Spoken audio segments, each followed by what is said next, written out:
be the way they are, even though you know the outcome. You close your eyes and you believe them lies. A generation's hope, well, it starts with you and I. They say Big Brother's got my whole street on lock. He's no relation, so I pull out the stops. Gotta get my look on, like a revolution. It's so confusing, but I still have to try. Sometimes you make me wonder why the news gon' be about more war, more death, more poverty. Sometimes you make me wonder why the truth just can't be found, or why the love don't seem to be around. Mister, can't you see? Sometimes the world just takes a hold of me, forces my dreams to lead the way, 'cause all I see is what you say. But keep your words until they walk my way. Why is it easier to hide behind and hold back from what is really on their minds? We need to run, united as one, and then the love around just might be found. And hey, Mr. Babylon, you seem to have forgotten one seemingly insignificant fact. While you wondering, people still living in these third-world conditions. You argue who said what, another life goes missing. The truth is that we know why when it's in our own lives. Michael said the best is a man in the mirror inside, who holds the power to create change and break chains. Yesterday's gone, let's start today. sometimes I don't know where to start. Oh, it seems I can't do enough. We need more time, more signs. Let's do something worthwhile. I'm on my way. I got something to say. All we need is more love and more trust. That the difference starts with us. Mister, can't you see?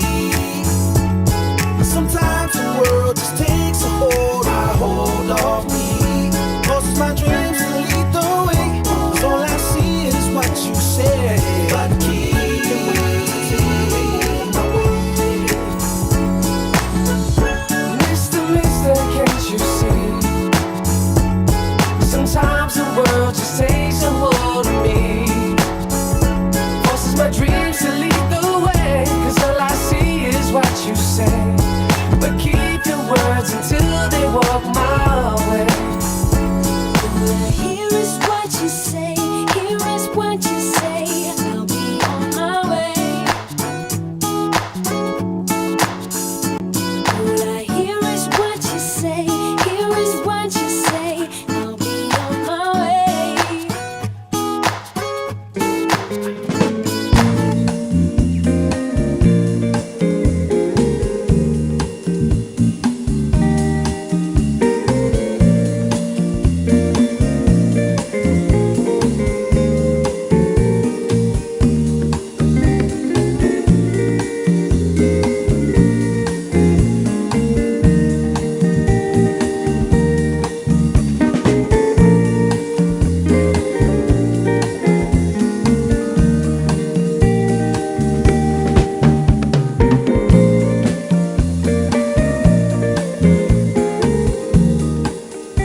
Lo wanga ngai, ia e whamanu atu i le alii, o mea o mafoi o te tonu ia te au, ia whamanu i lona suafa pa ia. Le atua lo whae, e langona lo mātou anganga vivi ma le anganga whaafitai, a wāua tuana i atu le pongi sā, sa tō whawha ma mātou mālo lo.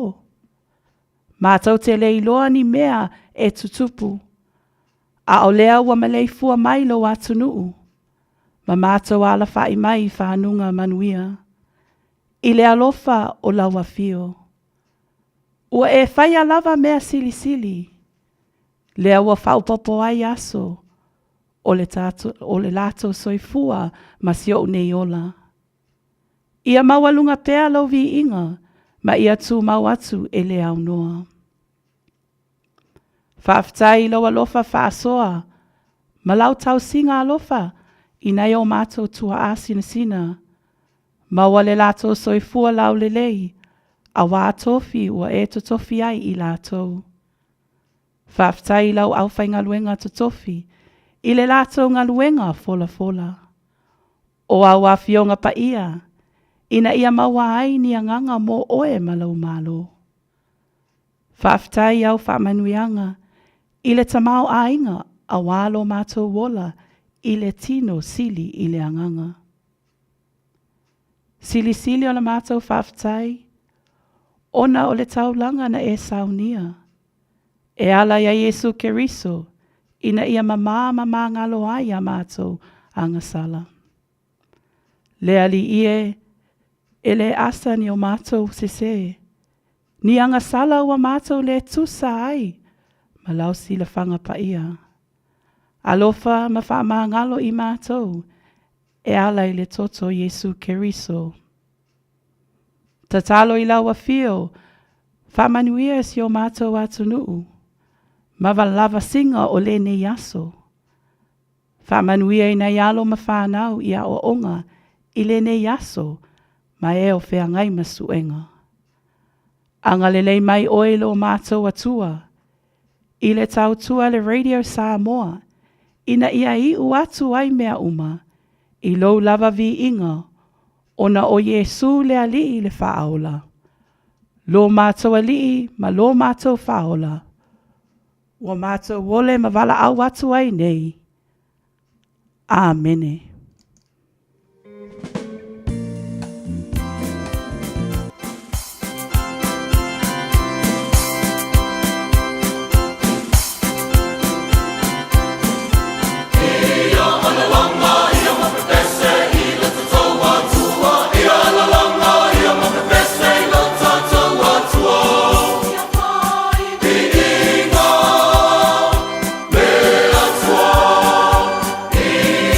Best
Na ole Radio Samoa se furulima iwa toru a mo e tautuaina o e ilaungangana fitu aso le vai aso.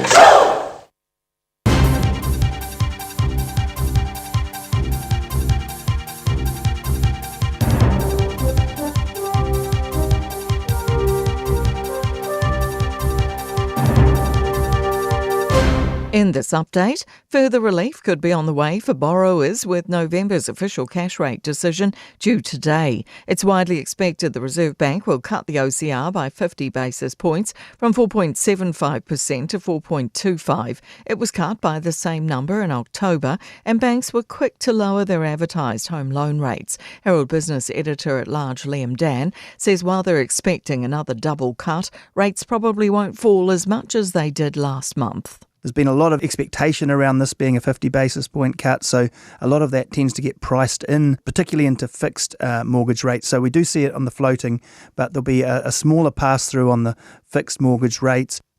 The decision's due at 2 p.m.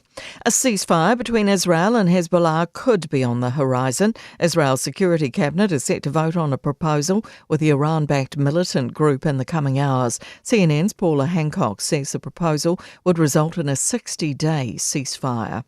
Wellington's mayor is adamant the government has nothing to worry about regarding her council. The City Council has passed proposed amendments to the city's 10-year budget, cutting aspects of its long-term plan.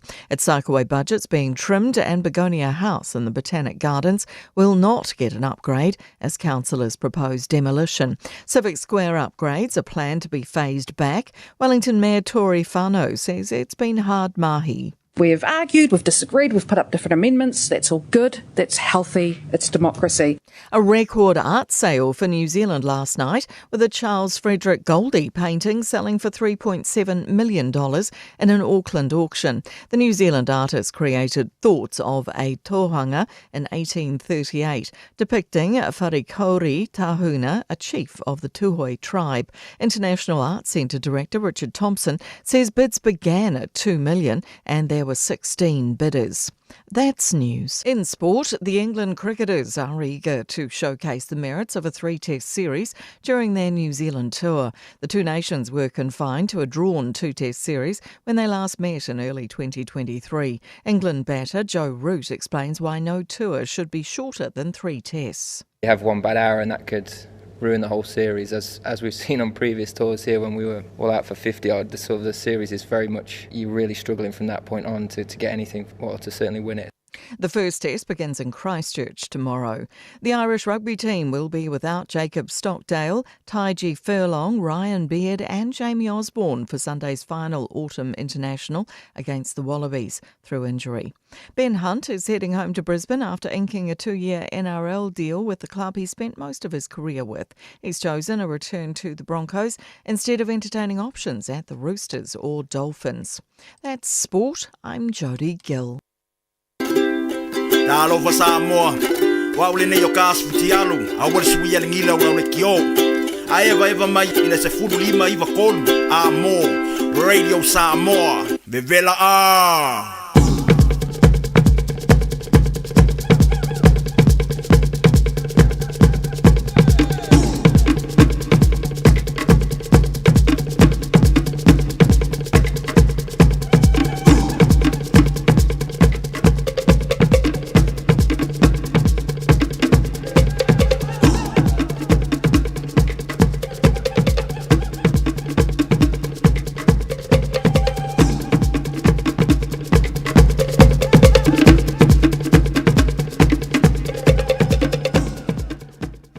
Whatalo whātu ma whawheluai atu I le nei teimi o le tae ao le sofa manu malo lo tātou whaola o Yesu Keriso. Sa mola atunu pele I le loto ma le anganga, le paia mawalunga whaafunga anga paia sa moa le nei tae ao fou, ma lo lava soifua maua, ma lo le soifua manuia, ma lo lava le folau. Ia whatalo whātu le au whainga luenga paia le atua I so se tō vine, whatalo whātu fo I le loa loa sa moa, se ia o lava I alo ma whanau. Maloni, talofa lava vi ia le li, ia lewa tātou tū a ao ma tū vai mai, I le lona luas fulfitu aso o le masina o Novema. Samoa, husi mai alo whaafonga, puloka lame le maalua le tae ao, Natasha Vailua, insinia fo le tatou polo kalame, Sarah Patea, ia malea fionga ia Pesta LJ Lolesio, ia mala oto au auna ni o whaulau, tuli le tufunga, taito taloto, tautua atu se ia pa, ia fo ile tulua e iwa i le tai au nei. Fatalo fatu i lawa fionga le fatua le nei tai au fo, Natasha, good morning, malo lava le usu. Ata Marie, fatalo fatalo fionga i le tau sala le nei tau fia lava fo i le anganga ma le mafau. Ia o tato i mafuta fo i le nei tau. Ia waka i anga o ka ua le nei tau. O mawata ua nei tau. Ia malo lava le fa malo si lau. Alo le soifo manuia. Malo lava ia. So ina yaso fo i fa mawai atu le masino November. Ia ai tato whailoa i atu i le masino te sema. Mana ia o aso fia aso Christmasi. Ia o le anga i tato. Ia male mamalu le atunu. Le nā tālosia. Ia saonga le mufo tato fo longa o lo toi nei masina e tol tau sanga. Ia waka ika. Le fu wakeu malaka between ya senta ke wale mo saka mea alofa ya te sema. O le tāua le nā o le maua le mea alofa. Ia malo lava ia mo le silfia malo le atunu le nei tai au. Ia o le whaletua ia Natasha Vailua. Ia mala oto au auna o lo o tautala atu. Ni o whalau tule tufunga taito taloto. Tautua atu mo le malua tai au nei tai au. Ia Natasha ia tautonu o lo silfia malo le atunu. O se aso tāua mo tātou nei New Zealand. Whai mai. O le nei aso, mantua foi, taunga tā mawhainga tā le tamau a inga o lo, iei teimi nei, au le aso le nei, whai mai le Reserve Bank, o le a whailoa mai le lato a OCR, tā ua le OCR mō le anga i luma o le tamau a inga, ma nei a foi lea fuafuanga a le Reserve Bank, i le aso le nei. Tā ua te le lava ia mai se lava ia i lātou leo o ia ia lātou mō kesi o lātou whale. Tā ua te le lalva enga nā ua le peka ukuli makai. Maua le 5 o le pa u le nei taimi i le whai unga le tau sanga ua matua mana ia tele. Ia ai e au ngā mō tātou ma lava O lea lava malo. Ia manisi fo ia tātou tala e mawhai ona wa ai tātou polo kalame, wa mole lau fatua. Ia ole a tātou tangtanga i foi am whawhongwhonga la tunu pola foi se tūlanga wa iai le finangalo le minister wa onga inisio vaenga o lo whatau nui nea o onga. Ai maise, ole ka le foule wa maua, le wha mai foule wa iai ka o le whooping cough te le ia o ni awhianga. E te tau foi ia ona no whatapena iai tātou a wālanga o leo tātou wanga i atu i le vaitaimi e tumu o vaitaimi o fianga ma tu whatasinga a inga ia manisi lava foi o vaenga tonu o le Pasifika i tupulanga tala vau po fea wa fai ia ngai me o le ula vape. Me la le wa pe wa promote mai i wa le ko ula kapa wa le vape. O ia le se winga at ani wa fola le se winga nga me o le alu ku kapa ko alu le vape. Ia o le atatu tilo pe ia. Wa ia nga la fo ia mo tatu. Ia manisi la fo ia tala o le atatu tala no fo ia.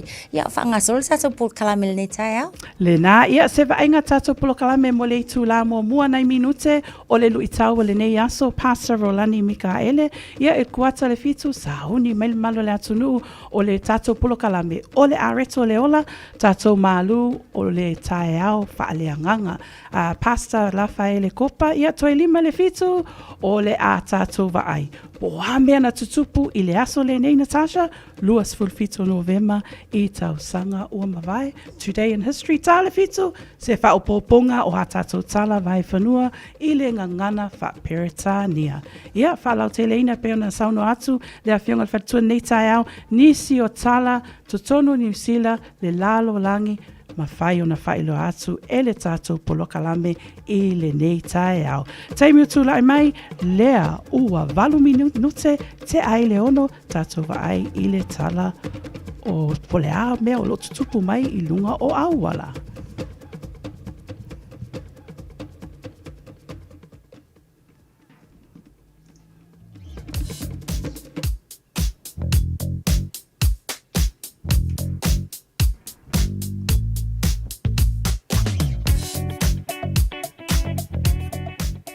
Fatalo fati avatava le lava ile nei fo i tai au ia i lātou a mata fo i no swinga luenga e maise i lātou ia o le nā ua toi te liwi mau te malawa mai a fo i sifi o le pō.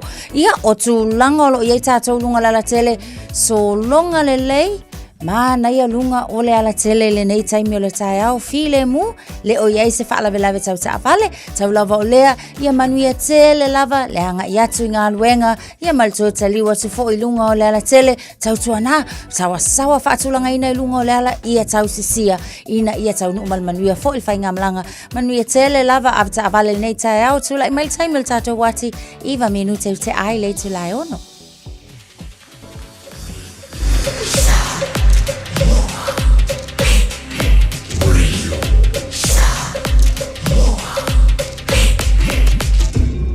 Moi votu amo.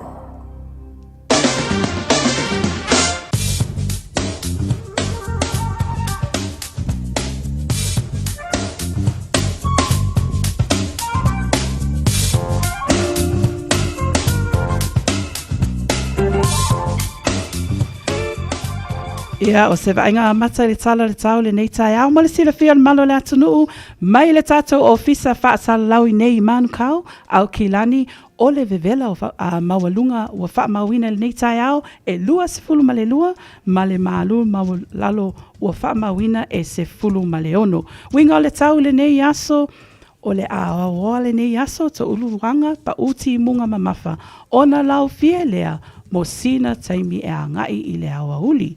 Ia, na oso le la, neita, na oso le la, i le neita e au, le toi 5 minute le ono, ia ma le afi o le a ngoto ai le la, i le luas, fululua minute e te ai le valu. Ia, vainga le na, o le tatou tala le tau, a mata le neita e au, e feso soani ai, mo au polo kalame o le neita e au.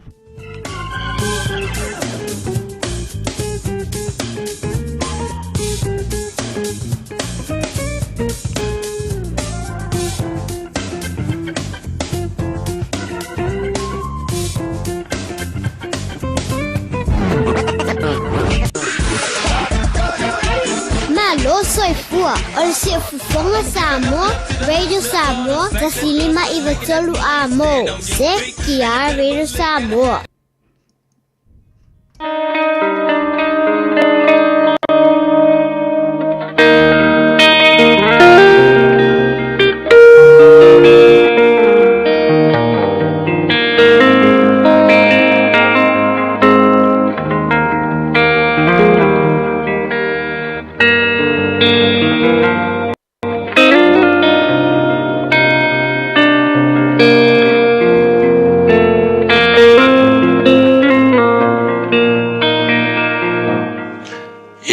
Le mai o le li uto mo i fo le malo si me se la manoa was fa po po ngor tatu por kalamba e pe ona masan yai Lucas fulmar fitu ar foi pos fulmar fa vai mai o ia sila fia e ia ona fetala ya tu le o ia ya te latu ina o ia fa aria tu o to fai taulanga wala to o ona fa maina le o i lato anu kele la fai kaula o kusilea il fai upu muri as formali ma mai o le tase o la to ona i lo fa malo ina o ia ona toe fo i mai le o ia o vivi atu le tua male le hotele smela i titi ale e ave malu tau mo o ne aso au ane ingalo le loto fa aftai e ko se furu le pela nga o ia Yesu ona fa tu le Yesu o la ia fa ali le o fai kaulanga e fa ma ngi ai lo to fa ma inga wa umba o mo kwa fia la ori ia kasi le pelanga ko e fo e fa afkai e vai ko se furu ka kanga o ai kasi ka kanga fo e ve fo malu itau le tala ia te o mau au nge ingalo le nganga le fa aftai yo masange ka ko upu voi au nge ingalo afi a sionga va ai mangkua usi le pa ke ro voi ko nga mau wa vai le manga yo ngau si voi le me se le manga ia o so fuanga fa Samoa e au ngoa male ai lao inga os ni faalo alo i se mea peka ko ia e ka kaua o nga bomboli le faaftai i le tu male anga fa Samoa i fa pe nga foi la tatau so se mea te iai pe kele pe kiki se me wa embo ia ia te oe le anga o le faaftai au ala fia kalia ai musu e faaf i le vi inga i le tu e le nga kai faafkai ka kanga au mai e faaftai le tu e le ola male malos. Don't forget to say thank you. Amen. Ya fa manuia le tua ya te.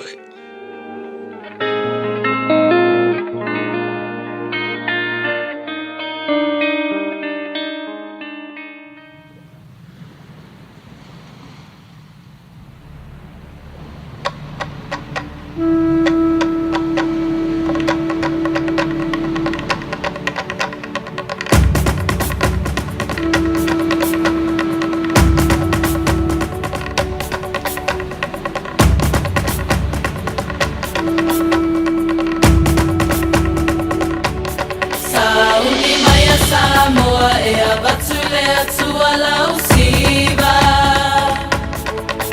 o se taulanga o la mali e mapaia e fai I ona luma Whaamanene awale te pasolo fai loto mali e lau miinga Alanga leo te leia mia e oba Sauni maya Samoa e avatu lea tua lausiva O se taulanga o la mali e mapaia e fai I ona luma Whaamanene awale te pasolo fai loto mali e lau miinga Alanga leo te leia mia e oba Saui a tau I lea tua le manu malo E mali ai no roto E mali ai o la umanao Vivila I amale loto Ua fia fia Awaulo o tua O lea tua o manuia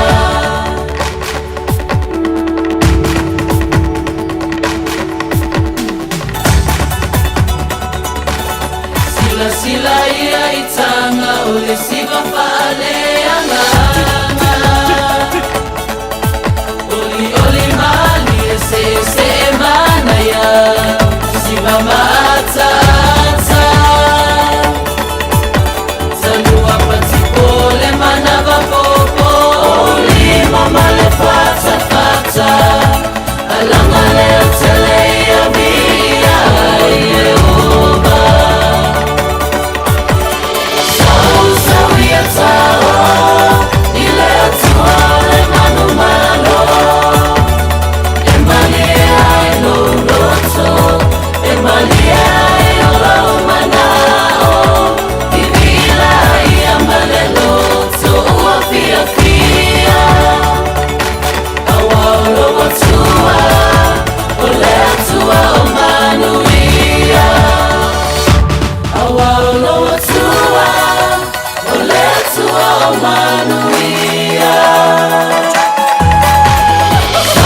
Saui a tau I lea tua le manu malo E mali ai no roto E mali ai o la umanao Vivila I amale loto Ua fia fia Awaulo o tua O lea tua o manuia Awaulo o tua O lea tua o manuia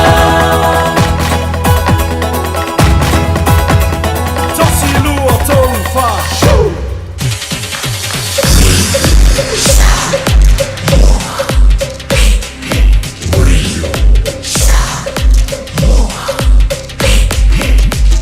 Tasi limoiva tu, amo.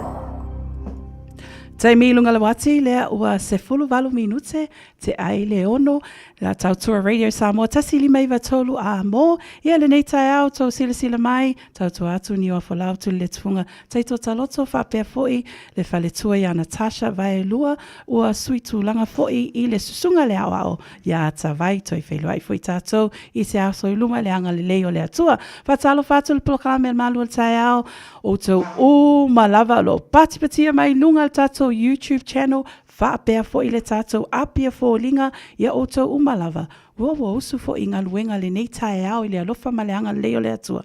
Nisi fo mai a ngā luenga le nei tae au vi ia le ali whaftai lona alofa ma lona au nei. Ia whatalo whatu whaftai Amosa, whaftai le mafuta mai, whapea fo I ia Leonardo, Mapusua, Hazel, ia o lo whatasi mai la Lord Christchurch, whaftai lava ma lo lava soifua.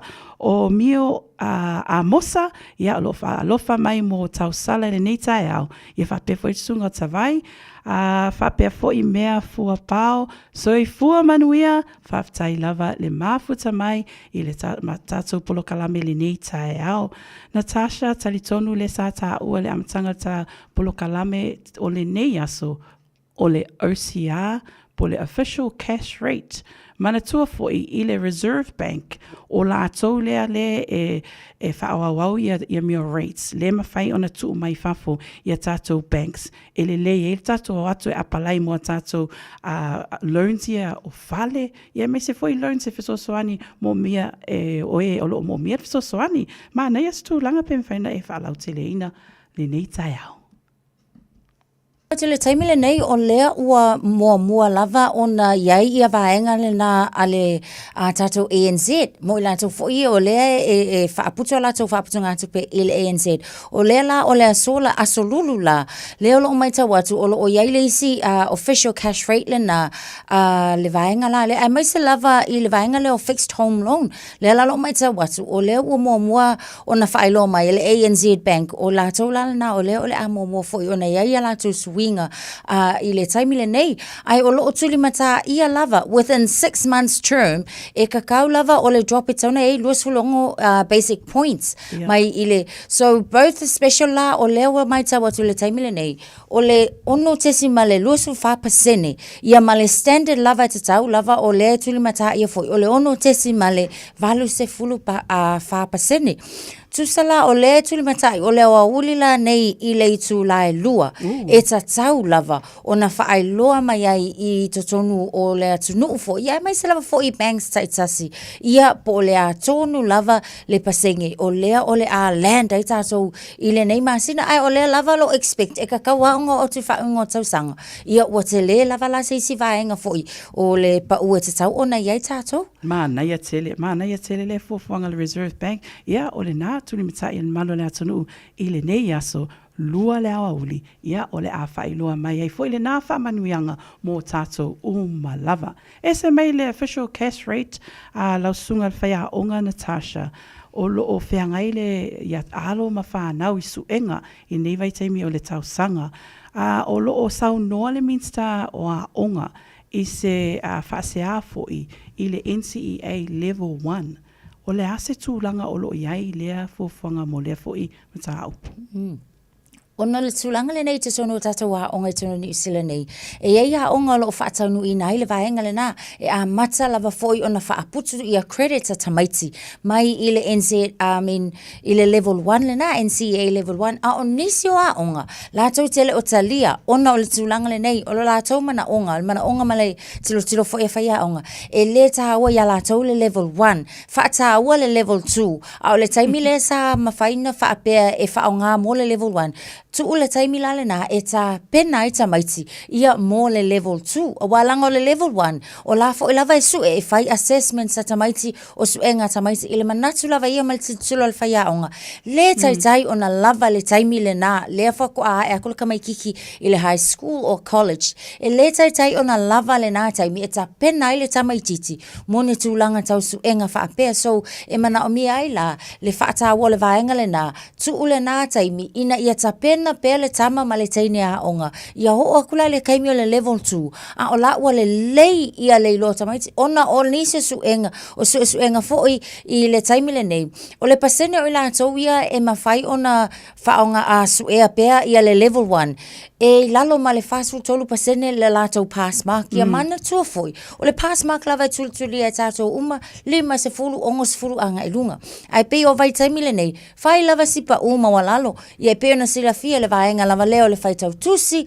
o le matematika ia mato mai fa apito fa pena e leo mawhai lava la ona ausia i le taimi le nei i le level 2 o le kele lau ka mai ki fo ia wa drop outs mai a onga e o atu i ngaluenga yesu e na o le level 1 but mind us o level 1 e le mawhai onga mawaisa ngaluenga le leifo i lea mo ta mai tupulanga talavou e mai se la to e sa ili ni ngaluenga so ile OCED la ile la lolangi atoa e le o kelengi a onga o whaatau nu inga le vaenga leo le level 1 ona o le mana onga ia ta pena pele tama a onga alu ai kokonga ale a onga alu e o ina ia o le level 2 wa lava ta pena ia e su e loa le suenga so o le manatu lale na o le ministawa onga pasi te ia On the other hand, e ai lava fo'i communities, e le tutusa socio-economic communities, e le tutusa umai, pe o nisi o a onga le mga o mia la kulvaenga lea. A o nisi o nei a onga e peila o nisi o a desa o one, desa o wai whape nao na whaafsenga tulanga o a onga. E tataula, o lea lai mana o mia nei whai a onga fo'i, inga i sosangi inga i tamaiti a onga. E tamaiti a onga e vai lo la tautau mawhai. A o le tulanga le na lai lava o na whaawa wina pe e nisi a onga le whaonga ina o le NCEA level 1. Ina ia tau mawhai fo ile le e awawa kwai credits mō tamaiti nei ia o te le level 2. A o la ua yengi credits whao popo mō la tau. Ma whaapena ile ai e o le manatu lava ye o le ministawa onga ile ai e sili ai le tāngatasi. Ko inga mea fo ile le niwa folau. One size fits all. Le tau mawhai lava fo ia whaatu tusa lava. A onga ia matau mawhainga uma o le ai ina ia launga tisia tamaiti a onga uma. Mana ia fuafuanga a le Minster a onga i New Zealand pe o tūlanga le nā pe no e saunoa le nei tai au. Ia ia te tonu lava o se matanga luenga po se whaalapo futonga e iai le iai fo i le leanga. Ia pe o na saunoa mai le Minster Erica Stanford i le tu. Ia ma tūlanga o lo iai mai ai inga le wa saunoa iai. Ia tūlanga le nā ia mantu ai halo ma whanau ma malo le atunu sauni atu musu enga le nei fo i aso manu ia tele le alo atu mo su enga so sesi lava o lo whai ala tu su enga le nei aso tertiary education to tonu a onga a mata a onga foi so se a onga lava all the best mai le tausanga ato o mai le nei aso manuia lava su enga ia a taina atu le nei pese mo o tau uma lava lo alo atu mo so su enga le nei aso ia ai mei se foi le mamalu le atunu le wa alo atu i tiuta me faiva o le aso lulu. Mua ia ina mua fa mua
siva ua vavai Peo se pato sina luma ole vai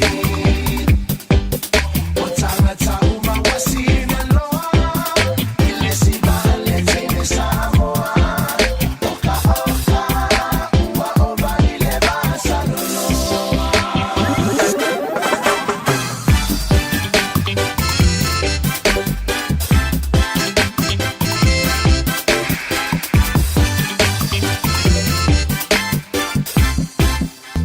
Lo soifua maloloina o lo iou lava ao. Porkala me fauta le soifua maloloina o le amatalia I le aso fao me I le valu I le fiafi se ia pa ia le tula iwa I le po awinatu ia te oe whalalonga masani a le Better Tribe Doctors ma le Better Tribe Community Trust fantasia ma le Radio Samoa. Whai mea alofa I a inga mawo I Samoa, e ala I le whaatawina o se hotel ta alofa voucher. E mawhai ona whaongaina mo aso ta ua whailongaina. E pei o aso whanau, whaipoiponga, pe whai malolonga mo ta whawhawai whaiungo vai aso. Whaatau e oe New Zealand nei, ai piki e lau a inga I Samoa. Tanga I ane I le pacific40.com/hotel. Ma whaatau nei loa. Pe wala au I le o lua tasi, o valu tolu tolu, lua lua lua tolu. O lua tasi, o valu tolu tolu, lua lua lua tolu. O le Furniture City I le tolu fitu Sales Yard Road I Otahuhu. E te mawai se ti mea a fale, mai le iwa se lau iwa iwa tāla. A fe wha se lau iwa iwa tāla, ma le a fe iwa se lau iwa iwa tāla. Maua se ti no fōa o le potu malolo, no fōa ma le lau lau ai. Wha pēr moenga ese. A sili atu ma le a fe valu se lau tāla lau whaatau. O na maua leo lau pepa tala o loa. E se lau tāla, ma le isi se lau tāla. Mo lau e ka le sia. Wala au loa le Furniture City I le ono tolu wha, lua lua fitu lima. Ono tolu wha, lua lua fitu lima. Alofa, we're the Katinas, and you're listening to Radio Samoa on 1593 AM. Taimi lunga le wati lea ua afa tonu le ono. Tautua Radio Samoa, tasili mai vatolu a mo pulo kalame o le maalua le tai au. Ia, fia whaatalo whaatu fo in malo le atunu. O lo lunga tato YouTube channel whaapea foi le tato apia fo linga. Maalo lava whaatasi mai toi whaatalo whaatu au whainga luenga pa ia le atua. O tau uma lava i atunu uma mao lo whaatasi mai so se tasi lava. So se tu lava o le kelope. O lo mafuta mai lunga tato pulo kalame o le maalua tai au. Radio Samoa tasili mai vatolu a mo talofa lava malo lava le soifua manuia. Ia le nei tai au lo fatasi pe ma le sunga le falitua. Ia Natasha malo lava le nai tu. O lo o manuia lava ta ua nei tai au. Ia tali tonu o lo manuia mai fo ili nai tu. Ioi, o le lava so longa le lei tatou I le nei fo I tai au.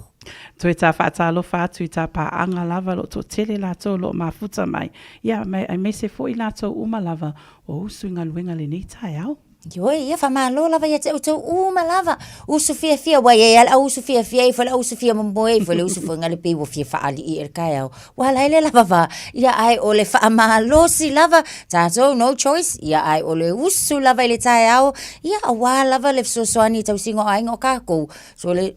Ni wafo lau, pe maalili, pe vevela, pe la, pe kimu. E usu lava, o le sa ilinga lava o le manera. Ia warkau singa o le ainga fo la tau ia. Ia e maise, vai kaimi ale ngei o le fo wal loma lau ngā kongia kamaiki, whaau ungo kamaiki. E mana o mea lava le seren. Ia. Ia, o le ono sa I lava. I pukofel kai au. Ia wake ia fo aka. Mana ia tele. Ia ta asia si atu I Australia o loo ta ua mai. E le tala lea I le tamaititi po o le pepe le sa ia I totonu o le kāpaka. I totonu o le tāwale pe mwhaina e le whaalau tele ina lea tala. O se tala whanua noa tele lea ani wa folau. Ai mai se foi o le nei foi vai taimi wanga atu I taimi o aso fia, taimi o mawhitanga maainga. Ai o I le vaenga le Queensland I Ausitalia. Ini sa files CBD I totonu o le vaenga le nai o loo I se paka lea o loo tā ua. Na whapenana maa ua ai ia se tamaititi pe amale lua tau sanga. Ua whaale tonu fo ilele I tonu le taavale. Tusa o le paka le taavale I ile no whanga lea po o le paka lea. Ai ele o iai ona mātua. O le tulanga fo ili nā le whanua noa ai. Ona o lea la atonu na lipoti alo e nisi i leo leo. O inala a lea ngā lai o ngā respond aku ia pe a wai whaavavivavi atu fo ili tau mawhainga. I le tamaititi na ia ave ese mai tutonu o le taavale. O le tulanga whanua noa. Ele ima whai ona whaia na ele i umanuia. Le tulanga fo ili le sosoani mua mua. Lea sa tau mawhai ina ia whaia sosoani mua mua. Ile tamaititi ina ia mawhai ona whaasau mailo na ola peita iane. Ia ngā awai kule whare mai. O le tulanga la na o iei. Ua maliu lava si alu toto lea ona o tulanga. But o le fisili ate o le o mawhau ni wa folau. O le sau le tala i, ele iai mākua, i le taavale, i le taimi lea na tupal whaale tonu. Lea na māuai, malongo e tangata, leo, ia mao atu le fisosoani i, ele iai mātua, e umalava fo ilale mai tau atu iai. O lea e wha solo ia sa ili ngā leo. Ia, po lea tonu le mafuanga pat, ia ke au. O langi fesili leo, o fo ilo o mawhau, ni wa folau. Itu inga wha penei, o le lea i o se makua i le kaavale, kia i le tamaititi. Like, literally, i le mawhau, e whaasa o ngā lokangi ka maiki i te tono ta avale. Pe o le whala oloa pe o i whea. E sa le tū la fono, o na tu ua se tamaititi i te tono se ta avale na o ia. Alingi ka maiki ki o le alu toto. So ia te au ia, o le makua i ke lea o fisili i lo mawhau. Ai o le ta ua foi. Ia whaamanatu mō tātou. Aua lava ne i whaata mala. Langa iei fo le kaimi fo ilele walua kuloa paka ilu mal falkamea. Whaapea, ngalo uso kwa kongo e huku mai lau kanga mea usau. Ia, it's either ke saua whaako whaakulu ka avale. Po lo usau, ia wa whaale tonu atu le tamaititi tonu tawa. E o te tonu o ka paka a onga i le taimi le neil tu la fono. E mai se fo ina i whanau iti. Tala noa lai whanau ia le tausanga lea lua, tolu, wha lima. E sa o na tuu se tamaititi to tonu le ta avale. E o lava le alu i folta mapo le tina ku ua kulisi ka maiki kia onga uma lima ka maiki peko akolu ka maiki ko ngal ka avale uma lima ta maiki na avele nga sa ona ia se ta maiki se tu ona la ta se sonol ta avale o tulang fa no no la na ia ta so tuli matai po le ase fa matalang ia kia I'll be interested ia find out po le ale mafuanga o fenga ia makua la mafuanga bo tu ole nei alo toto I to sonol ta avale na oia o e sa no le nai tu ona e sa le lei o le tala le lunga o lo fa ilo mai taimi nei o lo sa ili ali malo po le ale mafuanga o tupu ai le fa lave ia o se fa manatu ma se fa fangu mo tato o malava ele ngata I matua o lo ia te matutua ele tatau lava ona tu se pepe po sesi la ititi na oia I to tonu o se tavale. Ai me se foi mo sina taimi umi foi e fa pena o se fangu ai me se langa I atu o tato I aso fia ai ngalo ai pe ona e sa no le nei tai au ma nei le fa manatu mo tato o malava sa ole leila o fionga tau sala ni o folau a wale ole tulanga foi lele e pe ye lo le tama matua pol tene matua tavale fa pe lo le o matua ia mo fakula o I vai so kele se ma o kul fal lo mind us e lenga fatia le sfulu ona tausanga ona tali se fa lave e ono tupu pe o so fa ia lua kua manga kua foi le au vaenga foi e fa sa o solo ia ki ale walo ki ange ka avale ka mai ki o lai fa akali matua ia ai la le tulang va pena e lenga fatia e le tamaititi lea ona tete e atu ia mo pui la saunga le mu manai tamaiti la iti te tono le ta avale fautu wanga lava ia fa malo sia lava mo tatou fangu mo tatou aua lava nei whata malai tātou. Malo whaftai. Tāsia se atu I South Africa o loo whailoa mai ai. Sa iei se tasi tangata New Zealand sa asia atu I ona mātua. E iei whail whalave lena tupu mai. Tulanga whanau noa a niwa folau. Ona o se tulanga lo tula mai o se tama malanga atu I nei New Zealand. Na ala foila ona o atu ona na ia o atu se ia sia na iona mātua I ngai Mont Vista, Cape Town. Ai o se tulanga foilele o lea tula mai. Pe o lo tau masalomia o se oso whainga foilea I se ngaoi. Lea na lai ona whanaina. Ia o lea la o lo iai ia tulanga ele o mautinoa le lei. Po lea foile mafua anga na lai ona whaao o le oti I sineitama. Ia o leo lo ngā lulu eila I le taimile nei.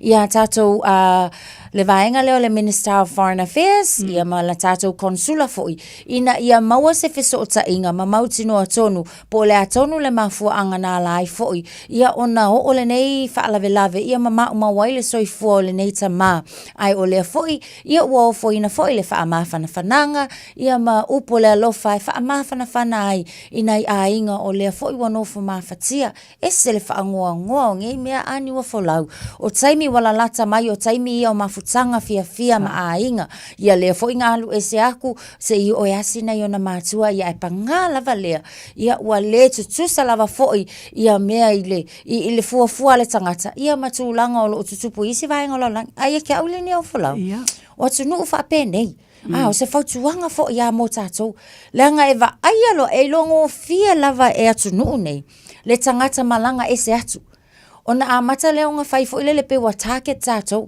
O te tala noa lava fo from experience. Na malanga fo le matou a inga o i Afilika ile isi tausanga. O le mea langa fai, e le kai o nga o fo ilele ma ave i a latou ato. Ea, e mako e ku uma ato le no fuanga o lai e iai. O nga saba vali le, au lana whaamtalanga le na, e loa le leia ka ngaka o atu nuia, o oe le foreigner. Ea, so o le target la, e whaingo fia o nga target oe, ia pe a wha apea e kia luaku, o la long, manatu fo ilele mo tātou, ma nga ia loka luaku ka blend po le, lava laiva ai aku iai o vaenga la, ia o ka folo whaka ikai, inga ia awange i whaika ika, ia makanga fo ilele lala au mai kuli. Ia wai o le latou ta avale. Nga o le fale o lua. Ai fo i mai le isi kaimi. Ua malepe umal fai ko o le fa akal ta avale.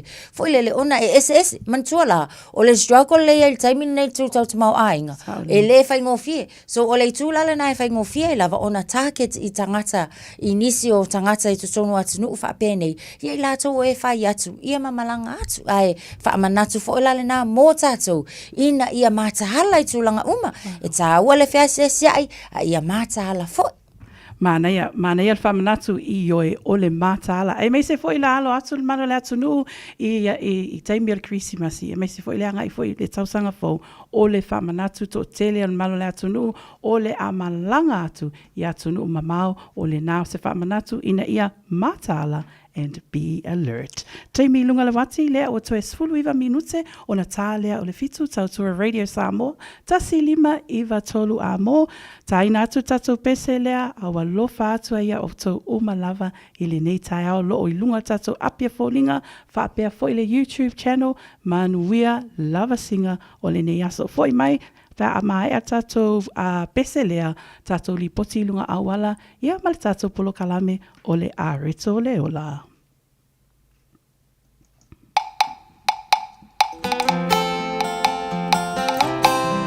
Yo.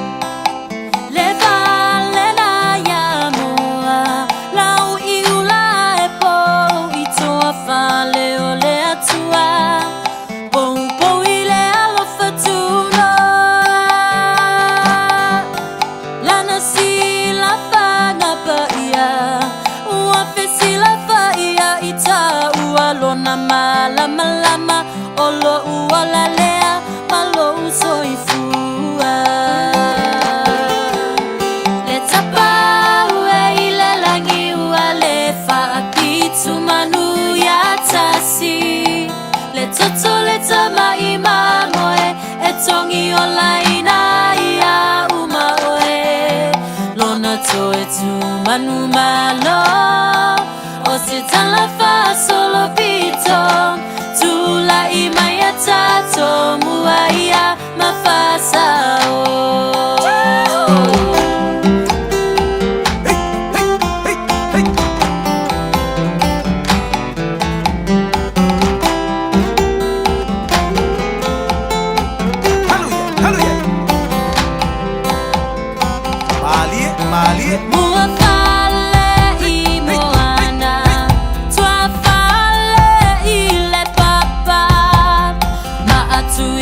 Maatala fola ilo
Tasilima iwa tolu amo.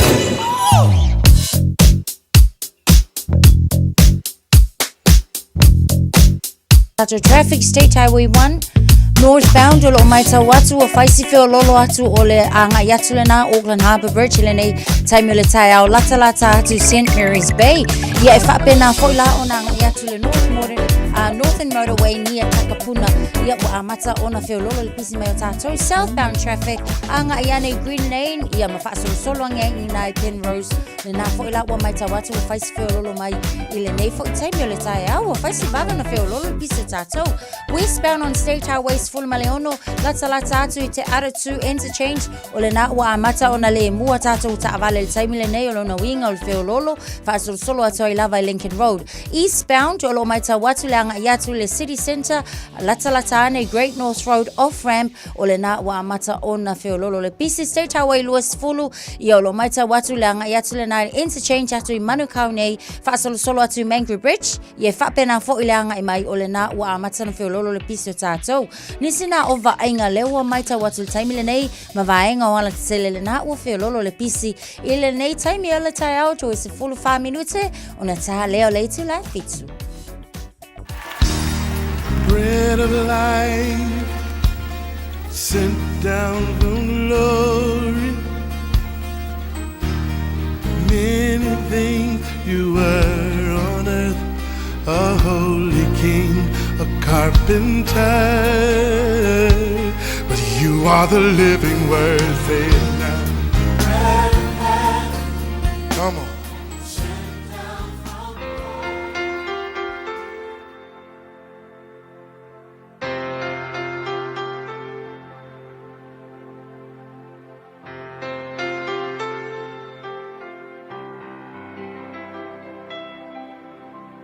O te whawhela e te whai tātou atu nuu, mai tātou por kalame o le areto le ola i le nei aso, ma lo lawa le soifua manuia i tātou atu nuu. O e o mawhai o na whaafonga, ma mai moa mai tātou por kalame o le nei whai aso. O le tusi lea i Ioane ono, al whai upu e luas fulfitu. E el whaupunga i Jesu whapea, aua tau te ngalulue i mea ai e pala, a o mea ai e tu mau i le ola e whaavavau. O le upu mo e le aso le nei o le whasili e whapea, o le ale atua le nā e te sa ilia. O le atua o le manawa, po o le atua o le ola e whaavavau. E ke loa i le atua i le tuspa ia ta ue Paulo, tusi lea Filipi mta upe tolu whai mai. E iei tangata o le atua o le lakuakua o le manawa. Tangata i whai mai. Na o mea lava o le tino e loto iai i la tau. Ia, e tele la tangata i nei vai tau. Tangata fo ia e muli muli ia Yesu. E le ona o le fia o i le ola e whaavavau. Ai o le fia whaamaliaina o mana onga o le tino, ma maua manuia, ma whaatumu o lātou manawa i manuia. So e iei le, ia le au na, au whaalonga i tala le si lomatua na whai lantama. Ia, whai lantama. Ke manga oa ia e haru la onga kuspa ia. Whai maile le tala lomatua. Kau mawhaia ia e ausia lea o ngā whawhaiwhi au. Kere ka o kupo whela o ngā whaiwhi au e alu ia mai. Ia e ausia lea o ngā whaiwhi au. A wā a e sao lea o ngā whaiwhi au. A vea o e mwhaiwhi au. Manguia o mai kako a inga. Kele kako mea. O whapea. Ia ai longa o le wha moe moe le mea leo lea o ngā whaiwhi au. Po leo ina ia whaiwhi au. Makua o le kele ngā o a inga sa moa. Se i tulou. Nisi o le fia au ngā mo ia i le tua. Fa o ngare o langa e whai matau langa i le tua. Au nisi pau tangata e fia o i mene ia o ngā whaiwhi au. Manatu. E wawe a kuru kuper ka malea. Wafo e a sau e whaiwhi au. Wa kele al me mawai. E o le mea o le whaiwhi au i lo mawhau fau. E o ko meki ngā wha manuia le tua i a te tātou. Ai o le mea siring ka ua e le o mea na. E le o le tua o le mangawa. Ka kuki sa ili ai. Ai o le tua e o le whaavavau. E mafu ai. Na tātou fia whaiwhi au. Ina ia whai tātou matau langa e teita ia nisi tangata i le ola e whaavavau. Vai whai lai tangata ia na osu e Yesu. E ofo ni kaimeo Yesu. Te le tangata na osu e Yesu. E le o le fia o i le ola e whaavavau. Ai o le ngā o mea ai se i tulo. Mai ke vai tala lea na whai tau ina nei o le tala whai mai. Ina ua su e atu tangata Yesu whakoa uma le wawenga lea na whawhanga Yesu tangata pe lima afe e tane o langi mea nga ua fai e Yesu i e lua ma areto i e lua ma areto e lima fai e le tua le vavenga i le vau ai umai tangata ma latou whanau lela ua oko e su e Yesu le si aso whapea ka kou folo i e mawel ai fua ia olo o i kapanaumi ai waku kau aku elo ia Yesu o lo tama ia Yesu fai rabi nga e fio mai e nga fea inge au Yesu la e lo le Yesu le au palu vai male au kuruku vo e le o mai le loko o Yesu ai o mai le loko le manga o mea fia manga o fa manguia mai Yesu fai mai lo Yesu wa vai la kokala fai mai rabi nga lau su mai le au na e su mai nga fea ai fa sanga mai Yesu fai mai e moni o te fai atu ia te auto vai o kousa iri mai a kia ele olea ele o whaailonga ele o ngi mea o le malo le tua ai o kousa iri mai a te au o ngā leanga kou ai fua i meo a reto mai a lea o kou o mai ai ia mafua leong whai mei tala le Yesu aua tau te ngā lunue i mea ai e pala vai a o mea ai e tu mau i le ola e whaabavau so le lui ramo o ele aso le nei si aki le mafuanga o lo muli ma lo kau mawhai e muli ia Yesu ya pe si aki fo le mafuanga e ke alu ai e kalesia nga ke alu iai o e alu i ngā Yesu e sau me ai po e alu i ngā e whawhanga i lo wolanga whaaleanganga ina ia e maua le ola whaabavau Yesu o talo ina ia a o ina i mātou ya o le ola e whaabavau o le mea siri leo na tau ai ai se tasi o alu se lotu po nga lue mo o ese seisi motive nga lue ai fe so ani la o fio i la upu le yaso fa abnuia la o tunu ona o Yesu amen.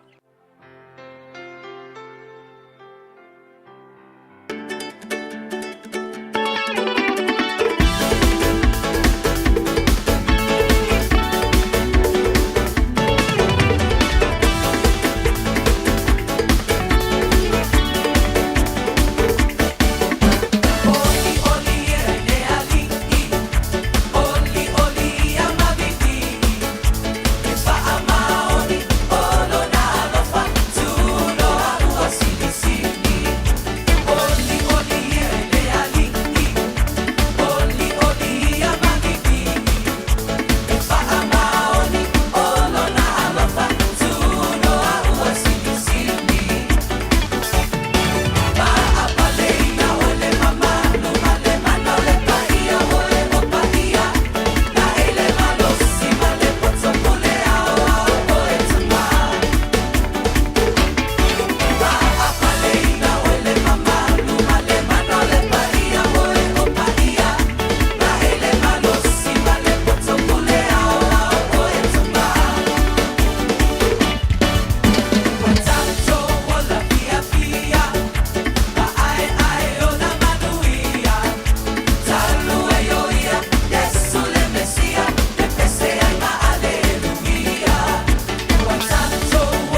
a day, 7 days a week. Radio Samoa streaming live on www.radiosamoa.co.nz. Taimi lunga alwati lea wa toe whami nute o na tā lea o le fitu tā le fitu o le toe awina atu lea o tātou tala vai whanua I le ngangana whaperitania a lea o tātou seva ai po lea seva aingo po a mea na tutupu le nei aso luas fulfitu o Novema I tausanga ua mawai.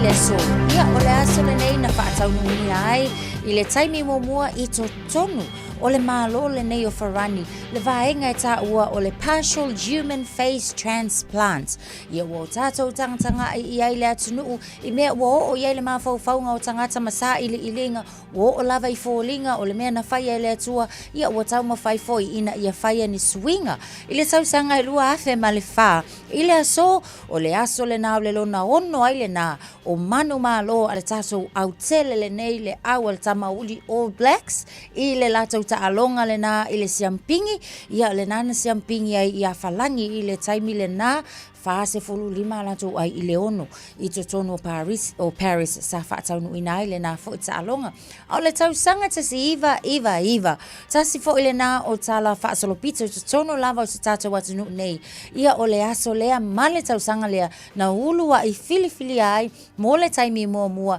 se tama itai ia po se tina ma fine e avea ma ulua I pale mia tama itai o le malo le nei o ni sila ia le afionga le na ia Helen Clark, o nisi nao wa ai ngai mena tupu I le nei aso I tau sanga ua mawai.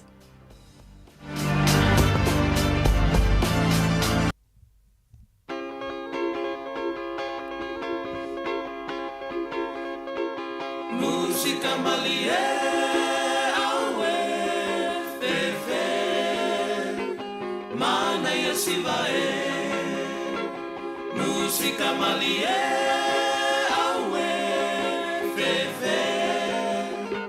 Se mai ona tene Usumai la pese malie Ayata mai ma siva mai fatamati ma oso Le mai lua au ale pa o Se so a imiti fala lolo Awala e teita fali la pera meio se tama mai si toi aina e lo matua foi uaita ua le mawhai lava o na fia si vai le malie o le música malie aue fefe mana ia si vai música malie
In this update, Israel's military has launched multiple strikes towards a densely populated area of the Lebanese capital Beirut as ceasefire deal talks continue. CNN reports Israel's security cabinet is meeting to vote on a pause in hostilities with Hezbollah. They will decide on the proposal with the Iran-backed militant group in the coming hours. That includes a 60-day pause in fighting, which is hoped could be the base for a lasting ceasefire. CNN's Rahel Solomon says plumes of smoke currently blanket parts of the Beirut skyline. Within the last few hours, Israel bombed Beirut's southern suburbs, at one point unleashing at least 20 bombs in a 2-minute span. Meanwhile, 4 bodies have been recovered from a tourist boat which capsized off Egypt's Red Sea coast. The boat, the Sea Story, capsized on Monday, carrying 31 tourists and 13 crew on a multi-day diving trip. The search continues for 9 people. Further relief could be on the way for borrowers, with November's official cash rate decision due today. It's widely expected the Reserve Bank will cut the OCR by 50 basis points from 4.75% to 4.25%. The decision's due at 2 p.m. A View, Health New Zealand's push for 50 new senior doctors isn't going to even scratch the surface of healthcare shortages. The government's announced $20 million to hire the doctors and $10 million for senior specialist nurses and allied health professionals. Association of Salaried Medical Specialists Executive Director Sarah Dalton says they've done nothing tangible to address the 2023 workforce plan, which identified a shortage of 1,700 doctors. She says more doctors are currently at risk of leaving because of the terms and conditions they're being offered. A record art sale for New Zealand last night, with the Charles Frederick Goldie painting selling for $3.7 million in an Auckland auction. That's news. In sport, the Black Caps are readying themselves for an up-tempo, demanding test series as they count down to the first fixture against England in Christchurch starting tomorrow. Former New Zealand captain turned England coach Brendan McCullum and Kiwi-born skipper Ben Stokes are renowned for their aggressive approach to the red ball format. Seamer Mad Henry says all the visiting players present different challenges. The way Test cricket's going is most teams are looking to move the game forward, so it's probably making sure that you do your planning and getting those tactics right and looking to play the game as well. You're obviously trying to throw you off your game to try follow their style. A fine opening day is forecast for Hagley Oval with afternoon cloud. Manchester City's Kevin De Bruyne is unsure about his future at the reigning Premier League champions. Injuries have limited the midfielder to 9 appearances this season ahead of today's Champions League match with Feyenoord. De Bruyne says contract talks have been put on the back burner. That's sport. I'm Jodie Gill.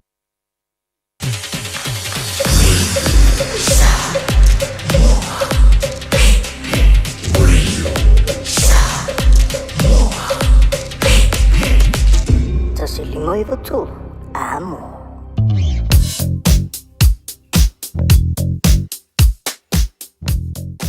Lava le feololo le tato traffici le taimi le neipe na li poti mua atu le vaenga le na State Highway 1 northbound i le anga ia tu lava le na le taulanga Auckland Harbour Bridge le na o loo ua mai tau atu le taimi le nei o loo tu maupia le feololo le pisi anga ia tu ai leva fo i lea Northern Motorway anga ia tu lava i nai Albany o vaenga na o le lava o loo mai tau atu tu mau mai i le taimi le nei ia le feololo le pisi le na o loo iai niso vaenga i anga i mai nei saute Karaka Harborside and Takanini anga i atu le vaenga le nai i Papkura o le na ua mai tau atu a matalava fo'i ia ona feololo le pisi mo i nā tau o lo anga i atu i le whaitule nai saute. Leisio vaenga Mayoro Street and Mount Wellington o lo ua mai tau lia fo'i le taimi le nei o le na ua amata ona feololo e mai se lava i le anga i atu le na Sylvia Park on-ramp i le taimi le nei o le tai au. Wamsley Road on State Highway luas fulu le na fo'i ua amata ia ona whaatupla ia le feololo mai fo'i o le traffic i le taimi le nei. Whapena fo'i le anga i atu Green Lane ia maleva ai atu fo'i New Market o le vaenga le na ua iai tātou. Mai se lava le anga i atu Green Lane and Gillies Avenue off-ramp o le na ua feololo lava fo'i le pisi i le nei taimi o le tai au. Li poti la tamai le na mo oe amta vale manu e tele lau whainga malanga le nei taimi o le tai au. Tūlai mari tātou taimi ono menu te ai le tūlai fitu.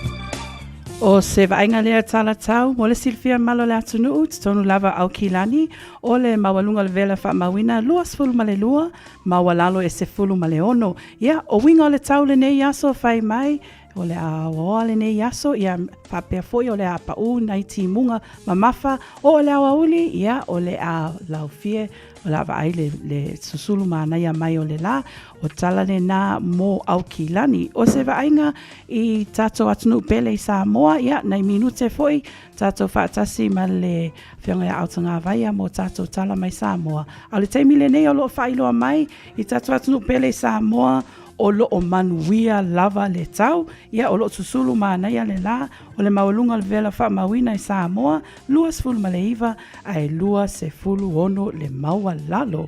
Ia se va inga foi inu tutua oi, i wetianga lo wha pia mai o lo le leile tau, lua sefulu wha le mawalunga, sefulu ma le lima le maua lalo. Wha pena foi se va inga whanganui, Nelson a Blenheim, wha pena foi le tau mawalunga, lua sefulu ma le lua, sefulu ma le lima le maua lalo. Ia ngai atu foi lalo tato Queenstown, Dunedin, in Wakako, whapena lava, ia alvai taimi lava, o lo o ma whanwhana whailoa mai, mawalunga Queenstown, lua sefulu ma le lua, sefulu tolu le maua lalo, Dunedin whai mai, pa o nai wanga, sefulu ma le fitu le mawalunga, sefulu ma le tolu le maua lalo. Ia o nisi na o tato vaenga i le talo le tau, ia me se foi, fisosoani foi, mo au poloka lame i le nei aso. Manuia lava singa o le aso, tala tau, mo le nei taimi o le tae ao.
Talofa Samoa. Wa ule nei o kasputi alu. A wale sui ya lingila ura ule kio. A eva mai ina se fudu lima iwa kolu. Radio Samoa. Vevela a. A vevela a le malulu nei tai au. Ia taimi lunga wati lea ua se fulu tolu minute te ai le fitu tau tua Radio Samoa tasi lima iwa tolu a mo. Toe whatalo whatu malo la tunu. O lo whatasi mai lunga tatu apia fōlinga YouTube channel lunga le awala lo maupel ngila lunga tatu sfulu lima iwa tolu a mo i le nei tai au. Ia o lo whatasi mai lunga le laina Tasha le afionga ya ngalman mana nei tai au fatasi mai mo tatou tala fo'i mai Samoa ia e fia e fatalo fatu ai i le afionga i le nei tai au. Fatalo fatu la afionga ngalman mana ma lo lava fo'i le soifua manuia tatou iai le o ngatono le nei vai aso. Ia malo se kua ia te ua tau sala malo le usu ia malo koe le se wata. Pia ua ngase ia le ia o tuton. Pe o ke vai akua ua faile aso malo lo le sunga le awa o le nei fo iaso ia ai ua ku kia mai ma ua fa pene ui la vai le ia e atili ai. Atili ona le tato. E lo ka poro ko ia. Ioi, langol vai kai mile ngei lau a fionga ngal malmana. Lau amaka nga train ne koe inga mo le siampingi o le si kamil sanga lea la alo mangai. Ia o lea la e fai ia le ua whaalavilavingi alto ina le neta e au. Ia ai se o tato talatala noa a lau a fionga ngal malmana. Fai lava fo isi mata i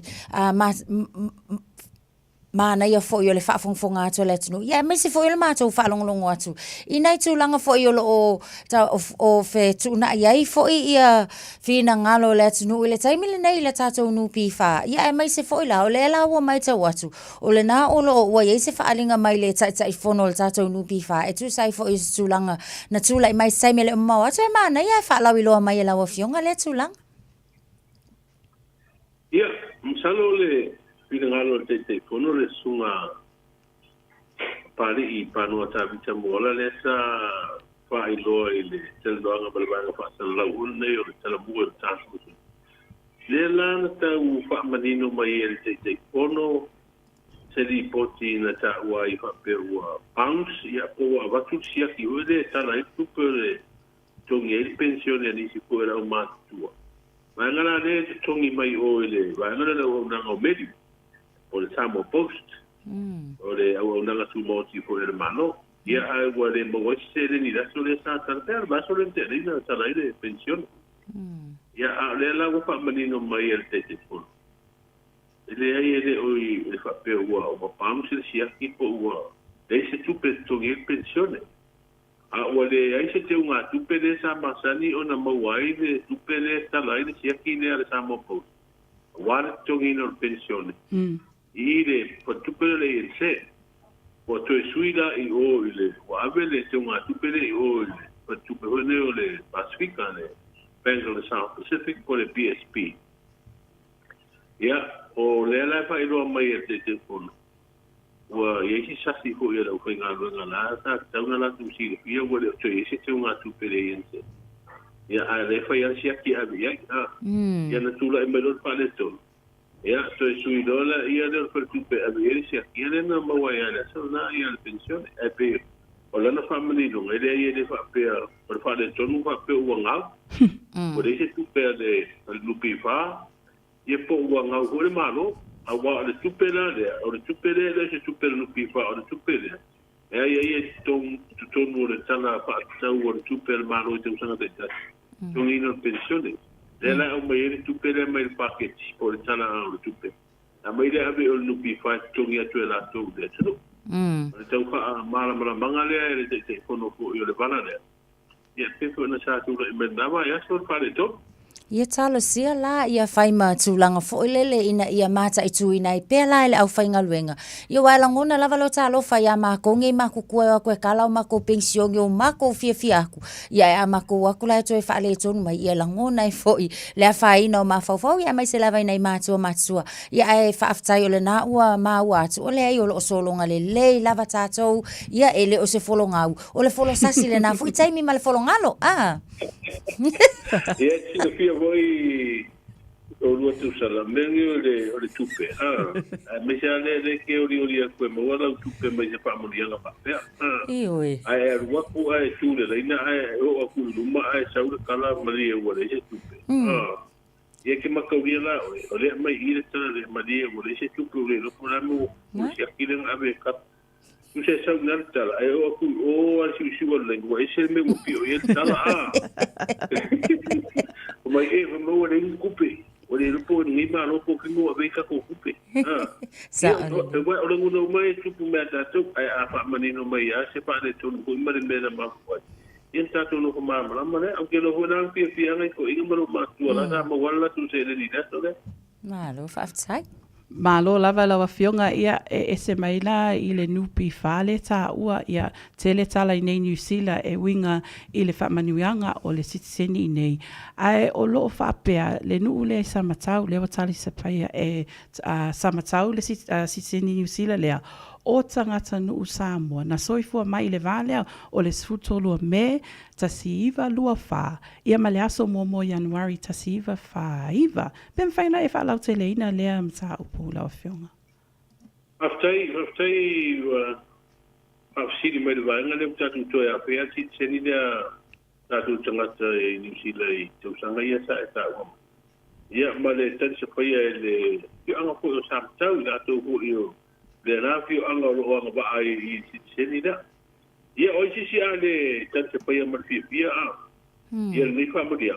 Ioi. Oisi a le fia wae. Maua seni New Zealand. Le to pore perwa i se visa. Arwa tu New Zealand vai po mai le ko ke le se pidi. O ni ma ora u tanga ta New Zealand. Ia umma fa ka kali family nga ho le pension ele le sai masing. Ia ora se si ale tani se paia. Family ai ma u e pega fa pe e fia tuai ma ela vea tuai ma fa na u tanga tane ya ai pa tei le u fa ilo mai le ki anga ku sa ta pe na yese so te inga fo i ma le trenga ya fa tele ai le mai pa fia ta ba ma tira ma tu o le lu o lo anga ba ya le family anga ke lo hu la mo pa ma ta fa nga yo ya la so ta sanga fu nei ma wasi seni ia ma waisi family nga uma tauna nga va ya ia talo sia ia faawa wai pe foi ele fina unga le nei ina ia maua lava se avanoa na yalo manai whanau ana i tua a foi wa whailangi la tau fōlaunga o lea i tatau ana entitled i tutono lea foi vai taimi pei o na iai ai wa tatou iai pe foi i le vai taimi wa ngātu i whainga mea lofa ia vai taimi foi le loto fōa ai o lea foi lawa mai tau atu e whaapea o le na ua si tia le tupeo mea lofa mo mapu i whangalele ia e mai se foi nai tama i ta i Samonike pe ma fai lava foi na e fa lau tele le vaenga wa foi fa fonga se tatu atu no ta se wa ta wale vaenga le me lo fai ma pu fonga le ma tama te Samonike ia e mo modi a fa tai le fiono ko ia pesta tuala le fai malo to Alan Stowers ia malato para ko tu mo ti ole kakia my group ia va pe ho ile besenga par polisi sonato io sepo te usanga pe se la ugo va mo somali ia male lango ho el business ile tal tupe le Pacific Easy male business ta vale tung pau le monavento o le wa lima te usanga o patino nei pinga melofa ia po se pinga ta lango ho wa mate wa tu te usanga lente nei lima skulu apere na vai no i mai te Samonike mai lima ia manai no ko ho ma pu le ale wo ma tu sanga le o si le ono su wa tu au ko ingol sele ia fa pu pola ma tu lima pere ma we te mai te Samonike o kilan ai siri da ona ta we nei fainga me ro fa ma nei fainga ta ro nga pa wa ia tu ia le au ma kola ta tu nu ini sila ila tu sa la ku tu pe fa ma po il ma fainga ta ro nga ma fainga me ro fa le ia ma eu le foi nga do fa Samaria man lei a te do tu sala ia wa sa so foi kwa nga foi ku nei foi ku nga la se ma ko ni me fa pe e fa te ro e ni si ta tu tu la e ne tu la ngal ma ko lo ya lo foi a veces me lo foi te singo to ma mo tina ma tu e ma pu ko ale ia manai te mai te isa moni ke ora te talo le au marpo Ioi. ta sia mai ta tu nga nga me umoro ta tu penga ye nei sui po Malo whaftai, ia o tūlanga lelei lava foi, ai mai se lava foi. Ia e whaftai ai pēna e saunua, whaftai ai foi, ia ape moe mana tunatu, ia wā lava foi, ia nei foi tau mawhainga, ia o kā koula, kali ngako mea alofa maniwa wholau, matawai, a lawa whionga ngan malimana.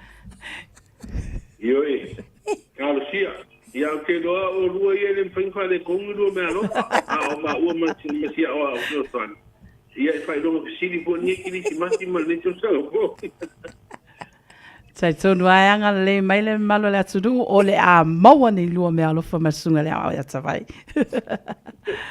Ale ala. Ma alo lava whaftai lava whionga au tunga vai nei tae ao o tai tonu po anta tala I le tau le valu, whamon mole. Tonu wafe lima se lau tanga tanu ule o kofua, tanga tanu ule o Samoa. Kofua yanga waa si seni New Zealand. O leo a matal por kalame skulo no aso te atua I Sawanga. Tau no ule ati singa tau waloa tātou te tai o malo, tu mai te whāna mia e rau mua saina I Beijing. Leo lo kufua e whangasolo no ngā tono nei mai aso ni telranga hoi. Ma le whāna mia o saina e whapea I Palestine o le hui mako tele. Ono skulu ape tā lale lango le Petro Pacific Group o tātou au le kapita I tō fitu o le manu Samoa ma le manu Sina. Leo wata pena I tāmu sanga leo Louisiana. Ia, wa whaino maina tau sini o I mo te mo se aura kapi pa ia Samoa. I le tāmu sanga o le ipu. A le stete o Queensland o Australia. Ina whanau tele hua tātou tala. Ia, tā o koe te mi masani o tātou o nanga. Whamalo whaftai lawa whionga ngalman mana au tanga vai nei tae ao. Whamalo mo tātou li poti matala fo ile nei tae ao. Manuia lava singa o le nei aso. Ia manuia foi tātou toi whailo ai. Ile alofa ma leanga leo le atua I se aso I luma. Whaftai. Ia, papena fo. Ia, matou tango le ia tau le ni lapta ino iai. Te lo hoi lai tu sare tau hoi nai au tau. Ia, matulanga o lo iai le tau tātou. Sino, ai manuia hoi ngā wenga le nei aso. Whaftai, soifua, manuia.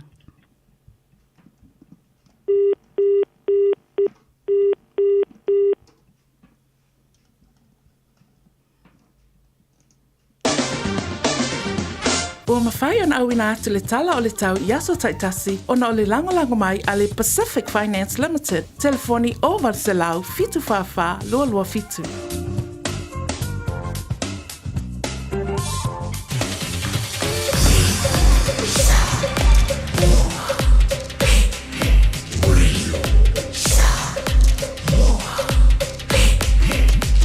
Tasi limoi votu, amo. So is it? Yeah, the family. So is it? What do you want? Huh? Family. Yeah, man. Ay, tiene que perguntar. Wala na si Miko yung mga ngao. Ufay pupulay nga mea. Wale ko niya yo siya kumo.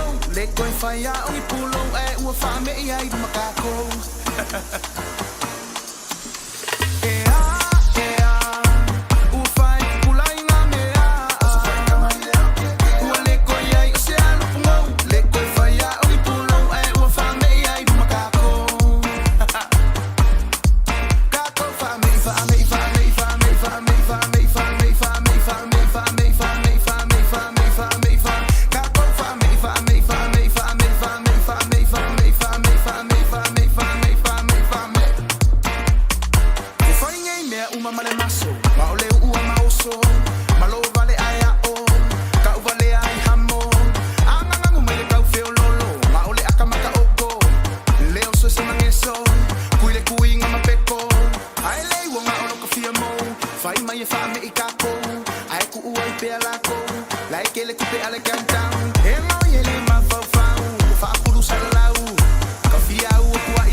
Glenn, Salafalava, o Aola, Pimerna, Mo Belo Litio.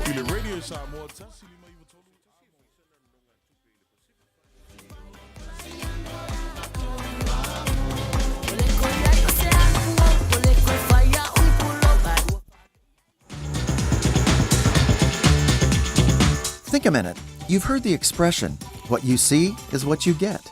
My grandfather used to say, if you look at a tree long enough, it'll move.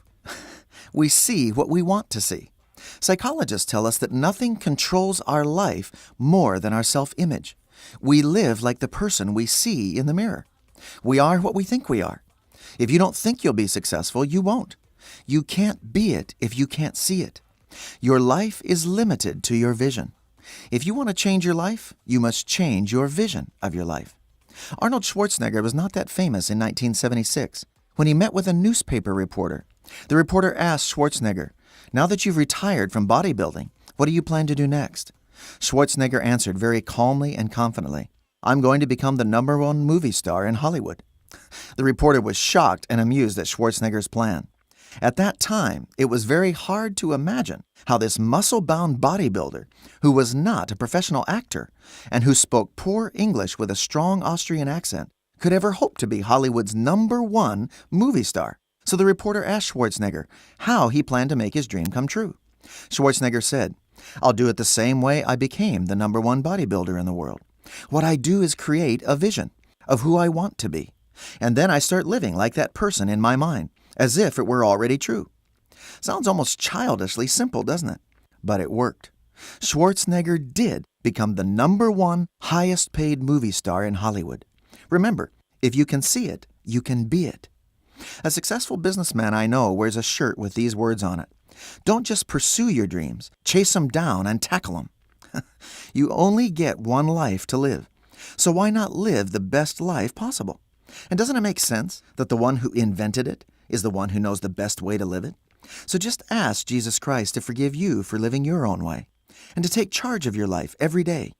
He'll help you start seeing and being the success He created you to be, so you can be fully satisfied with what you see and get. Just think a minute. If you'd like a free CD of our top 40 programs, write to us on the internet at www.thinkaminute.com and catch us tomorrow at this same time when we stop and think a minute.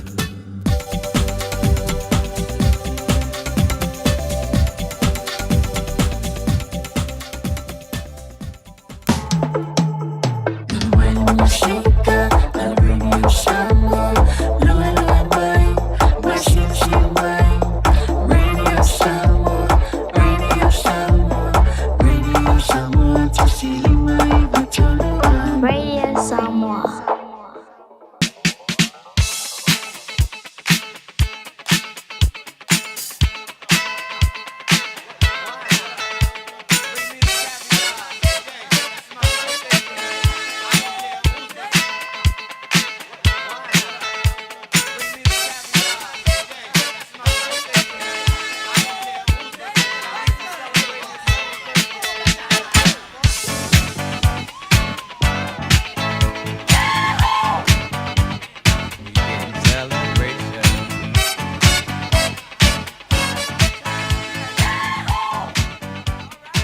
Ia, te milunga lawati, lea ua toe 27 minute o na tā lea o le valu, tātou tala mai Samoa pe o na whailoa atu e lea whionga ia. Kalmanmana a te mile nei o tātou waso soifua.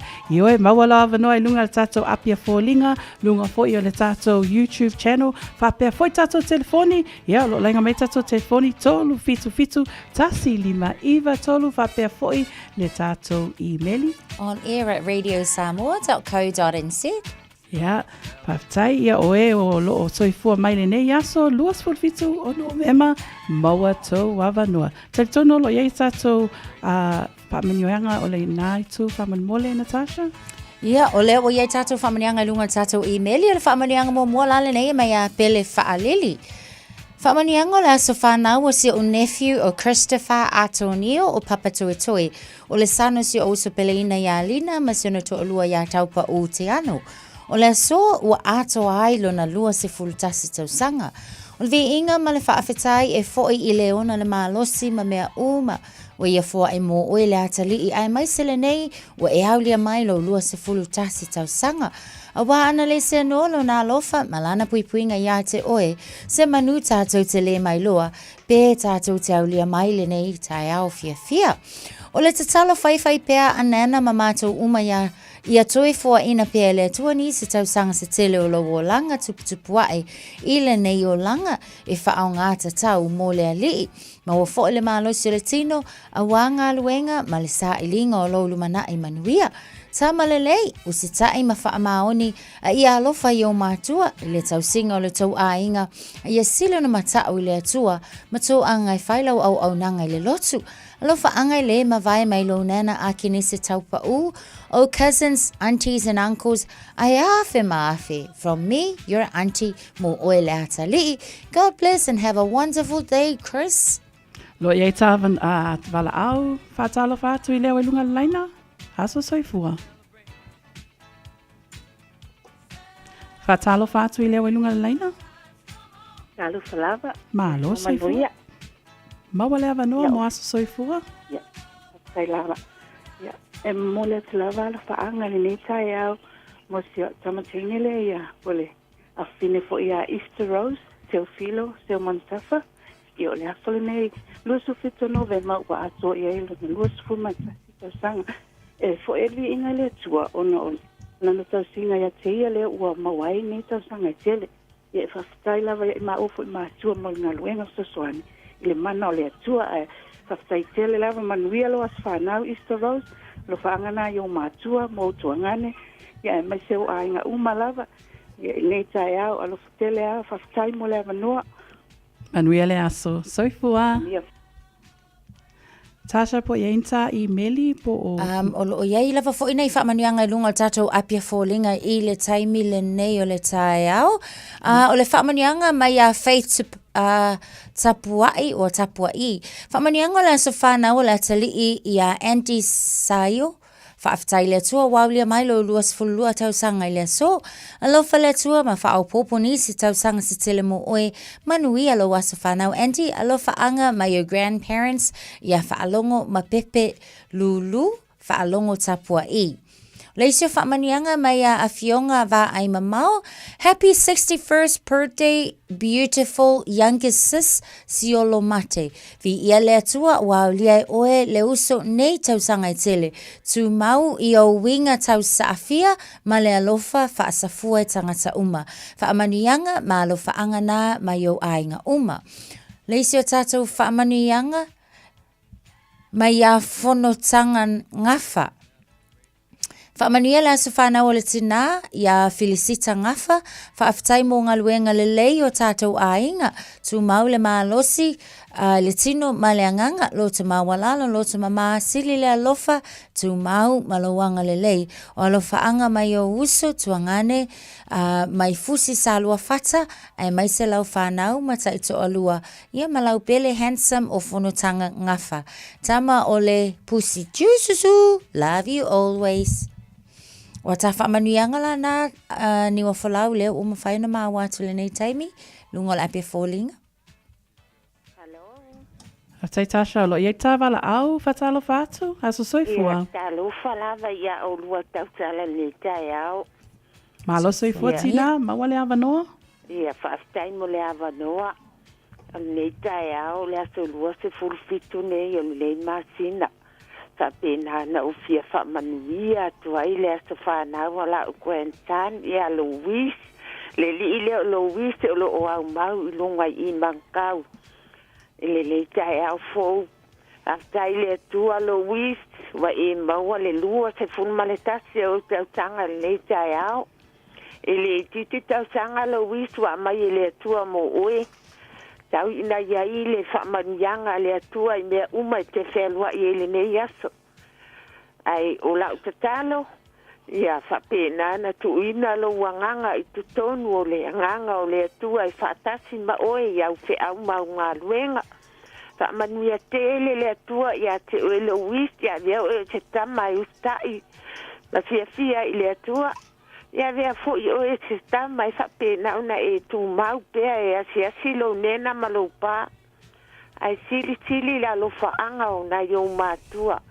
O Lina ma enti le talu. Le leita e ao lo tuafitingi e ala Riana, o Linet, o Lote.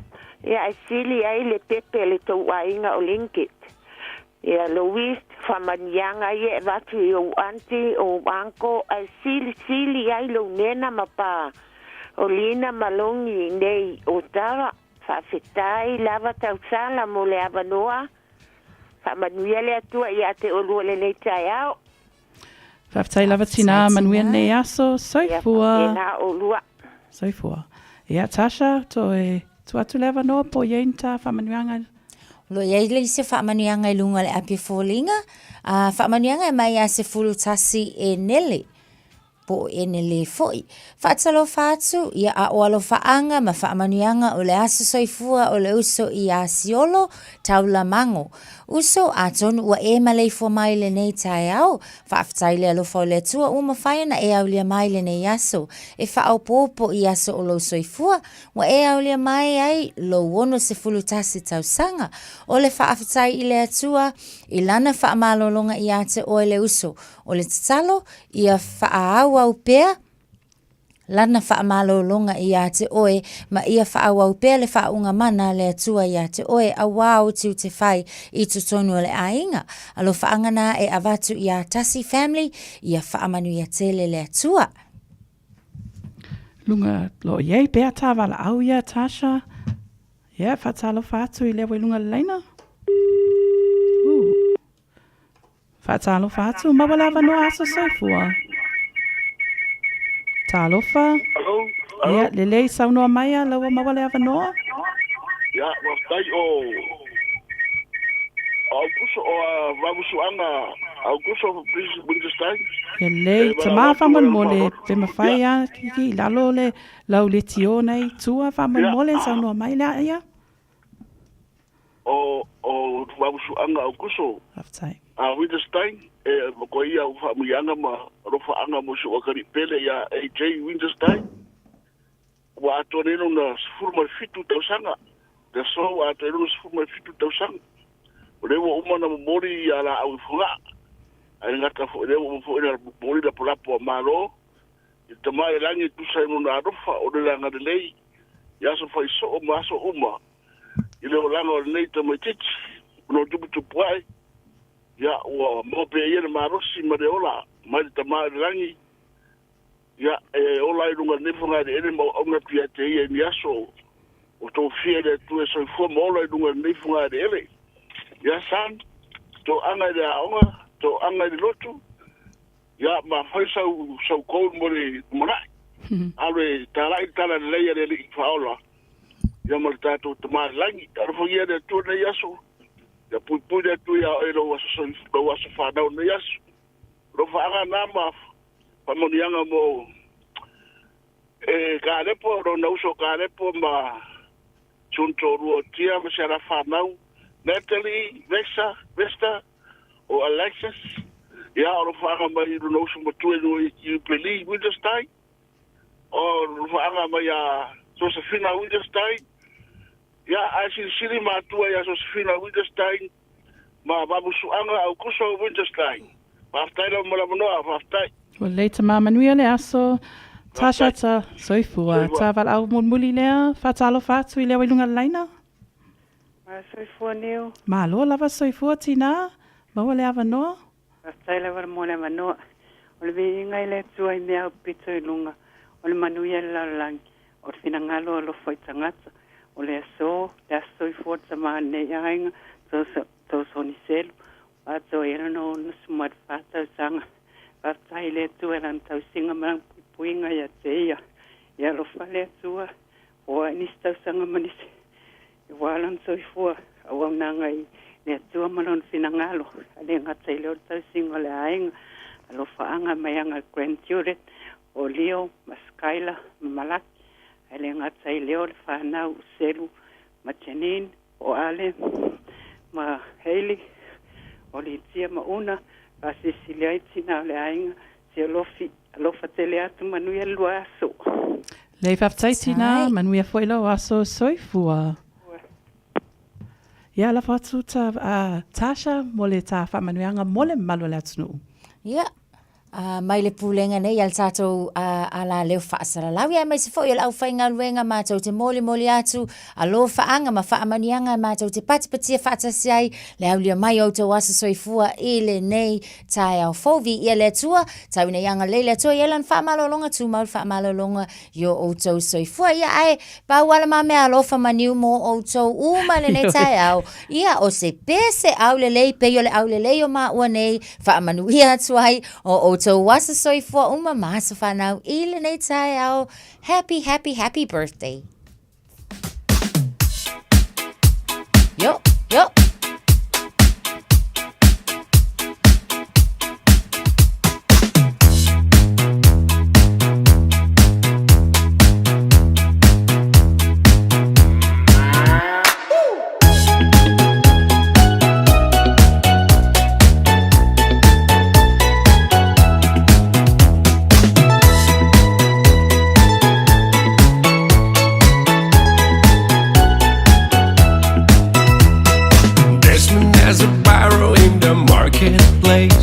Molly's a singer in the band. There's my sister Molly, girl, I like your face. And Molly sees his as she's taking him by hand. Oh, bloody, oh, blada, life goes on, yeah. La, la, la, la, life goes on. Oh, bloody, oh, blada, life goes on, yeah. La, la, la, la, life goes on.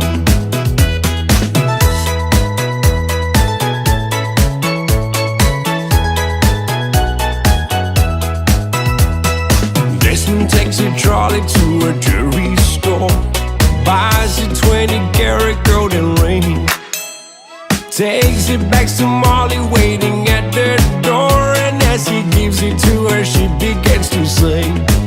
Oh bloody, oh blada, life goes on, yeah. La la la la, life goes on. Oh bloody, oh blada, life goes on, ooh yeah. La la la la, life goes on. In a couple of years they have built their home sweet home, with a couple of kids running in the yard of Desmond and Molly Jones. Happy ever after in the marketplace, Desmond lets the children lend a hand. Molly stays at home and does her pretty face, and in the evening she's still swinging with the band. Oh bloody, oh blada, life goes on, yeah. La la la la, life goes on. Oh bloody, oh blada, life goes on, ooh yeah. La la la la, life goes on.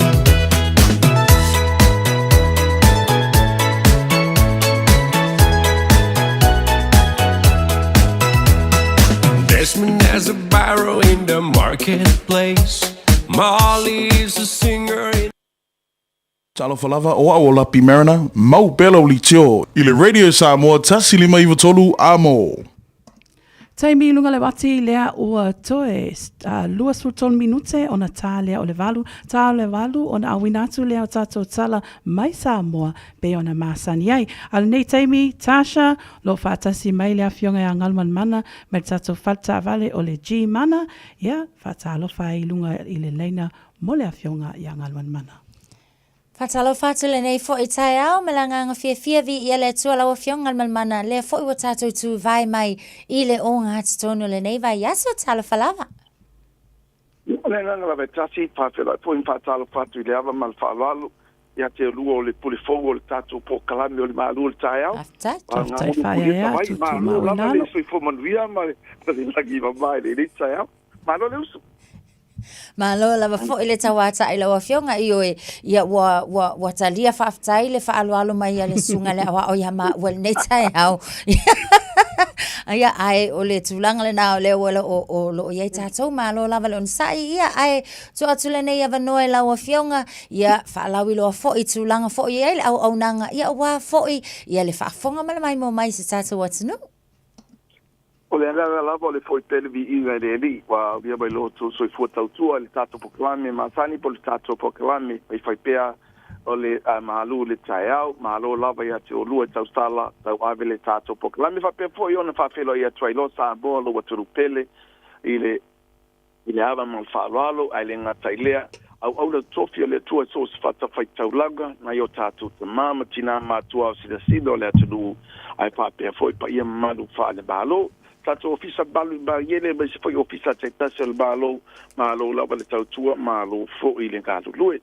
Lunga le tele tono whawhenga luenga mai se fōi tono lau mao te tau silo tātou bātua, tātou fōi o bādawa bai, tātou saudi atu ngā luenga, io tātou fōi wai lua ngā luenga dei tū la, mā lou lawal wha mā lo si mā lou fōi le tau si a inga.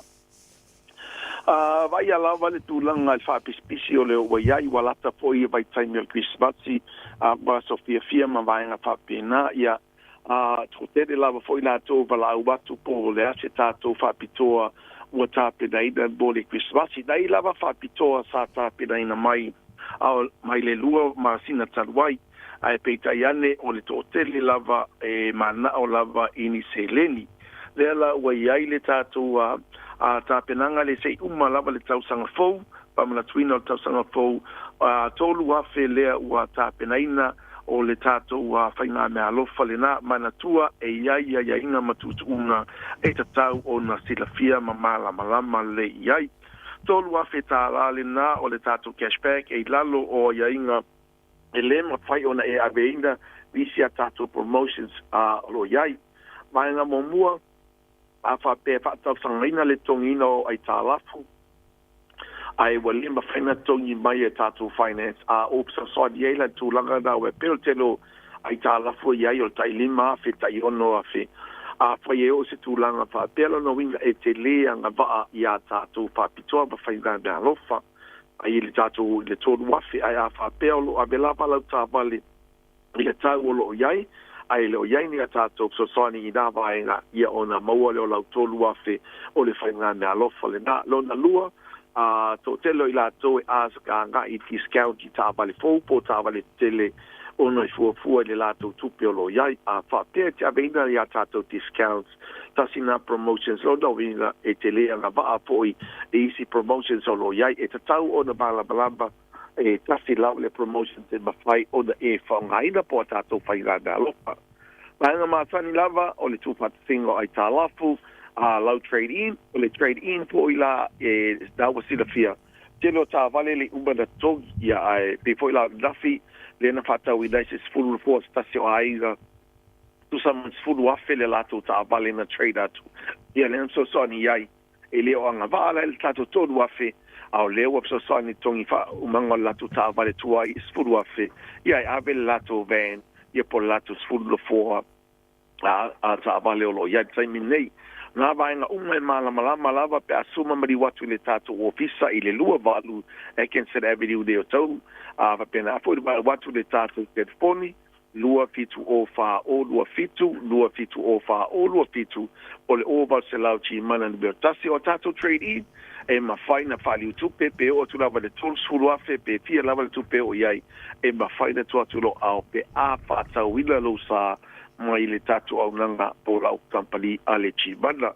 Tele ni si vaenga e tatuani ai bol taimidei, bala wa e sato te poni na, pol sato te poni o le oval se lau chi mana number tasi oval se lau, paono lua ono lua tasi oval se lau, paono lua ono lua tasi modu tua oi, tato promotions pasani lava, pata siai mbal tongino lo pasise e te malanga mai ai e pekina lo sa bal fala lo fatai de tatu tim le tai au anga leile tu e fofang mtu to le nei aso e bet pata songa sa bo ora so i foia fa malo fa ftai la wa fionga nganu mana nei tai au mo le li poti mata ngo fie ya manuia lava single nei aso tai tonu le wa fa fonga mai le atu nu I fa manuianga e tele o le company o le G mana o le tali lava o le ioe. Fa malo faftai manuel nei aso I le alofa o le atua.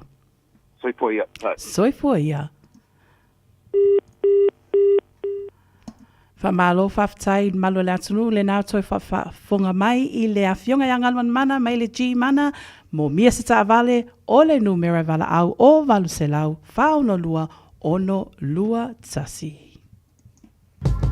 Beta Drive Doctors I le taulanga whaatau I maangele whaapea manrua o le vainga o so ngase pe amana o mia e whaatino e fo I matupui pui o le whana witi o tupui pui la COVID sfuluiva mo I lato e sfuluan tausanga malunga atu whaapea matupui pui o le flu wala au telefoni 255-25 mo so wanoe whaatino ai nei au nanga o fisa whama I maangele I taftafane o le McDonald a manrewa I taftafane o le Whaletusi po le Public Library Beta Drive Doctors Clinics.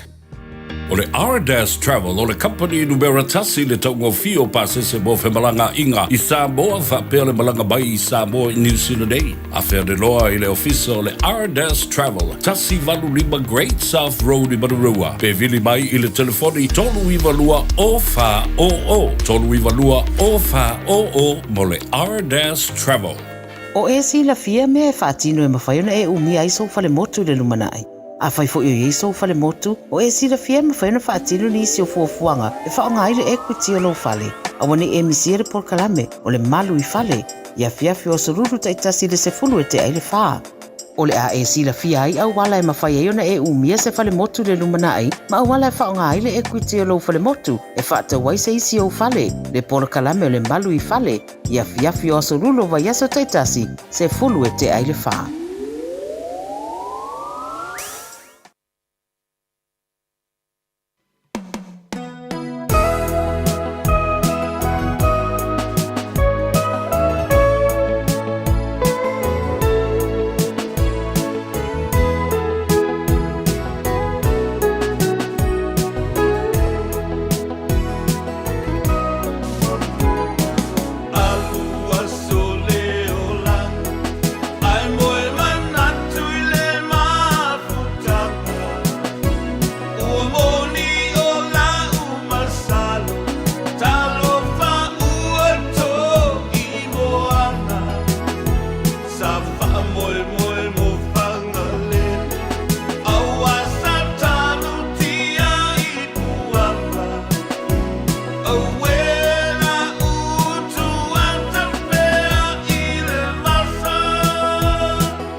If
hours a day, 7 days a week. Radio Samoa streaming live on www.radiosamoa.co.nz.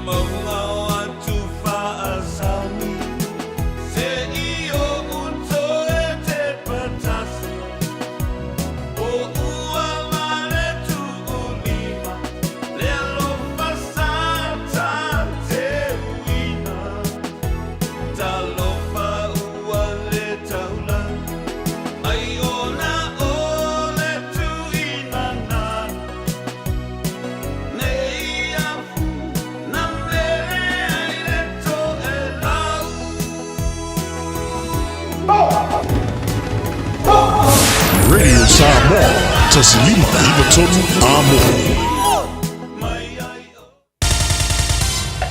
Usi mai alau whaafafonga. Telefon mai Samoa ya so taitasi. Wa au mai amo oe ona o le langolango mai a le talofa voucher. Fifi foi whatalofa whaisio tātou tunu, tātou mafuta ma whairoa i renei asa fau. Tala mai Samoa, usi mai alau whaafonga. O iei nei te whaata tau e ona maua se hao whainga e toru wafe 5 se lau. Po le siria tu fo i o le hao whainga o tangata nu o Samoa. E anga waa e le Citizen New Zealand. Ina ua amata wha malu le aso lua le vaya so nei. Malu si anga o le tūla fono o le Citizen o tangata Samoa. I la tau na soi fua mai le vao le aso se furu tolu. O le masina o mea le tausanga ya whiwa se lau lua wha. Ma le aso mua Januari. O le tausanga ya whiwa se lau wha iwa. O le au whainga o tangata nu Samoa e anga waa. Wa wha iloa e le sui o le malo New Zealand o tātou tino upo le komisina mawalunga o si Alei Ventura i se pepa o wha mtalanga mai rona ofisa i pia. Ma ia wha iloa ai o le wha ngai o i o tālo sanga mo i lato uma anga waa e vave le pei o le wha ngai o i o isi tālo sanga mo le Citizen New Zealand. E le o wha iloa ina le komisina mawalunga po le ale vave wha ngā solo ai le tango fia o se tālo sanga o na maua leo le Citizen I se whaasiri silanga le vaenga o whemalanga i ngā New Zealand, i le official komisina mawalunga i pia, o lo whaeloa ai e te le tāro sanga I lalo le tūla fono teu teu, o le Citizen New Zealand o tangata Samoa le tau sanga e whiwha se lau marurua, wa amata nei o na whaangai yoi, ma wa whautua ina ai lea tunuu, e le ai se teimi e whaamuta, ma whaangata ai lea vanoe tu ina atuai tāro sanga. Wa whaelo ai e le vaenga o whemalanga i ngā New Zealand tu atusi, o ana upenga ta whaelangi e mawhaio na maua ai whaamtalanga uma, o pepa tālo sanga matangata e ngā waa. Wa whetau i le a mata whaamamalu ai e ingo le tūla fono teu teu, o le Citizen Samoa le teu sanga e whiwha se lau valurua, ma le tūmutumo le ofisa o whemalanga i ngā New Zealand o tātou tunu, ia I la tau o lo ofia tālo sanga ni visa, e malanga ai fuafuanga whaamavave whaale a inga, po o pisinisi manifono tanga, wha o popo I ai, ma le au tāwha whaor kirisimasi, ma le tausanga fau. O mtanga luengo tina amtama I tai a tina e o fio anga maanga whiso tai. Wa ngāru rue whaipa anga nei ma le whalaptonga le to mbanga moe popuanga tia, e wha tino por kalameres fulu ono aso, e te te atu ai so se sa wanga lo o a fiai tina amtama I tai, wha pea lo teine o le tino. O le autu o le nei tau sanga I atu whatasi e wha amuta sa wanga. Ai o le porkalame le to manga moe popuanga tia, wa autu le whea autau mori mori e se alo tamai tai ua maliu ono o sa wanga, I amuta I a te au. O le pito la autau ave le malo le nei wha moe moe, na sa uno I aile ministao tinam tamai tai, a tina e o fio anga maanga fiso tai. O sa wanga e a fiai so se tangata mai so se no fuanga. E pei o na moli mawina I ripoti. E tu sa maleono sulpasenia o tina matamaitai. Na afia I sa wanga I se taimi o lo lato o langa atoa. O le nei pine whaamau. E afua ai le una ia o le nei pokalame. Ma le tā ua le tau tinonga o tangata tai totas. e tau fia nei whakitau. E whaavai Samoa I lunga o le whaaloalo ma le whaatuatua. Mai te tau o le tutu pātasi e tali atu I nei whapitauri. O le manu lau ti mo le nei tausanga, o le tutu pātasi e whaamuta sauanga e aafia ai tina matamaitai. E peo na bala awina I tātou e whaatino nei ngā luenga tāua. Mai fia e whailoa, le ngā luenga so tau au ma le tō manga mo e popua ngā tia. I la la tau por kalame o whae moaina ia muta ia te au sawanga.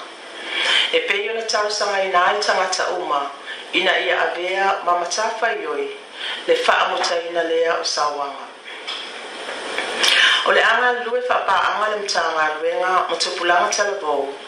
E tu malo mpala potpotonga tu maoti. E whaatino po kalame ese. E whaamalo si ai no o mafio anga. E lima taitaina ma whaia suinga lelei. E tau wala lea I se taiala Samoa, mo Samoa. O suinga lelei e amata ia I tātou uma. Mai te tau na tātou toi whangu bāta pui au whaaloalo. Te e atu I so se tu a inga sawanga, ma ta I mua I whata I ta inga lelei. O le tātou taimi le nei e tātou te whaawai na I se Samoa, e sili atu, e ala lea I so se upu, ngāo yo inga, ma la tātou tau tinonga. Ia tātou tutu whaatasi, ma whausia se Samoa e while mō ma saoloto mō tangata uma. Le fionga muripola ana rosa ale morio o le minstau tinam tamai tai, hati na e o fioanga maanga fiso tai. I le lama whaai o le ase singa tau aloa le te tai o le tātou malo. Le fionga le tamai te ipa le mia, fia me Dr. Naomi Mata Afa, malana au malanga I le tunu o saina.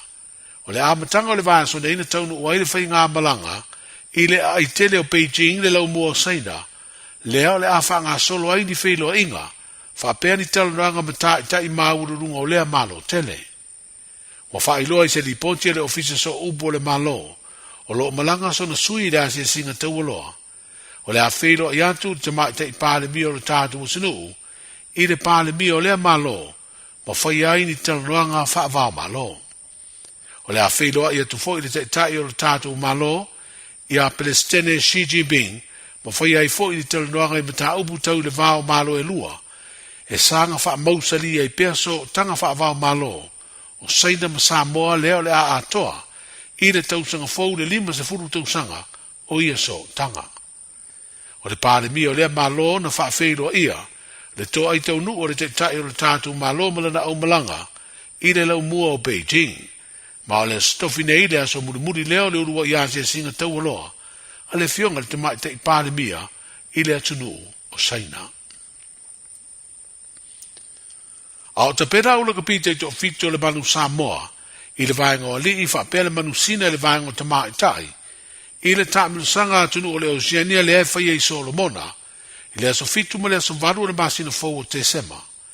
Wa whailoa le lango le kompani o le Federal Pacific Group o le Fedback, e ono sifuru awhi tala, e fesoa soni e I tāpenanga ia au la ka pia lua le tātu tino.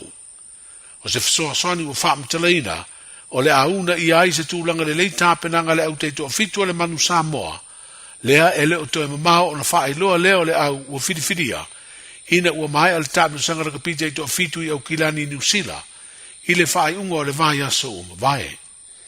O whaalia le tō whase o Manu Douglas Ngau Jan, o ia leo le pula le High Performance Unit, a le lakapi Samoa, o le tāua o le rangolango o le Fedback Group, o le amalosi e le tāpenanga au o le tunu umo le tāpenu sanga le Oceania.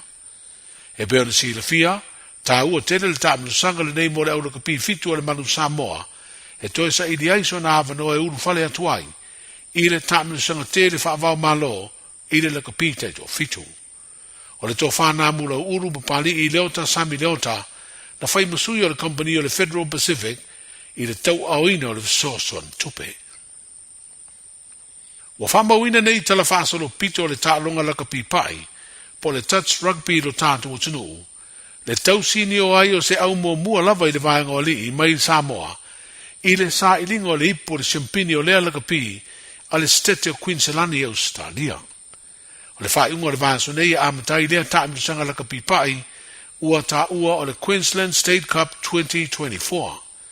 O le nofuanga o Kumera i le Gold Coast, o le awhanga solo i lea sa ilinga siampini, ma i le aso luas fuiva o November o atu, i le aso mua o te sema o le winga e tolu aso o le taamitusanga. O tala nao le nei aso, E silia ma le se lau fale oloa i Samoa e mawhai ona whaanga i le talofa voucher mo whaatanga alu a inga e le atua lava se 5 milu te lafu antuai mai New Zealand, Australia, Amerika, mai si antunu. Ai tau nui telefoni maolo e whaanga le talofa voucher e whai e le whaatau. E mawhai fui ona tungi e tuai le cash power wha pēle pili o le vai isa o se taimi a ngai loa i le www.pacific40.com e lafu ai se talofa voucher mo lo a inga i Samoa. Mo nisi whaamtalanga wala umai le olua tasi o Valu tolu tolu, lua lua lua tolu, po le info at pacific40.com. Feo lolo, mangai atu ile mamafa tatou traffic mo tatou nei Saute Pakuranga Highway southbound, mai tau atu le lata atu le vaengalena Pakuranga Town Centre o le naolo o feo lolo ai lava le PC northbound, anga i atu le intersection le na i T Rakau Drive, ia mawhapena lawa fo i ona anga i atu ang elvaenga na ipotni ile nei fo taimi le tai au Pakuranga Highway southbound o Manta Watu Papakura interchange ile na Wapisi Takanini and the Great South Road mo ilato o lo ang ayatu ina fo ivaenga la Tele Nielsen Street southbound lo Manta Watu on State Highway Luas Fulu o le na Wapisi tato mai se lava fo ivaenga le nai oni hanga e fa pena fo ile northbound ilanga ayatu le nai Mount Roscoe State Highway Luas Fulu mo tato o lo fa ngaina Penrose and Ellerslie interchange southbound ia male northbound o vaenga umana o le na foi ua maita watu bisi ile taimile nei o le tai au e whapena foi se maita watu i nai Mount Wellington on both State Highway 1 and State Highway Luase Fulu ile taimile nei State Highway Sumaleono southbound mo ila tolo anga iatu ile taulanga faisi pisi tatou le latatu le vaenga na Point Chev ia whaamole utangia na vaenga uma mole nei foi tai au Greyland to Mount Albert ile taimile nei faifo isipisi o tatou mai ile Great North Road southbound o lo maita watu intersection na Karangahape Road and Bunsby Road o lo wa faisi mama foi o le traffic ile nei taimi o le tai au se isi le nao va aingala tamai lungo wala te tele mo o tatou avata avale ia o ia foi fainga malanga nei taimi o le tai au tau ina ia saunga le mu au to fainga malanga malu le tai au Radio Samoa sfuma 2 minute te ai le tula valu Mali pese, malo fa fonga Samoa, malo fo ile va ile musika. Radio Samoa number 1 New Zealand akoa. Simpson.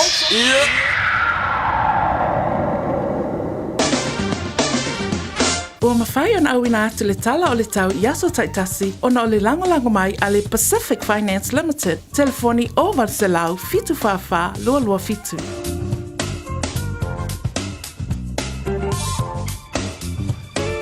O se vaenga tala tau, mole sila fia malo le atunuu. Ia, o loo whainoa mai lava nei au ki lani o le mawalunga le vevela, wha mawina e luas fulu ma le lua, maua lalo e se fulu ma le ono. O winga o le tau le nei aso, o le aoa le nei aso, ia me se foi o le a o loo whainoa mai e iaini teimi o le apa uai wanga. Le aso a tai au, o winga foi le nā o le tau, luas fulu ma le lua le mawalunga le vevela, sfulu ma le ono le maua lalo, le maalu lea, aso whareile, whapena foi le tau, ia e tama whai lava le la, e tama whai mai i le aso whareile, ai o loo whainoa mai foi, o winga foi le nā le tau, o le aoa pa u foi nei ti munga. Ia, o le tala tau nā, mo le nei teimi al tai au, e wha moe e fisosoani ai, mo polo kalame, o loo whiangai ma oe le nei aso lolo. Manuia lava singa o le nei aso.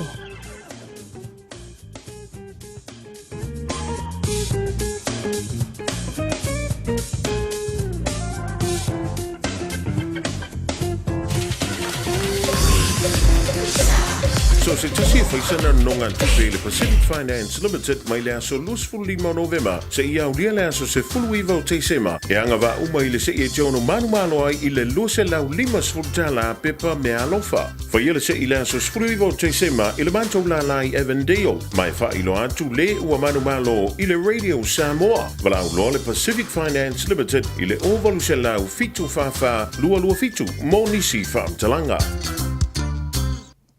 Taimi lunga le wati le was full 5 minute te ai le valu tautua Radio Samoa tasi 5 a mo o lo e whaafunga mai pea bloka lame le maalua le tai au lunga le tatou ala leo Radio Samoa tasi 5 a mo. Tari tonu Natasha o lo manuia lava singa le malua la tunu ule nei tai au o e o lo o usu atu lato ngaluenga matiu te mawhaiva o le nei aso ia mai se fo i alo mawhanau i le nei taimi o le tai au whea ngai fo i e le usu atu i a o onga ma nei a lava fuafuanga le nei aso ma le anga le mai o le atua. O le manatu lavle nai tasi o lo o iai talu sia lava foi o lo solonga le lei ia tapenanga foi ale atunu i le nei taimi o le tai au e manatua a wangi ingalo fai singa malu o le tai au. Ia unga seki ia lea pe susule a wala kele pe ma se ange la wala kele ala makua ai le lei a pala ia kako a walanga umanga fai malu o le tai au. Lasta malu o tai au ma nei a mo nei aso. Ia o le aso lulu lale nei kokoa laisa. Kokoa laisa falawa fa toast le falawa fa ipula wa uma Ma Uma neia tele le malua tai au ta nei e Natasha au le taua pe ona sauno atu Natasha o le whaataunuina ia fai lau malua le tai au e le usuinga luenga matiutia le nei foi aso ia me se foi a fai le malua le tai au e la ngona lava le malosi e fai e lau ngaluenga po a foi fuafuanga le nei aso o le A-OK ia mantua foi e tatou tala le na awina atu mai sa moe le valu a fai wa misi lau pasi nei tai au le valu, le ale isi tā teimi Natasha. Fai fo unto maua le sfululu e lawa nei, ma le afiafi fo i ana nei. Mahanaia. Ai maua uma lawa fo i lunga o le tātou YouTube channel, ia whapena fo le Facebook channel, al tātou le tio nei. Lelei, whawhtai. Ia mon malo la tunu le nā maua lawa vanua e toe a wina atu ai a tātou tala mai Samoa, ai mon nei teimi o le a wina atu a tātou walanga upu.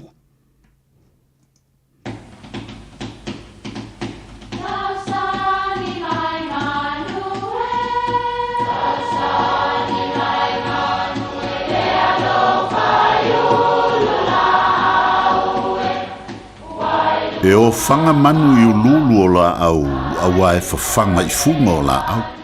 A o le tangata, e whawhanga i upu matala. O le mawhileo o alanga upu mamuanga ngana Samoa maona whaapongai, e a fua i lona sio mianga. O lona le asau i le whaatufunganga o le iloa whaale aso, mai le tautua se ia o ina pule. O alanga upu mamuanga ngana, ua lanto mamanuina le tō whamanino a Samoa, mana tua foi, e tāo fitau muli le atunu. O le anta whai maa ia le tamaloa na liu fatu i le alantaua. E vapele tala i aile tamaloa sa fata ingo i a mau ava, sa awai i le unu moenga ina ua porto Samoa, i le alanga ina o pampa o le tupu o Salamasina. Mana tua foi, o sa fata i aile isi ao, e taua o le ao le vai tamasoali. I nā ia sa tunu mafono ma le alantau. Whapela a o whaile whesi ta i ngā pou a umanga mapase se o te whai o le tupu. E vai atu mau awa, wāwa noa mai pou i tawhatafa o Salamasina. E poto tele le tangata le nei o mau awa, tua tuloa mau awa, si i ane le maa, tuu i leisi pou, a e nofo ia i leisi pou, ina ia aua nei no foia e seisi o manga mpase se le poulea. Na soi malie le tupu o Salamasina wa wana iloa le lei. Lea ua whaia e mau awa se mea ese.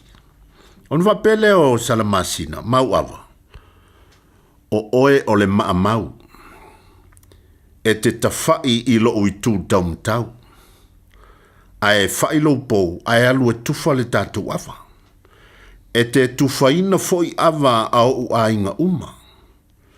Le maala lea na tuu e mau ava i le isi pou. Lea ua whaalupe ai mua a mau ava i safata o le tafa i maa po o le tafa i pa ia. O le fatu, o le isi lea ingoa o le maa. E whao ngā e whailaunga e whaapoi ai o lantou no fuanga. Ia lantou launga ia po o le folofolanga fo i o se ava. Sa whai le alo fisa o le tupu o Salamasina, sa iai fo i le tamalo ingo i a mauava. Ana whapele o mauava. Au te mua i tuu le maa le i. Ma te tawhai a wā le tupu o Salamasina. O le a tawhai maa ia le tamalo na liu fatu le ala taua. Ai mangalo ai lo leo, ai whanga fua lo no fuanga wa o au. Wa au fia seulupo i tae ao le fesili silfai. Manuia lau whasonga Samoa. Malo soifua, o le sio fufonga Samoa, Radio Samoa, tasilima iwa tolu a mo. Se kia Radio Samoa. Taimilunga la wati le wa luas full minute ona te alea le valo a taritonu tautua Radio Samoa tasi lima iwa tolu a mo. Tasha taritonu ia olo o awawa pea le tatou tau nei tai au pa una i timunga ai lo o anga le lei pea le atua mo tatou uma. Fatalo fatu ta wo ya Chris. Malo Chris, o mai oe le nei tai au. Alo fara wo Wami o tau ni teo, vi iere lo whamananga leo le tua nei teo, whtai le tua iruna, lo whamananga lea ti tātou wa. Le rawhai minane maure mui tātou, nei fu teo a whai mai, e whaia e ia, le mea e manao i ai o e matatau ia te ia. E whaafofonga foi o ia i la lātou ala ngātu. Ma whaao la ina i lātou wa amen. Le whai mena le whaamarosi pole wa onga mui tātou ni te o whai mea. Ma me e whaia e ia a.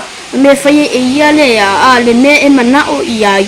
O e matatau ia te ia rano winga. E whaia e le tua a. Me e manao i ai a. Tanga te matatau ia te ia li whina. Ai whi manao la li whina a.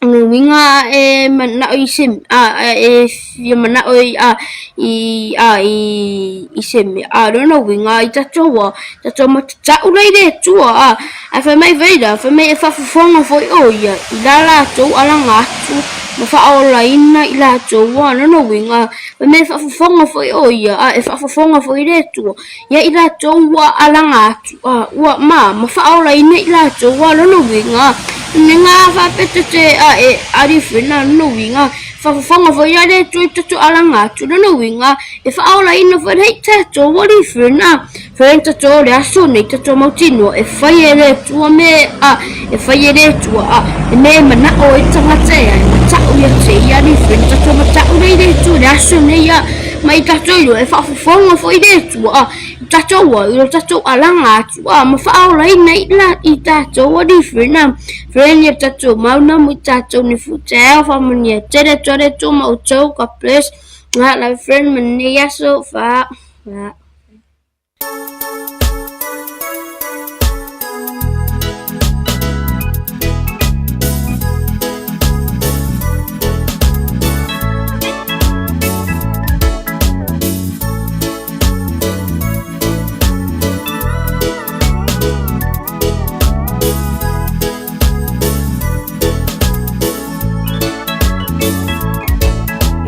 Happiness and joy, it's in my life tonight.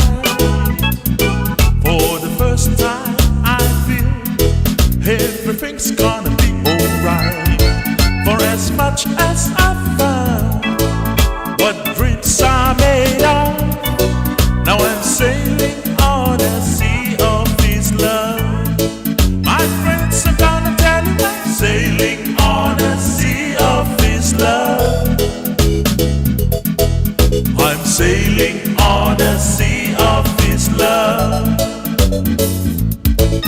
I'm free as a dove. Now I'm sailing on a sea of His love. It's a miracle that Jesus placed in me. the truth that we share, I never thought it could be. He taken me to new heights of love. Now I'm sailing on the sea of His love. My friends are gonna tell you I'm sailing on the sea of His love. I'm sailing on the sea of His love. I'm free. I'm free as a dove. I'm sailing on the sea of His love.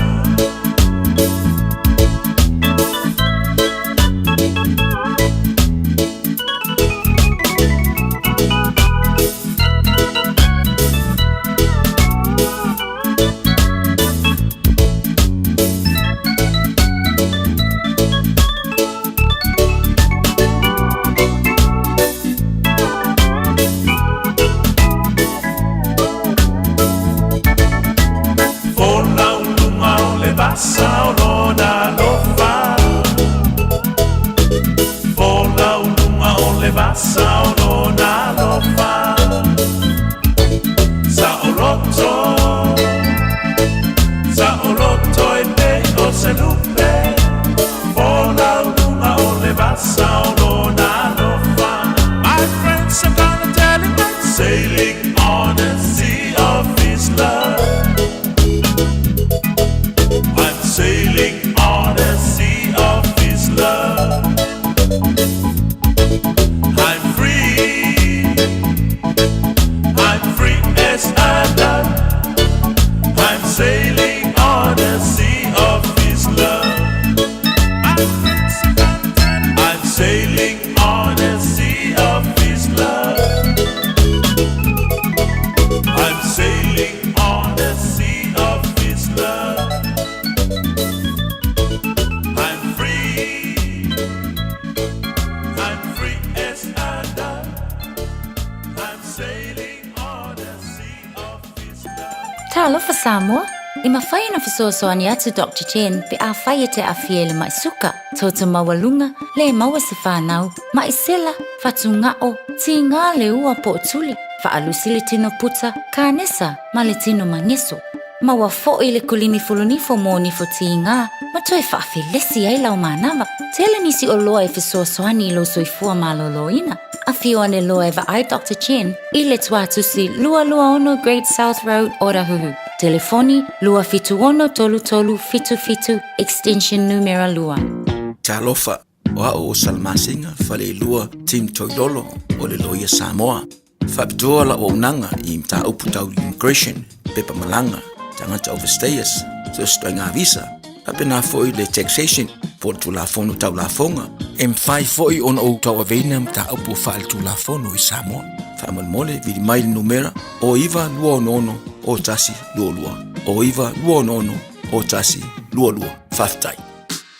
O le Furniture City I le tolu fitu Sales Yard Road I Otahuhu. E te mawai se ti mea awhale, mai le iwa se lau iwa iwa tāla. Afe wha se lau iwa iwa tāla, ma le afe iwa se lau iwa iwa tāla. Maua se ti no fua o le potu malolo, no fua ma le lau lau ai. Wha apea moenga ese. Asili atu ma le afe valu se lau tāla lau whaatau. O na maua leo lau pepa tala o loa. E se lau tāla, ma le isi se lau tāla. Mo lau e ka le sia, wala au loa le Furniture City I le ono tolu wha, lua lua fitu lima. Ono tolu wha, lua lua fitu lima. Radio Samoa. Taslima iwa tolu. Ama. Taimi lunga wati le ua luasful valu minute te ai le valu tautua Radio Samoa tasili mai vatolu amo. Nai minute mawale avanoa se saunoanga a le afionga a le konsula. Le afionga le apal salue fa apole lua o le amaua le avanoa e sana saunoanga I nai minute. A nei taimi Tasha taritonu nei tai au o loa taimi leo le watu nei mātua. E watu alo mwhanau ia onga. Mana ia foi se whamanatu ia lato nisi foi o tala saunoa nei tai au. Mana ia foi ia whatalo whatu foi malu lato nu o loo whatasi pia mai lunga o tato polokalame I le nei tai au. Whamalo lava fo I mātua uma lava le nei tae au ia lātou fo I ia mai se fo I lātou o ngafa maltapena ina o nei tamaiti a onga o te tali tonu lau koi ki au o ka vale leisi vaenga anga lu koinga lu aku ma whakalo whai au tau ai o te tali tonu fo o isi o kasele lei la ua I to tonu o le whale a onga e sere kou kenge lei tamale lei whamalo mātua malo lava fo I le ono sa ia le whai ngofia ia ai whamalo lava le ono sa I mal finfinau ia o mea le lei uma lava nei fai mai ale sunga la o ia tawai o la tatou whaaputunga o a lea mo le lumana ai ia mate talitonu fo ia I ma ua wa sa whaaputuputu fo ina o ma ua matua ia le nei fo I ua o ma pene ia fo ia ai whamalosi tene matama koi ki a o makako io e makua whamalosi suenga tene lei tama lei whaamanuia le tua you got this Absolutely. Manuia fo'i leo o alo atu mo tatou suenga nei tae au manuia tele whaamoemoenga mo le whaiunga o le tausanga ia taina atu pese lea mo alo mawhanau uma ia mai ona alo atu lea mo le saunuanga a le konsula Samoa.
na o le Radio Samoa se furulima iwa toru a mo e tautuaina o e ilaungangana fitu aso le vai aso. Taimi ilunga le wati lea ua tue lua sultolu minute o na tā lea o le iwa tautua Radio Samoa tasi lima iwa tolu a mo. Ia, wha malulu atu le malu la tunu lo tō whaafonga mai so se tu le ke lope nei tai au. Ia, wha malulu atu wa le maua se awa noa. A le tātou konsula o le maa lotu tō tasi o Samoa ona o ni tuatuangia le maalo fia ua le mawhai ona maua mai le awa noa a le konsula nei tai au. Ia, ai whai aso le ali, ia, talitonu moli atu ai e tau soifua, ia meise foi le awhionga a le konsula mole vai aso fou. Ia, e toi whaatalo whaatu la lunga le tatou apia fo linga. To tele o tau o lo patipatia mai lunga tatou apia fo linga le nei tai au. Natasha, ia meise foi le Facebook. O loo whaatasi mai ai, malo lava o loo whaatalo wha mai to tele lava o tau, ia ai malo whaatai mafuta mai i lunga o le polokalame o le malu o le tai au, i le nei fo i teimi o le aso. Malo whaatai, malo lava i se tatou a inga me se tatou nuu wha mau popo. Ioe, o le leina, o lo whaatasi mai Natasha, ia o lo iai pele na tete Nicolau, ia whaapea foi Maria Tapusoa, nisi o lato lo mawhaiana ta mawhaiato lato suafa ai Salpista, to tele lato atunu mamau o lo whaatasi mai lato apia folinga neitai au. Ia ai mai se foi le YouTube channel, to e whaatoa lo whaatoa i le awhaingalunga pa ia le atua. Ai mai se o tua a sina le mamalu le atunu o lo tapua ia tātou ngaluenga mawhaiva i aso taitasi a lo lava. Io e le mawhaina whaangaloina nei tua a mātutua foi o lo tāpua ia. Wala lātou tatalo, lea o lo o manuia ai le se o le sao tātou i le nei foi tau sanga. Ai mai se foi na isi o ta mā mātutua ia matina mātutua e le o mawhai o na tala noa mai foi i lungo le apio fōlinga ma le YouTube. Alo whaafongafonga mai tutono ta avale tutono maota mau lātou lawa se whaamalo lava le soifua i ate o tau whaaftai tele lava i lautou tāpua inga ma lautou tatalo. O lea lava. Tasha, o te iloa nei teimi o le tausanga, mafutanga o lo atu tele foi o atu i pāti, ia me se foi o fiafianga o le kerisimasi. Ia whapea foi ia mafutanga a inga, lungo winga la o lo iai pea le lapata inga, o le koviti, a le teimi le nei, tai tonu o lo whailoa mai ia le ngase leo whaingoaina o le whooping cough. Mene whai lau tele ina wha mole. Io e ole nei ngase na whaalawi loa mai ele te whatu ora. Ia mai se lava foi o mtangaluenga ole soifua maloloina ele vai aso lena te atu na whaalawi loa mai ai. Ole isi le nei o wha mai so solo. E tai pei lava foi ole ho o mai ele COVID e ta wala ole pandemic, ole epidemic. O foi laina ta ua vaenga wha apene. O lona winga. Ele ka aloa i eisesi. Ani wa folau. Ele ula i eisesi ko inga kale. Ole kale lea sole. O mafo fopo le wha sa moa. Ia loke whai atu o le tale whaalau se so, ia ke au ia. O le kale whaingale wakau le maua se maa nava. O le tūlanga la le ia i le whaalau i loa mai le te whatu ora i le taimile nei. Tele lava ina a fia ai alo mawhana witi. Ona o a unga o le kale lea. O inga kale, lua mingu ke kolo mingu ke o whai lava le tale le nei. Ma whau la i le ability po le ngā whakia le maa o le tamaititi la ititi. O na ngā whatia le taimi fo ilele o le koe maa nawa i a koe kale. Ia e whaisi whale tonu e wha pena lava foi. I so se tasi. E le wha ailonga ina lava se tasi. E le nei ngase. Ma e a whaina i la le vaenga fo i e tau i o tātou mā. Ia e ho o lava i le tū o le mā whau. E ho o ai lava ina uma le soifua o le tangata. Ia wamana tua. A hao inga pungi le ala ea i le kaimi le kale. Ia e whainga taha o na maua le mā nawa. Ai pei o le tala le nā mō tātou i le taimi le nei. Ngā kale le whaamai le ngei i le kaimi o le tasi iwa iwa ono. Le whatu ato e o mai le taimi lale nei i te tonu fo il tātou atunu. Le wa lapata i o lona winga e tā ua lava le utangia o lapata inga uma lava o a unga ia o le kaungofo le mānawa. Ia o le isi vaenga e ei fits ia funga le oso fiva pe whaama i māliu le kale. O wa a oso nge le kale e whaama i māliu le langa o whai a kwai. E kau le ise malo o longa. E kale ai lava, tale ai lava. Se i tulou le whaafonga le tunu o le kafe o le isu ia po o le fiva foi o vaenga umaia e te tau o na utangia e tātou a mai tau wina loi se kasi ia wakakau ngā siasi whale mai tātou pol fo mai. Tau leta. Natasha, nei tai au o se lapata inga na mole mamalu le atunu. E me se foi, o loo whai loa mai foi, ele matanga luenga soifua maloloina. Ia so taitasi, ia inisi foi a tatou polo kalame, o loo whai loa atu ai foi. Ia tui pui pui a le tāua, o leo e whai tui pui puia. Ia me se ele ngata la, le ngase le o le whooping cough, a o le goviti, ia o le influenza, ia manisi foi o ngase o loo tātā, ma se whau pea mai a ele matanga luenga ale soifua maloloina.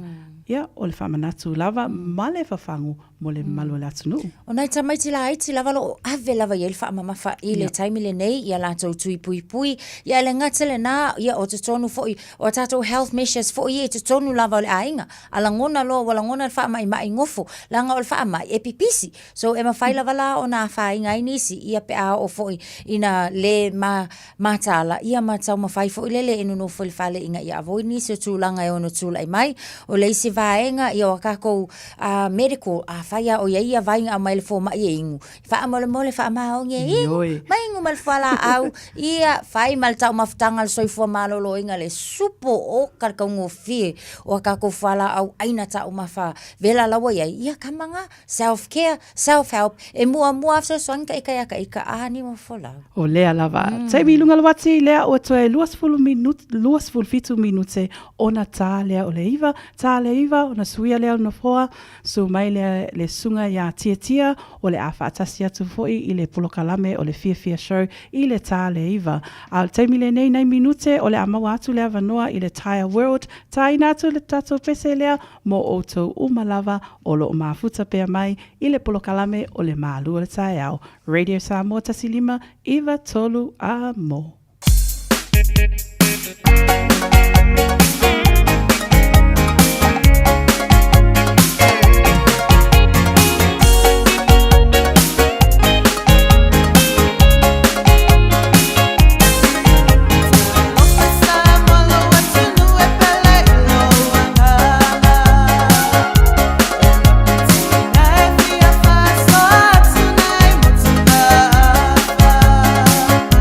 Wale soe pomale, suinga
Samoa, kasilima i wakuru amo.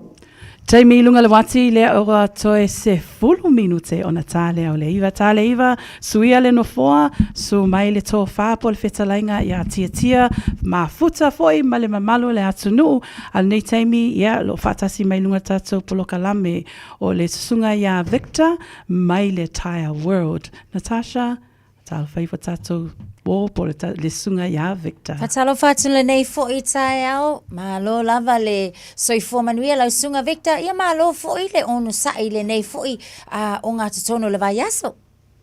Ia, ma lo lava sa ia fatalo fatu le bosa se boneta o fo tasa ma se fo i o polau, ma lo tautua, ma lo fo i sa, ma lo ke whamandosi e fatalo fo i le le pai morunga sa mo, nei tato toa sinsina, pe nga makuta mai tona mo fa malao ni tae au, nisi koe no usi ngā ruwenga, ma no le kon sai maruta wata ia te otou.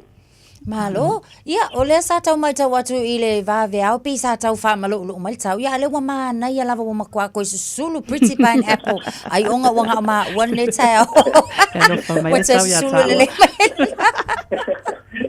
Ia, sa o le, so ara kai au, yang kau kim la uma ya rosu malu si me avella ya mai per ma kon fan le le yas ngai kai singa ko le ni fa ko kai ki au we sabadi mo sa to kai singa fa ma stilu malo mana ya ia so no ia fo i lau sunga fo i ile nei tai au ia fa lau i lo fo i tulanga lo o ia le au nanga se tato company ia wa fo ile fa fonga anga a se tato atunu.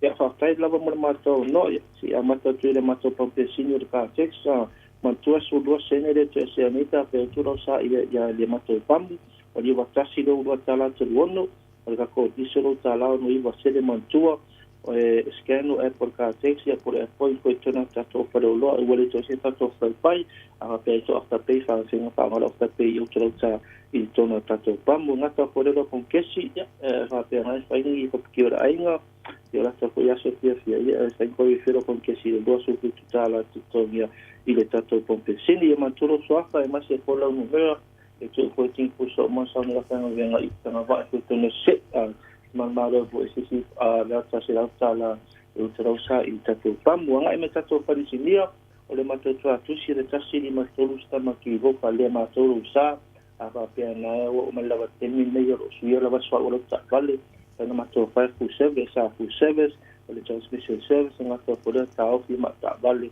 nga siak i tato pa di sini, a pena fi alifi so isia so ko wili, ia po so ia fai pona alifi tato ta vale termine, o le loa inisi tori inisi maulunga, po le lift, pa pi fe tato snoko e po peta ta po ta pick up, yang tato pu pa sa su ta vale lava, lo fa tau na tato pu pa se termine, a pena tau so pu pa, ya asumai ya tatanga kondisi pu pa se pena na mai fo tato company ya pi fo tato le stairs a pena ni so pick up ma biel stairs e o pi fo tato le stairs ke mene ile tato a fali a fali fo tato tonu pa foro sa pe ni fali tonu ka skena ya ma te fo le wine ma tu le wine ya e ko su tala ti to ya ile tato fali fa tau ko tato ta vale ro ma ta vale fo o ko ta vale tuai sa lo ki filinga po ta ta nga venga SUV car minivan hyper car ngata ko le ta pick up wa umana rifa mana ya pa udas puru umanto ia maris no ko ma fa pi afa pe che fia pa lai pa lo me ta wa te suma mo lo la sino ta vale ya na tolu ma sino thanks te me pa la so sa ila ma to fa ta vale sai to tre inso ta vale tuai ya ba tu so ta vale fo ma ila ma to a ko poli ya mo follow for ilo cashback pa ina may amato apa pe fa ta fo ta ba ko mo to follow cashback ma ina ma to a ta vale me telefoni ole o iba lu fitu fa to lu o iba lu fitu fa to lu o mena ta to fisa te vida nga e mo se so son ngai ma ta pa pa mo ta to pa fo pa try for feeling a 10 minutes or 60 minutes to fo lava to fa ta to a special ole say ole Black Friday sales lo pa o mato ta to lo temne I ta to la lai dua le ta to fa pa u nga to fo ta to fa disinia le ta to to si ta si ti sul pe to ta e te suanga ia a pe ta so si ti me ia a to se lang lo so si sai lo mo ia ma to sai su le ma ma sai ta to si ti me e pa le dua suru ma dua suru nga dunga a te pe na me ta vale ko pe so se ke me me ma ko pa ava pe sui po fa ta vale fuira we la historia me la ia pa ta vale va ma tre va pe e te sa we e te la pa ta vale i ta ko pa lo ma to pa to tasi ma tas o tasi to bo si to bimma pa la po se pena va ma ta te no le kurvai ia po le nexus yo pena fa pe te ma na we pena mo i te o ka e ma to lunga fo le ma to lunga le ma ko va ngari sa pala mai e ma to pa ava pena e te so pa ia te so po se ke na le va ame me ka to pisa o se so san mo o ta vale me aso ko wensa do que se le ma ta sanga le ya to el lima sulta la temele amata da so mata vale ko fata una temele i ta ko fata vale si pe hasta pe le pai na tua su vale ma sine e se i lima ta ko fa na so pa una temele me telefoni o i verificasi to tolu to o i verificasi to o na ta telefoni o ta ko so kai la vani ko la na ta sa no Whaftai lava I lau sunga Victor nei tai au mole tato li poti mai le Tire World. Ia, malo lava tautua atunu. Manuia lava singa nei aso. Tato whailoa i se aso i luma le alofa maleanga leo le atua. Soifua. Ia, whaftai lava, ia, soifua nei. Soifua. Le nā malo le atunu, sunga ia Victor mai le Tire World. Mo mia nei pao po se fsoswani foi mo sa. Ia, o le numera whafsota iai lua fitu tasi tolu o.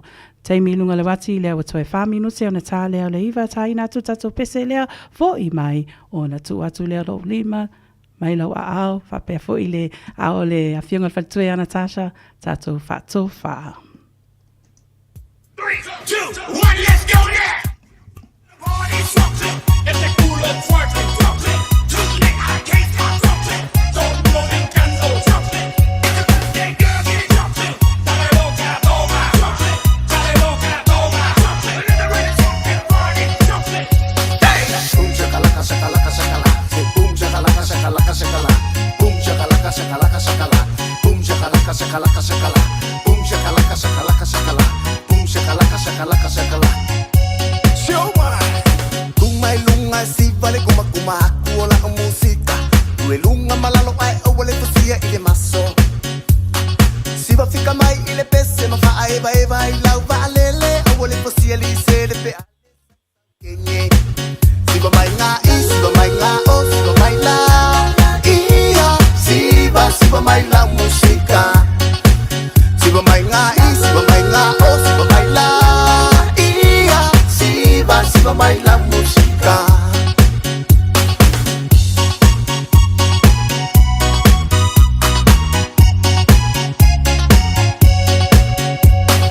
De umalo fi aka ini si valea ore kung shakalaka.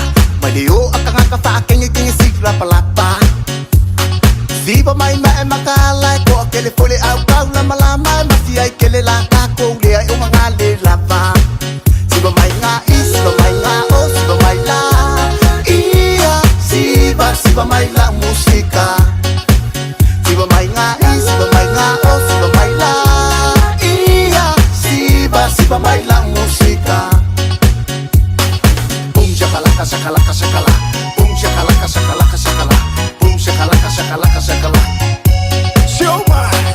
Si va pea oi lau kenge mafika o wai de pito le pese.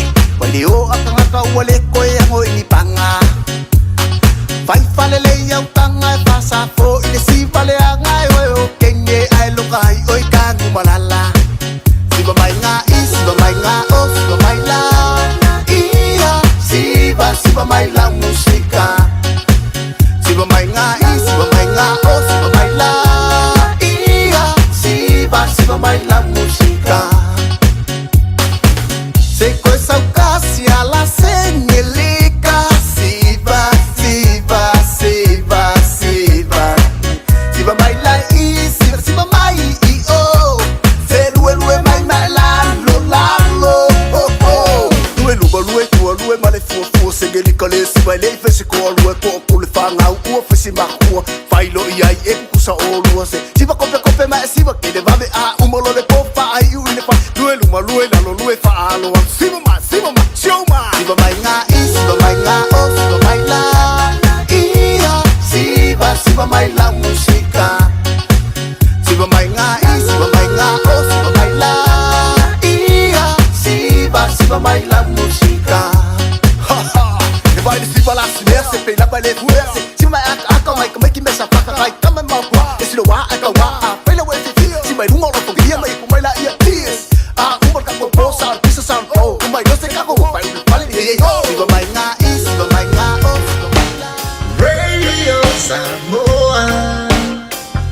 Tasilima ivatolu Amo Radio Samoa Tasilima ivatolu Amo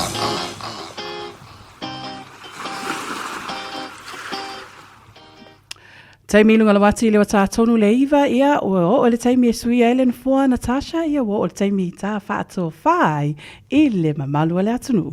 Malo, ia, malo lava Samoa le mafta mai. Au le ifa ma vai fo le netai au whaftai atu malo le tunu. So soni mai le wha Samoa ina o le tato Rupin Koff. Le sa iau so soni mai ia neta tuli au pupu mai lata. Ia wha pena foi faltua ia i rata pasi. O le wha Samoa, o le Rupin Koff, o le tale vivini. Wha whikai wa le se se ma kala waka whewhe fo liu liunga ma ua. Pe anga whai akul ma wha Samoa. Samoa, manu ia tele lava toenga o le nei aso wha pe foi lau sunga ni wafalau. Manu ia tele lava singo le nei aso lo toi feilo ai saso mo mua. To wha soifua. Whaftai lava Natasha, manuia foi lava singa i lau sunga nei aso. Ia, le malo la tunu, whaftai te le lava le mafuta mai le nei aso. A lofa le atua wha manuia le mafuta mai tatu feilo ai se aso ata e au. Soifua, ma ia manuia.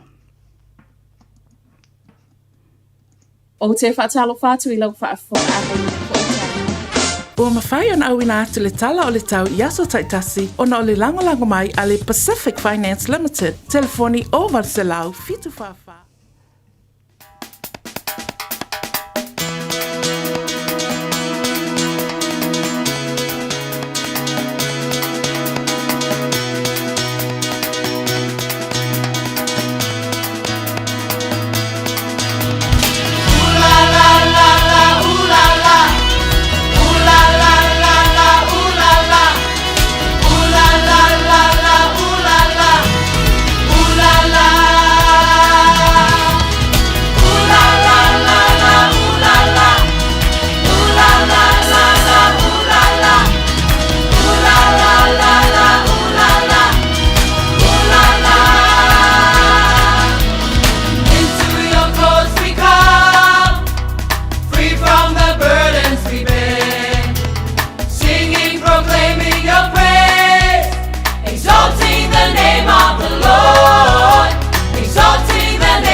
Mariner, Mau Belo Litio, i le Radio Samoa Tasilima Ivatolu Amo.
Oh my God.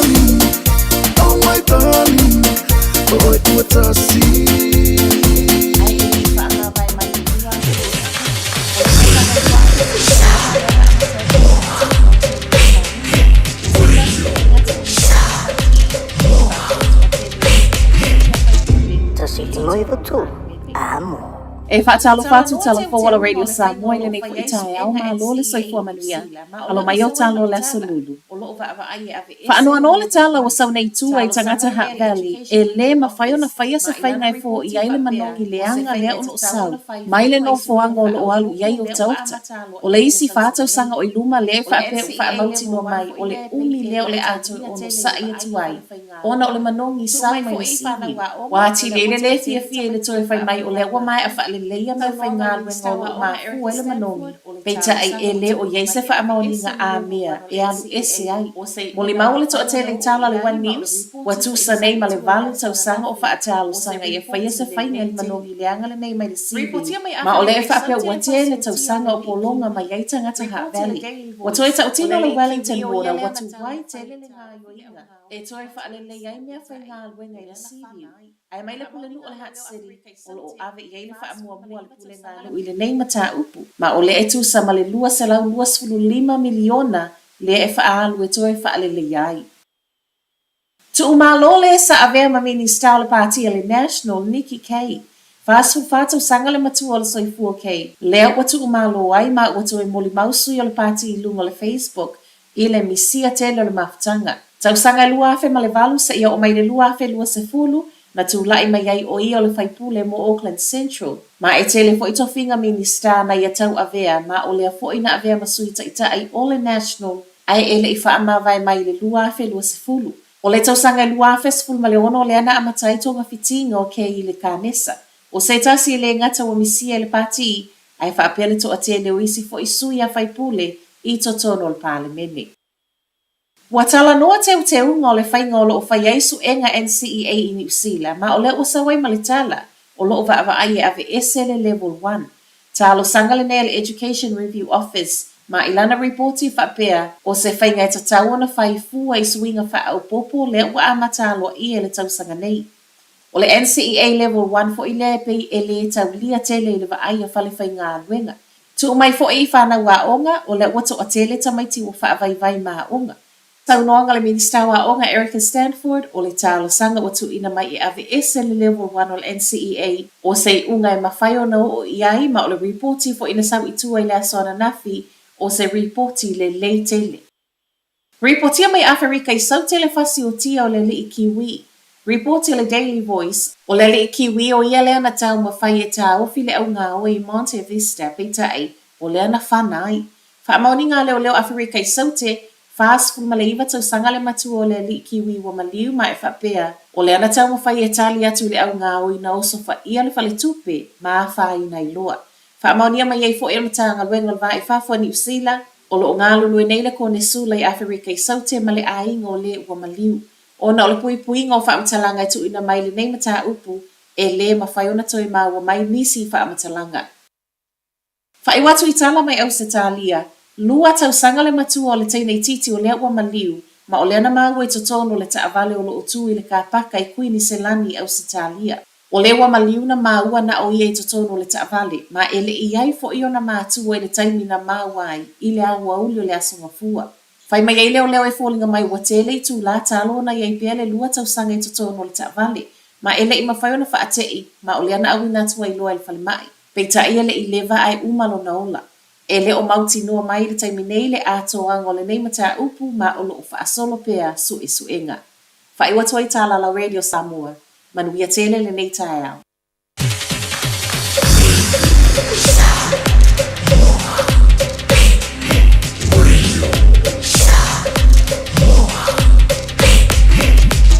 Tasili moi votu, amo.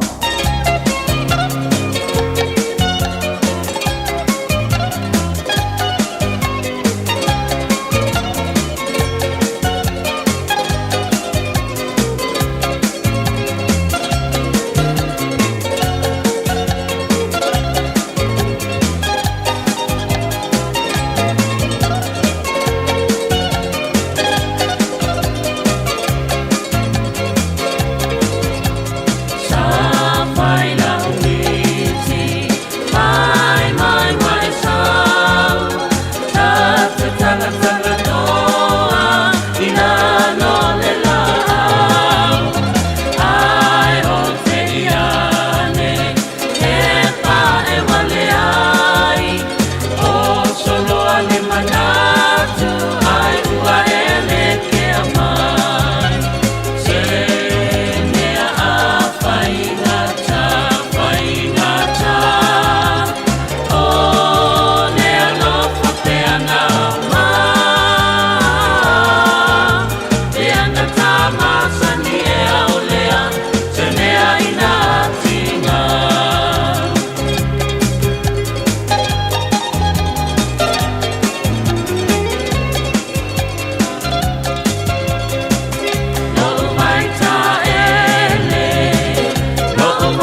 le aso fōua a mata ala fia fia o tarata ma a putai te le atua ma a popo mai o le ola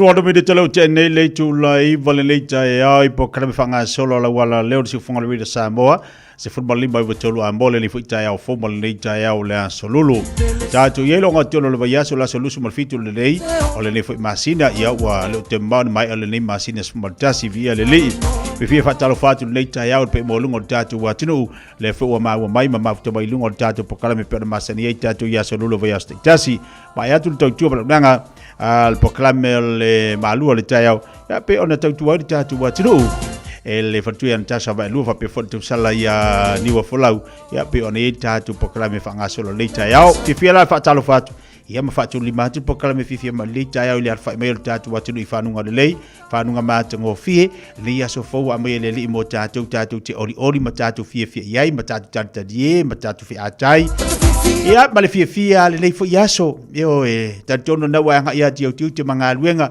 la fu wa nga hatu na ia tatu matua ia yo la to fo tiu te tau ave ia po la to fo nga luenga masano tap wai ai le se ela sa o proclame fia mai le nei tai o te to fa talo fatu balanga fa lalo ia te utou amatua tu asina sina nei tai au pe la vana tu te maua mai se leo te tia nei tai mo proclame fia mai ia ba lu au tu atu lo lima ta fa talo fa nei tai te mamtida so i fu manuia nei ya so fo nga te fo ilea ia o te fa talo fa tu la finga luanga to fele tu sunga fa fenga ma lo le so i fu la le ma lo le fo la nei tu sanga yo to faiva mo to tute ia o lo fa pena nga lu so se fa ta fa taulanga bi ia le li la unga ino lana upu folo ino tala le tu fa tala le ino tatu tangata fa vitai le fa wino le vala wina fa talo fa tu nei taiau ia le swaf man malor tatu o Yesu Kristo lo lo tatu wa tu do fe lava neti ba mai po kala nei taiau fia po kala fia mai fa talo fa tu le lau fonga fia mal ata e le nei taiau e mafuta mai ai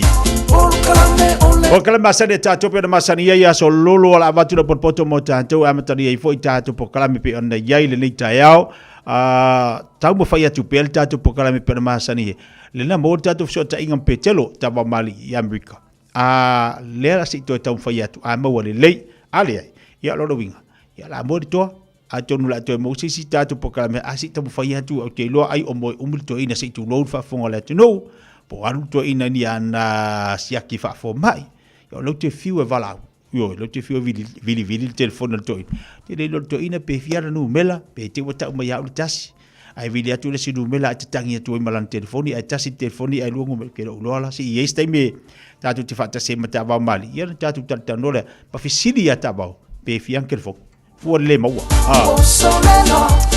se mai diso tatu falinga nei tai au mai tatu atu le poto mo fa fonga tatu watu no fai tawina le upo le poto no le tautua matavela linga fusi and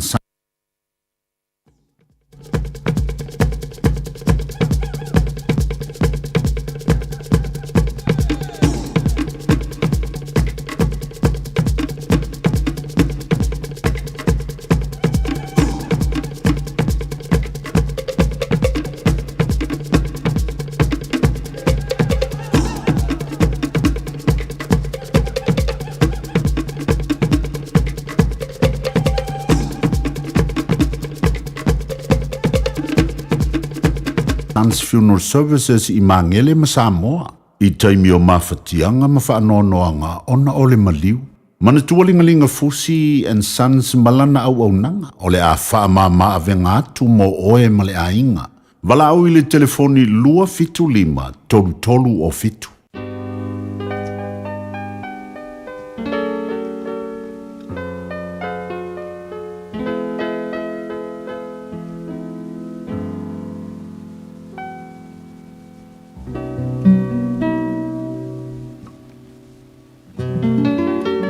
O ta wina lau po le poto le le tae au.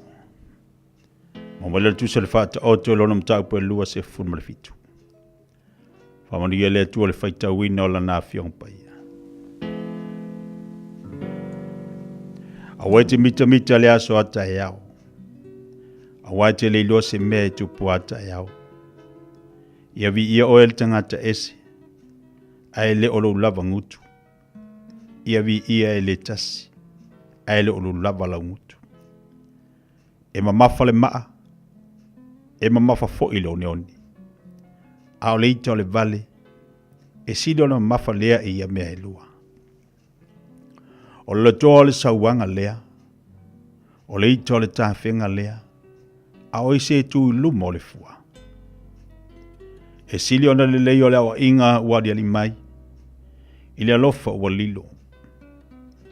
E wha maoni manu o mai le ua. Ai tele le whea songi o le ua ino ino. O le tangata ua maa ona te atu e ia i le meli. A o le tangata ua la ina e sua malia ia te ia me o ona uma. E pei o le manu ua le ese ilona o fanga. E whaapele tangata ua taase ailona lava nuu. O le suahau u ma le mea manongi e whaafifia ina i le loto. E whaapea fo i le lofo le uo o le tangata. Ona o le whaatonu e fua mai i le loto. Awa e te tu la fua ina la uo. Ma le uo alo utama. Awa fo i e te uru atu le fale o lo uso i le aso e te tingai. Awa e sili ona le lei o le lua te tua o i walatalata mai. I le uso e mamau. No watali ie. Ia poto oe. Ma e whaafie fia i lo loto. Ona o mautali ai lea i le fai mai. O lewa whautauta. Nā te ilo atu le leanga ma lafi ai. Au e wa whaingo fie. O atu pea i lantou. Ona whaasala ina i lea. E talia le ofo o le ua whai mamoni o le tangata ese. Ma i e talia lana mea e tu uatu. E tu whaatau ona ole whawhine ese. O le ua whaamanuia i lana wō ma le leo tele. O lo tu lai o ia i le tae o lava. E tā ua lea o le whetu o ia te ia. O le tūru so o le aso ua. Ma le whawhine whamisa. E tu tusa ia. O le wanana ia te ia. Wanana e ia le matangi. Ma le sua au o lona 5 tau matau e alanga mai. E maa ai le ua mea i le ua mea. E whapea fo iona whaamawhana whana o tangata i lana wō. O lewa leo i le mati nā te ai i lona fua. O lewa ana fo i lona tali i e vi ia o ia. E pei ona whaafea ngai mata i le vai. E whaapea le loto tangata i le tasi tangata. O tu ngā mauma le mālaia e le maona ia. O mata foi o tangata e le maria. O le ipu e tunua i le ario. Ma le o ngā umu e tunua i le aulo. E whapea foi le tangata i lona vi inga. E ulawa na e tui mamomo i le vale i le mea e tui ai.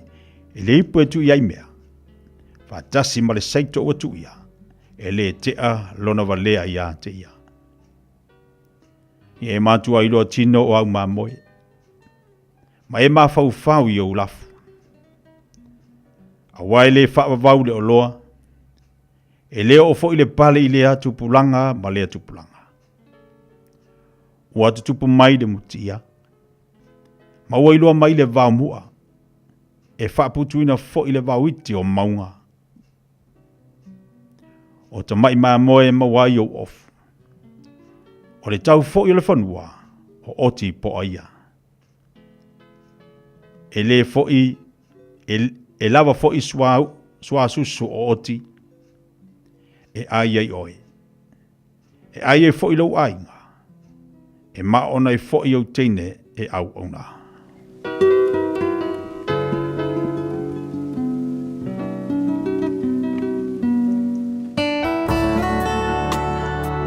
Ua awina atu le upu o le poto i le nei aso o no le langolango mai a linga Fusi and Sons Funeral Services. Ua mawhai o na tu whātasia o au nanga tāla whea ngai i ni tautau ngō fia tele. E fsosoni atu ai, a o whea ngai oe ma le popole ma le whememea.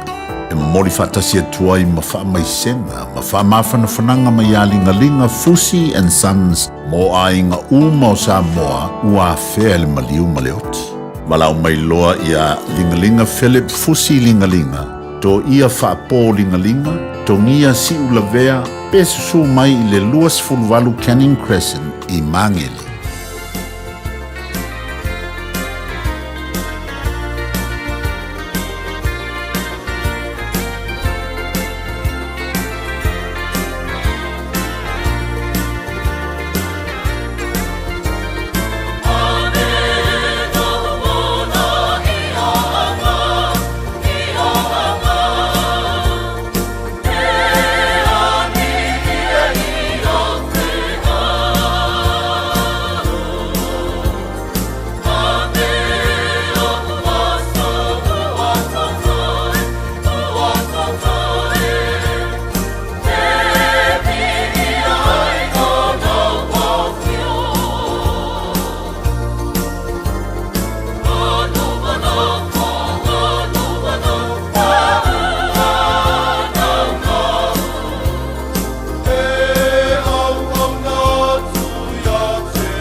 Abe lo wala yao ngā whawhiawhianga mo tātou whaleanganga leita e ao. Whama e toi le tātou po le poto mo tātou pēna whaita wina le whaata o toi lua se whurma le fitu. Ia vi ia le li whawtai le atua. Le tātou te mo pele malosi mo le ola wale whaoino tātou tiu te ma tātou ngā ruenga. Ia ma le whaonga ino tātou le nei fo iso i whanga po le leo langa le tu mau. Ia o le mwhai ona mous tātou whilo inga ma pe telo wha maruru atu tātou atunu. To o telo ilantu o le alava e tex mai ma whailo mai ia po le alte mo tātou po kalami. Wha maruru atu o leu te whiwa wala au ia tolu ia tawa mari.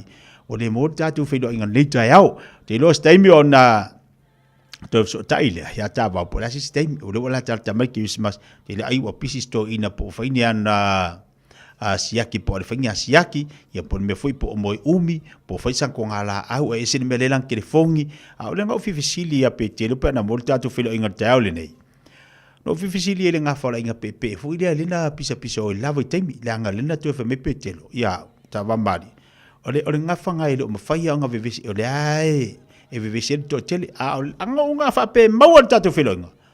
O le whisili nai vati a ta wamari, ala atoe wha amoi ia le whisili. A tonu la mo si tatu feeling ono ofisili dole ya tawa mari ia si to tam fa sistemole so le to luas balu me te talo le tula sfulu maftu bale tatu wa tunu fa talo fa triso tatu paanga le lunga tatu pokala me vai ngata ya malo la lu malo fo sai tiu te banga luanga penga fenga i mautou nei tatu ai nga le fa tas mai nei Australia e ni so tatu ai nga le fa tas mai America ni so ila tolo fa tas mai ni so atunu o lalang ai me se fo so tatu atunu Samoa lama fai o le tausanga fa malol folau malol no sai tatu folau le faingo fia e maunga i foi vanu te le fita ma faingata o me tof ina i tatou malu i tawai lau savaringa ia e whafteile atua le la umatu nei masina o novema ia la ke pisa ama i aka mo le sau o whawhita aule mo le sau le telo me tutupu sau maliu, sau mo le oki, sau mo le whaiponga mo le kele mo sau whai mo le kele o isi mea ala ke aka le lei ai pia risi mo kupu mea ngā langai mangai mo le aka mea ngai mangai mo le aka e ke aka fuide ke fia ufo ringa fia o le la vatu la ofisiri ya joy o ani mea e te mana tuai le tounu taimi o tāpenanga o Christmas kaimi whapengi o awa ni mea te loa te mana tuai ia tāpenanga o le tounu vai taimi o Christmas ai kere i saungi New Zealand kaimi ngā lai ke peko angi ia mai whaloru angi o a mea te loa e te mana tuai le tounu i mea whinga kānga ngalo i ante oe se mea whaile te loa e leka ke mga ngalo i se malo mawhawhau le te yalu se malo mafo la se me ai te loa o e mana tua e fainga tau na ngalo ia to i tolo tonu pe se me te loa te mana tua pe e te mana tua i ta pe nanga o Christmas te mana tua i ta pe nanga Christmas le o te latu tatu leina tolu fit tasilima tolu fit wa ke me lo le kiki yo e nga fu le mo tatu te bam tina matua la si be te mana tua di tonu le o te latu tatu leina tatu tatanoa la so manatu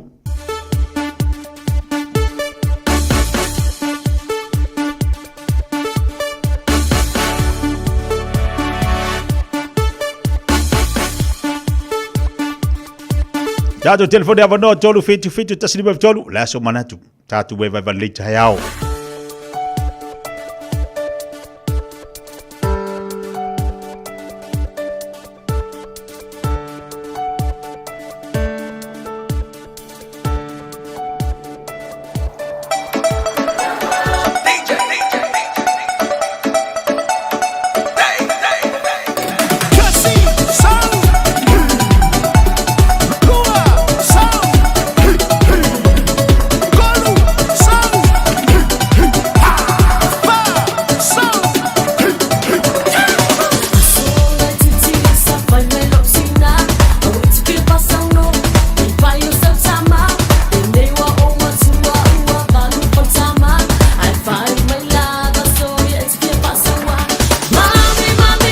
Alo avano tatu leina tolu fit tasilima tolu fit tasilima tolu la so manatu tatu wono tatu wala talofa la to tia ma lo se fo manuia ni tao ia so fo manuia wa amerika ya o bebiko O ringe ia sekia me uma le foi la aku o sausi. Oh. Kanga. I malo long sai. Wa mar ko ingo. O sekia la ko ingo. Tori e.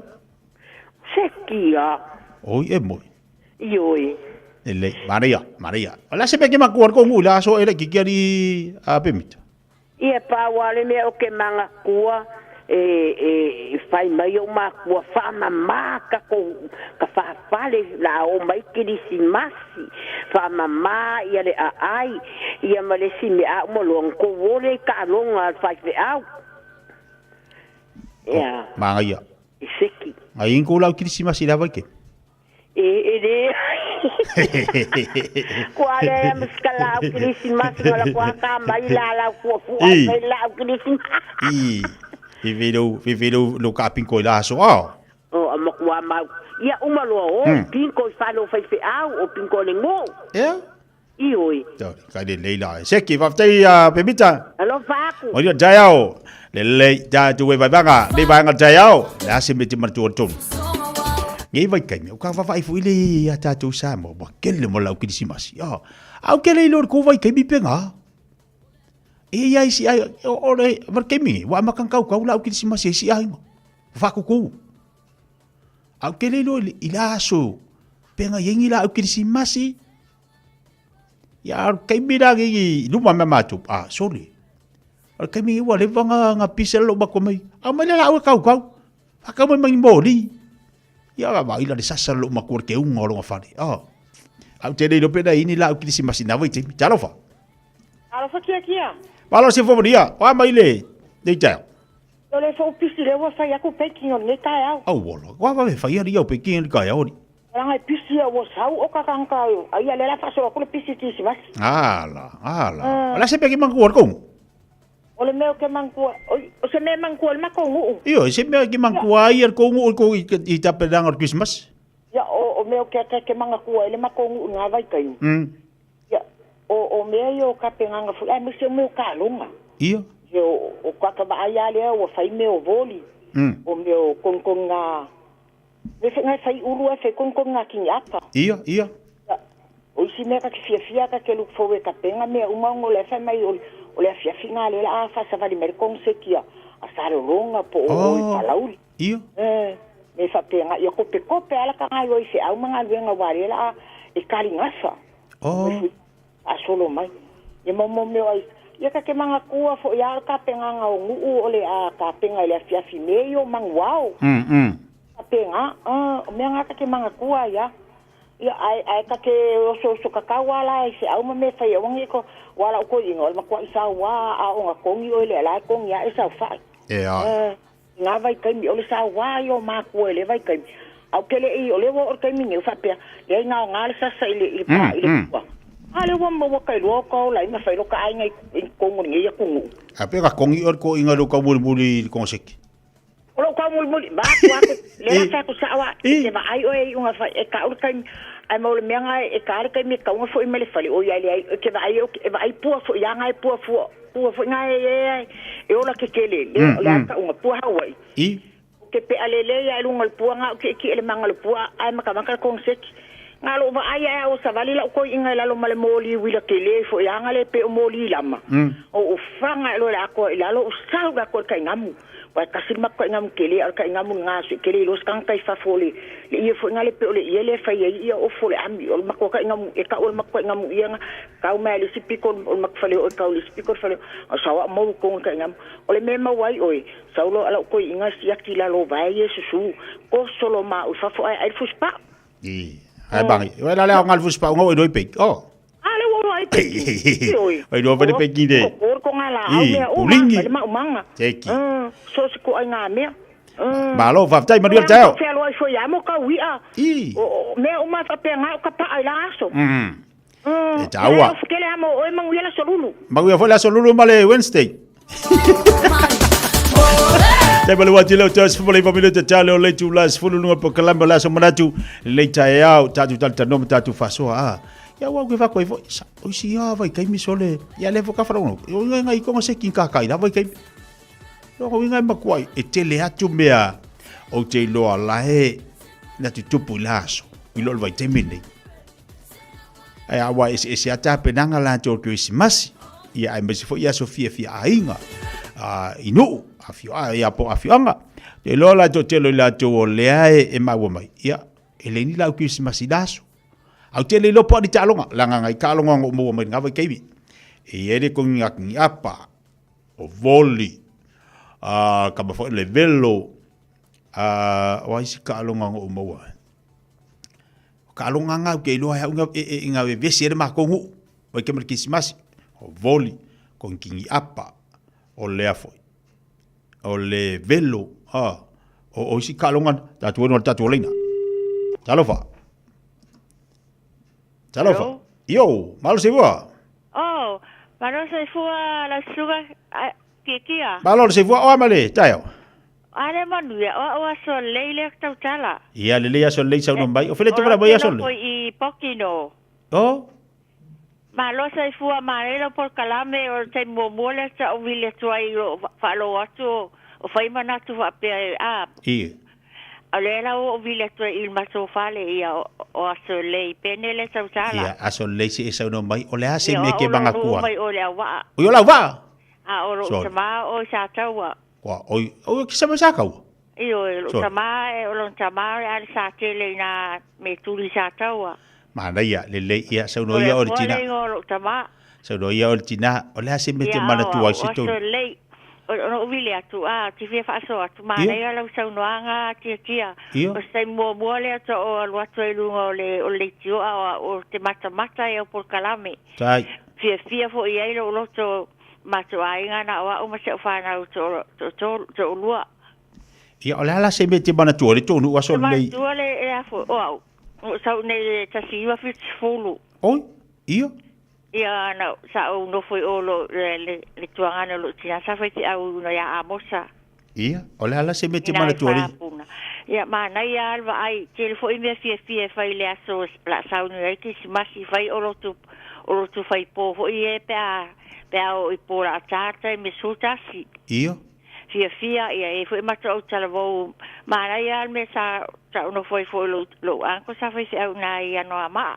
Oh, okay. Io no ia amosa sa foi au le lotu la mosa sa to foi le Samoa. Ia mana ia me no ai fai au talavo fia i foi loto Mana ia. Ina vai taimi sa o foi tu spaia me fa pena wa sa no foi fai au ia telefo me le sa o vai ai ma o ia. Mana ia so le. Taimi no foi a lo no o le wa lo tinal a wa lo tama o sa tawa. O le fenda e so na e so foi. Na e loa na tosi na e matofana umai o sa tawa. Sa ta o lo lang a tola le wa o yo sa tawa. Tuanga ne to fitu mato. Io maso fana umai o le no o lo tama malona ai nga tama no ya wili to le for sa kele. Ia. Ia ma ai o lo no fai lo tina ma te fiole wa e tausi lo tina wa le se tausia ma to umale a ma to no la uma to fitu ma to no la uma sa tawa. Mana ia tinalis so le lo ma wa tu lo fina ngalo fa tai fo ilo fa tasi mali ta pa kala milita yao. Le ulanga sa mo tai multi simasi. Sa o le. Mana i fo la o nga me sa uni ai lotu ia me so tai mina mo fia. Ma to amo ai fo ia ma fo ia me ai le la o ti simasi. Mana ia. Ia mai se o me o sa uni nga lotu i fa se au ma me fa pena. Tia pelo fa so ta o te mo le to o to le tio a te mi o fa lo ai le sa noanga ma o sa noanga ma tango fie ta ia so le ma so mai fo tanga ta ia ma so fo o na o ma se fa na o ma liu se to lo ta ia le fa ta mo lo sa ta po kala le ta ia pokino ma ta ia i le lo mela le ai o pokino i tu o shopping center. Ia le fa tai ia anga le foi le tua familia. Tai familia. Ia nga luenga lo fenga ia me se foi o fa sau nga masa ngo fia so ma. Tai lava. Longo ia sau noanga ia ma wai foi fia. Ma lo tele mai se o sau noanga ma fa ti ma inga fo ia inga ma tua fa nau. Alo fa tai. Lo fa tai ia manu ia tele no waso. Fa tai so le ia lo fa foi molti da mal no fa lo manu ia so foi mai manu ia. E ale le to se por family da talo le tu las folu. O la se me te mana tuari tonu. Le afu whaasua mai le tina ya so leila tu vai taimi a ono fo ia ilo na anko sa fai au. Mea le leisa o wina. Mea sa ele ma whaina ngalo. Talofa. Ya, sa ko manguia ya ke le koiga. Ma lo se fo manguia ke or ki ngam kua. Ka jel ne ko manga ko ga vai ke. Ia. O kai ka ku mo manguau. Ya, o kai ka sa avel manguau na mekis. Ia. E mo e ka ke ya ma fanga o ka lo fi vai. Ya ke le lo ma ga ya ke ngai ngabu bon. Ya, Umarkat. Aris furkalang tapa perko dua ket fongi ada fare. Talava. Kia ora. Kia ora. O amai. Pula vinaka. Namaste. Malo lele. Jennifer. Adrian. Eva, me ke foi ora ke ora kawari anga ke o nga ke pisa mo. Ai va pe o ko laku. Oi moi. Ki do ko laku. O ha bala le vesi nga ya o kol me nga ku ke nga ku wait. Ko i pisi fa so lo ko. O le ko laku siksengi ngai. Oi kai mai as ko inga. O le foi ko ora. O le fanga alu. O ya.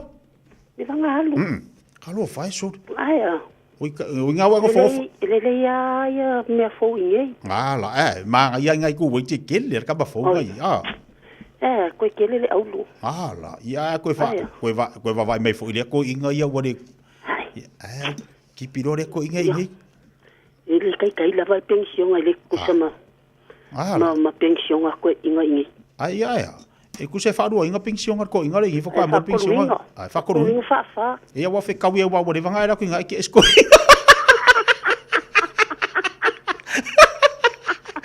Ia mai suka nga ke pisi o nga. Ola me le nga lor ko. Ia meska o wi ngi ya so por me ke bang ko wo le vanga se ke ko eres. Ke lo ke mang ku ai ka alunga. Ia. Ia me le sime o ka fia foi ai por kala me o kala vo. Ia. Wa fa kale foi wa Ia wa fa ko foi wa min ko foi mali. Mala o pois. Mali poela ko. Ia foi. Ya ere Ia misi ya. Ya la lui ia nga mela o kalvo. Ia ma nga mela o kalvo yo ifo. Fai le ori la ko mo poe ia. Mare ulimba la o mare poe. Ulima ia fa kali ka nyo mangwa yo mal mangwa duma ale pesa. Ia. Ai oi. Le me ke mangko e lo fe kawi ai. Ia ma fe ko fo mangwa. Ia lo faku. Yo alo faku ngai ku wait wai do. Ai mai vini mai. E lo mala foku sa o lo vai do. E lo fa fai fel pension ga le ko ingo.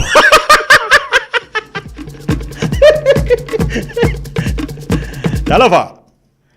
Ma lo so fote tia. Ma lo si fo mangia o marka ya tina. Ia, manuia ta o le ri. Ma lo fa te. Ona se pe ki ma ko le ko ngur ka penga ki si masi kausang ka. Ya ai basi fo ko vai kai mi ya so la ya te uto. Ya ma ko ya wa ile ila au kitma. Ya pa wa me manga o ye ma ko ya ma le fangua. Ya awanga ka penga so ro yo malu. Ya o ma ko ula. Ia. E fai ma ko ka ro kirikiki. Ya e vai lua la e kofi a piku o e fai au. Ya e wa o le awe fai inga ya. Fai fa ai ya fai ka ro e uma so malo ro fa penga ia ya wa ia te o me anga sia e fai au fe au ya ya ai kuri kai me ka o mai e a makai ka ro ya uma fai wori ya me fa penga ya o e ka utanga fo ya sia fa kai no mangwa me kisi mande ya ele pera ngi ya so le we ai fo ya la musa wa lu foi la ko mang wa au ya ma ngai ya la ka fa lo ngai ko inga ma ko e pu lo wa ko le va ya ma pese a pe o me ma ngai ya ngai e mongi ai fai manga wau nei ai le maual manga yo manga wau sa moe ngai kamam ki nga makuai pese me kisi Ai sa o le o etina. ya sei o mea ngai le fai ngaro le kusa mameia ngai e mongi ai ngai ai manga ya sa moe ia se ngā saurua I kanga ka whiase sia I lea ainga ma lea ainga wha manguia ke se masi mai kausanga fō ia pe o mea ngai mangkua ia an o meo ka alonga Mana ia. ngā mea e look forward uma e kanga ka sei ronga e uma asa malolo ia ngā uma fo ile I o ka alo a mea ngai manga ia e kamu whai ale au ia malo ia awange I whai inga ia awange whai ni wha ai a mea ka penga Aya. Ya, tai tina. Ya, ya, so tia. Pa tai molo sao tina il tata pokalami. Ya mas foi tapa nanga pis. Mas ia lo fatu mol tina mando falo. Ya, lo fatu tia pa tai ya sei foi ya. Ono tatu taimi. To tele la to lo tau fai mai ngol tatu leina ese le mana ia. Mana tua ya sola. O me ti loa I lo tu sama so nei. Manu wa sa o le ia la sa no ngal tina le. E lo tu sama wa. E fai amangwa e mahalo amangwa samo. Ia lango tatu ne finga tansa vali. Au le lavalo fa tau ina telo manuao e kalesia. Pia matu en metisi oi pasia ia manuao. E fakasa te lo foi fa penani se kalesia. Au le pe o isia vaenga. E matua I mafau fau I tatu pe. A me se foi tatu e malangati fafo. E o tu me ke alo fo mangwa ngangi. O ke alifea o ta alonga. O mea e fa angalonga ta. O mea te ilua e mana tua pea. E ke ngofo, e o lor kirisimasi e mafau Samoa. E o lor kirisimasi e mafau le mei Samoa. Fanga ofi.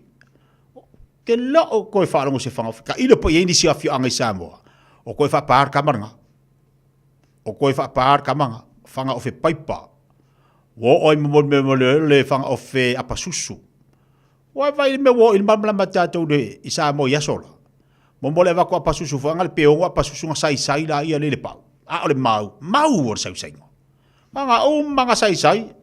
Amole kamiki. Ar kamala ngai finga mo. Amole warkele. Ia fa pa mo fanga ofere a inga la ko fanga ofe. Ia ai ka di aku kama. O ko le lo feu do fanga ofe. E no ko le ia. Wo wala po ka wongi. E lo que kusat feu don ge vai kai mi man feu da sai da so. Toyo no minta chala tu las follow. Sai di mai la na ma tu enterprise motor group mo ta chau. Wa fo la tu tu ba dangan le fu tai ao. Fa tele fa so ta tu wa tu. Alo fa tu.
Ia fa malulu atu fa fong ba tatu atu ni so tatu fa fianga no lo se mal sa sunga ya Terry. La langa ba tatu tatu enterprise model mo tatu le leita tala for Terry. Ka tala fa la songa te ti nei ka fo. Alo la va soi fo langi mai la sunga ia fa pe na ho to officer. E fa tala fa to fo manuel pa ia se tatu no lo fa fo mal nei tu la leso. Ma lo la va nga lui. Sei fo Maria, ia ta u le nga tino le vai so tu mga luanga pe on fianga ia ma lo la folau last tu la tunatu. E la sunga le lipula wa fo po an tatu ta vale fa ilo mo tatu le nei fo vai yaso.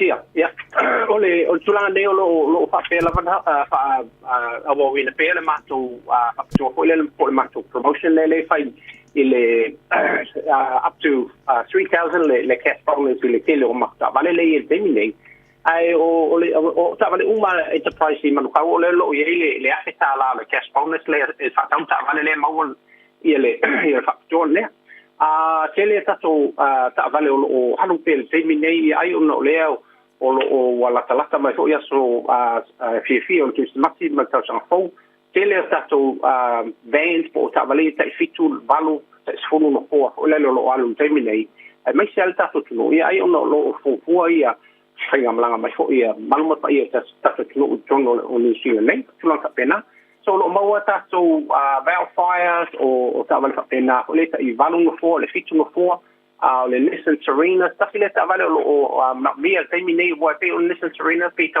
titi fo le lontino ai valu fo en final offi ta to tele ton people movers fa pena tele ta to SUVs lo in terminei le mai ta watu o tele la vale alu le X-Trail ia vale CX5 o pe se io ta vale na lo ki fietele el malo ta no ul terminei lo tele malano no ia mato o fo train fo le haval te ti termine lua fe lusu todo nunga ta valeria sa vale fo ia mai fafo ia o faina sa ta wina enterprise model group in manukal termine tele sa ta vale light tipo sa vale fo ia o hybrid po ta vale le alu le el tise to e pensinio la to wafi ta vale fa penalo tele male fe fo in balor ta so no faina fa ngai la to alu fo le light mo me upa runs po ta vale fo ia lo fa ngai i me fa pena wa ai ta o fio la to tulanga fo ia le fa ngai le pensinio me pena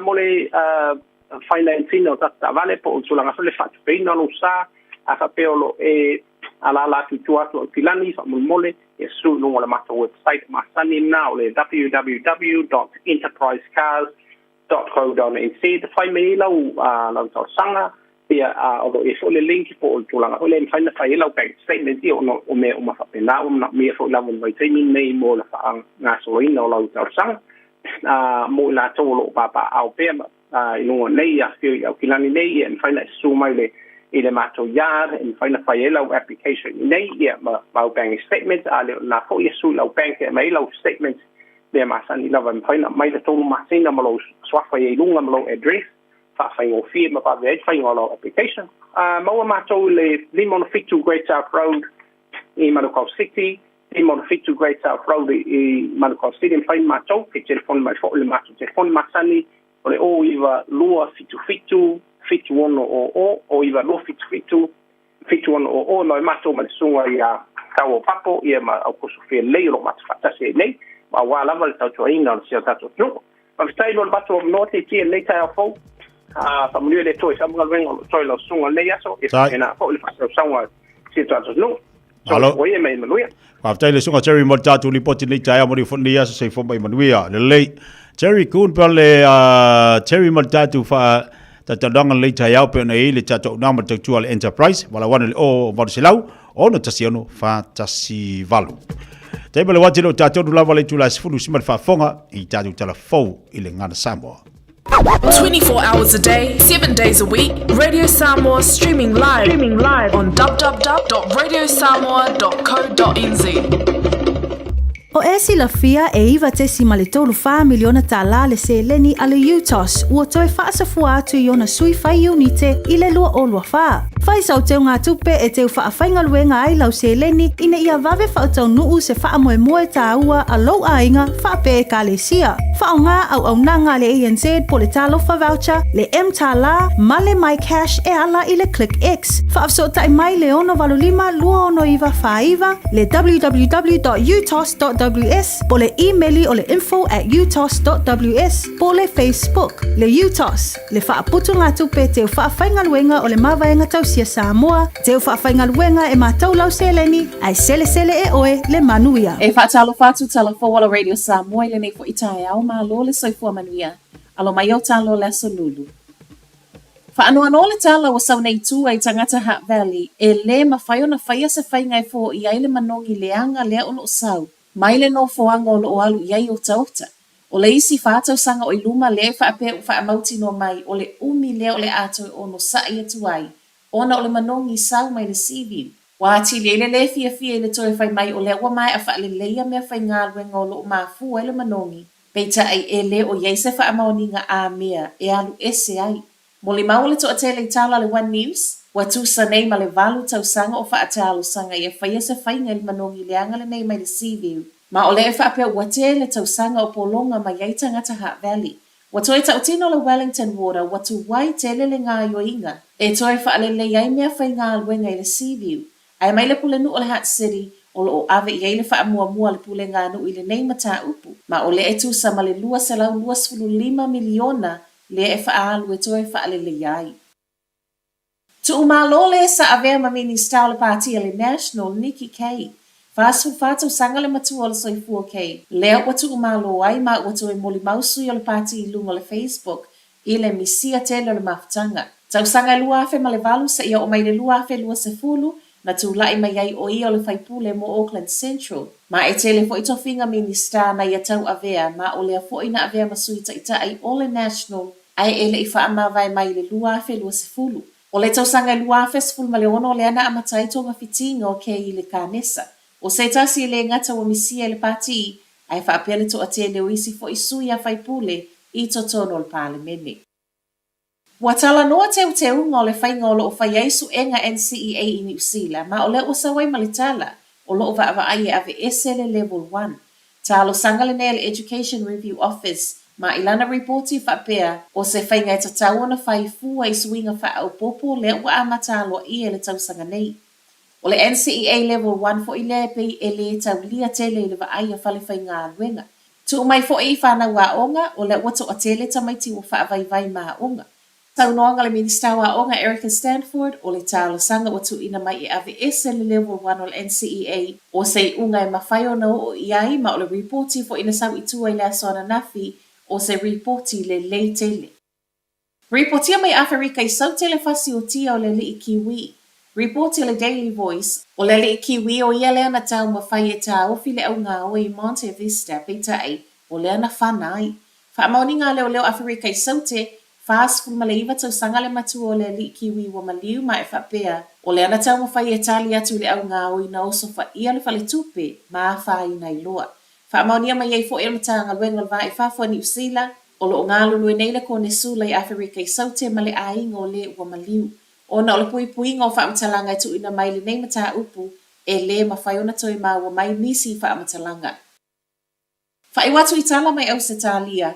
Lua tau sanga le matua o le teinei titi o lea ua maliu, ma o lea na maua i totono le taavale o lo utu i le kāpaka i kuini se lani au se talia. O lea ua maliu na maua na o ia i totono le taavale, ma ele i ai fo i o na mātua i le taimi na mauai i le aua uli o le asonga fua. Whai mai ei leo leo e fōlinga mai ua tele i tū la talo na iai pia le lua tau sanga i totono le taavale, ma ele i mawhai o na whaatei, ma o lea na au ina tua i loa i whale mai. Peita ia le i leva ai umalo na ola. E le o mauti noa mai le taimi nei le atoanga o le nei mata upu ma o loo whaasolo pea su enga. Whai watua i tala la Radio Samoa. Manuia tele le nei tala. Ua na o le Radio Samoa se furulima iwa toru a mo e tautuaina o e ilaungangana fitua so le vai aso.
Oka Ruta.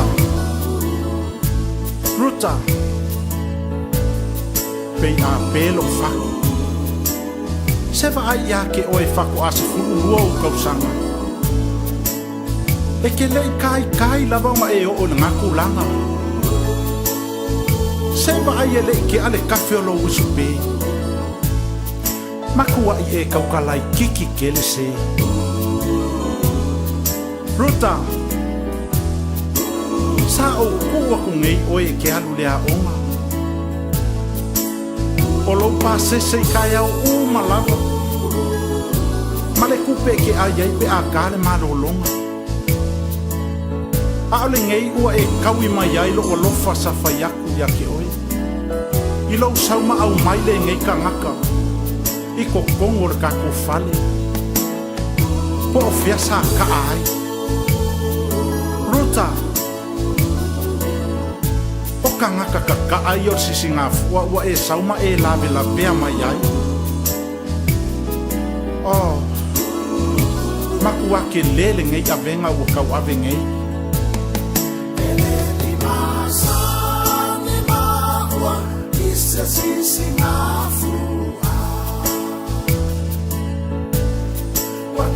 Tau sana le mama futana o te la mona e alofa monia ia ita Daddy Talima Talia Maua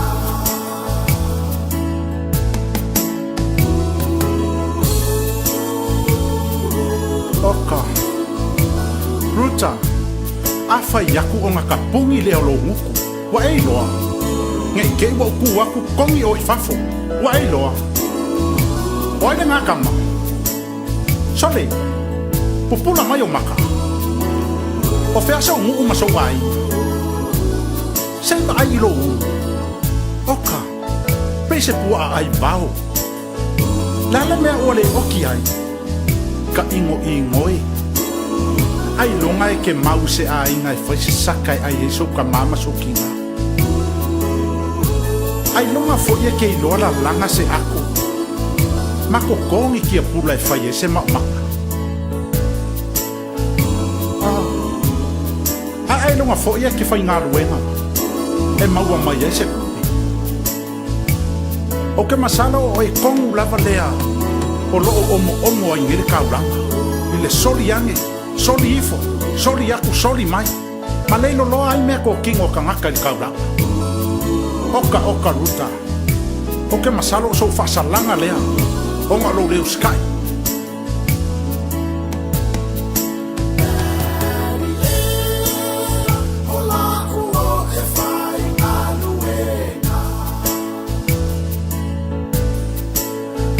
Fale tupe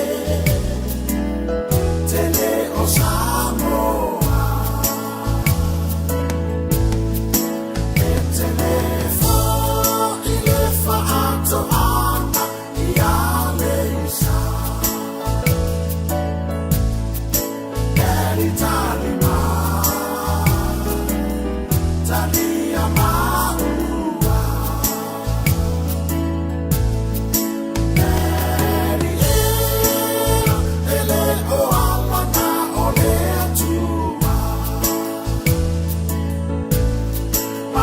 O ile tupe Male mau hoa A one alofa e fusi ai O mafutana E bei ole alofa O sineitama E bei ole alofa O sineitama Wa pia ngale na mai ami sidu ki su ole nei tae au tatu ta pena tuai markusi mas ya ai sa ole nei pese mi sidu ki ya o ko inga malu maku ila so fa pe ia ngai ko inga mai do maku ya fu ngi vai kai ole ai o ngi vai timi ole ai kup le fu la tatu tu la tatu i le vai te merkuisi masi ma le vai te mo tau sanga fo ia la ate le fu tatu fai poiponga le la fa ke le fai poiponga wa ke le fai poiponga le lo kui kako ia wa fu ole ta ua yo vaenga ia mo nei fana au tantali ele se mai o le sa le sunga ia pau ia wa fo tatu so ta inga ma mu kasamo ole meri o fai poiponga i meri o fai poiponga e tela do fala ngolongo i mei o fai poiponga o na fai fa pe mai ale sa ruanga de sunga fa finga wa tasi la ua wa inga tasi langa lu wa inga tasi ai alo ngira e tela no fala ngolongo fo ilea i telo o fa fianga pa o fai poiponga fa pele talalis ia la ingor tama ia o sivangi la ingor kam ma sivangi la ingor kei e ka ido ai se tangata mo la tu langona ia mana tu fo o lo tasi la u e o tu ala la ingor kam ma ia o sa anga ngi la ingor kam ba ia ai ono le vale alofa ia fa pena fo ila la ingor tini o tu fo ila tu fa mai ia sa anga ni la ingor tu ma ia ai ono le ma fa ile man ai mandatu ala tato me de fa fiang fa pe ia o le fa fiang ngi ia la ingor kam ale un ngari fo kasia la siva yo kasia la siva ese ala ngona ma mana tu tangata i mengi yo o ainga ai me se me o fa fiang ya wa me ya wa inga tasi la o kasi do winga o mo so tanga lisi ainga wa mo so tanga ia mo le fa fianga ia la o le fa fianga por si vanga ia le ngari fo le ainga fo ia o kasi era ia kairo ia e pola so longa ia la kursi ainga ia si vanga la inga kam si vanga la inga kengi o la ai wa ainga po la kasi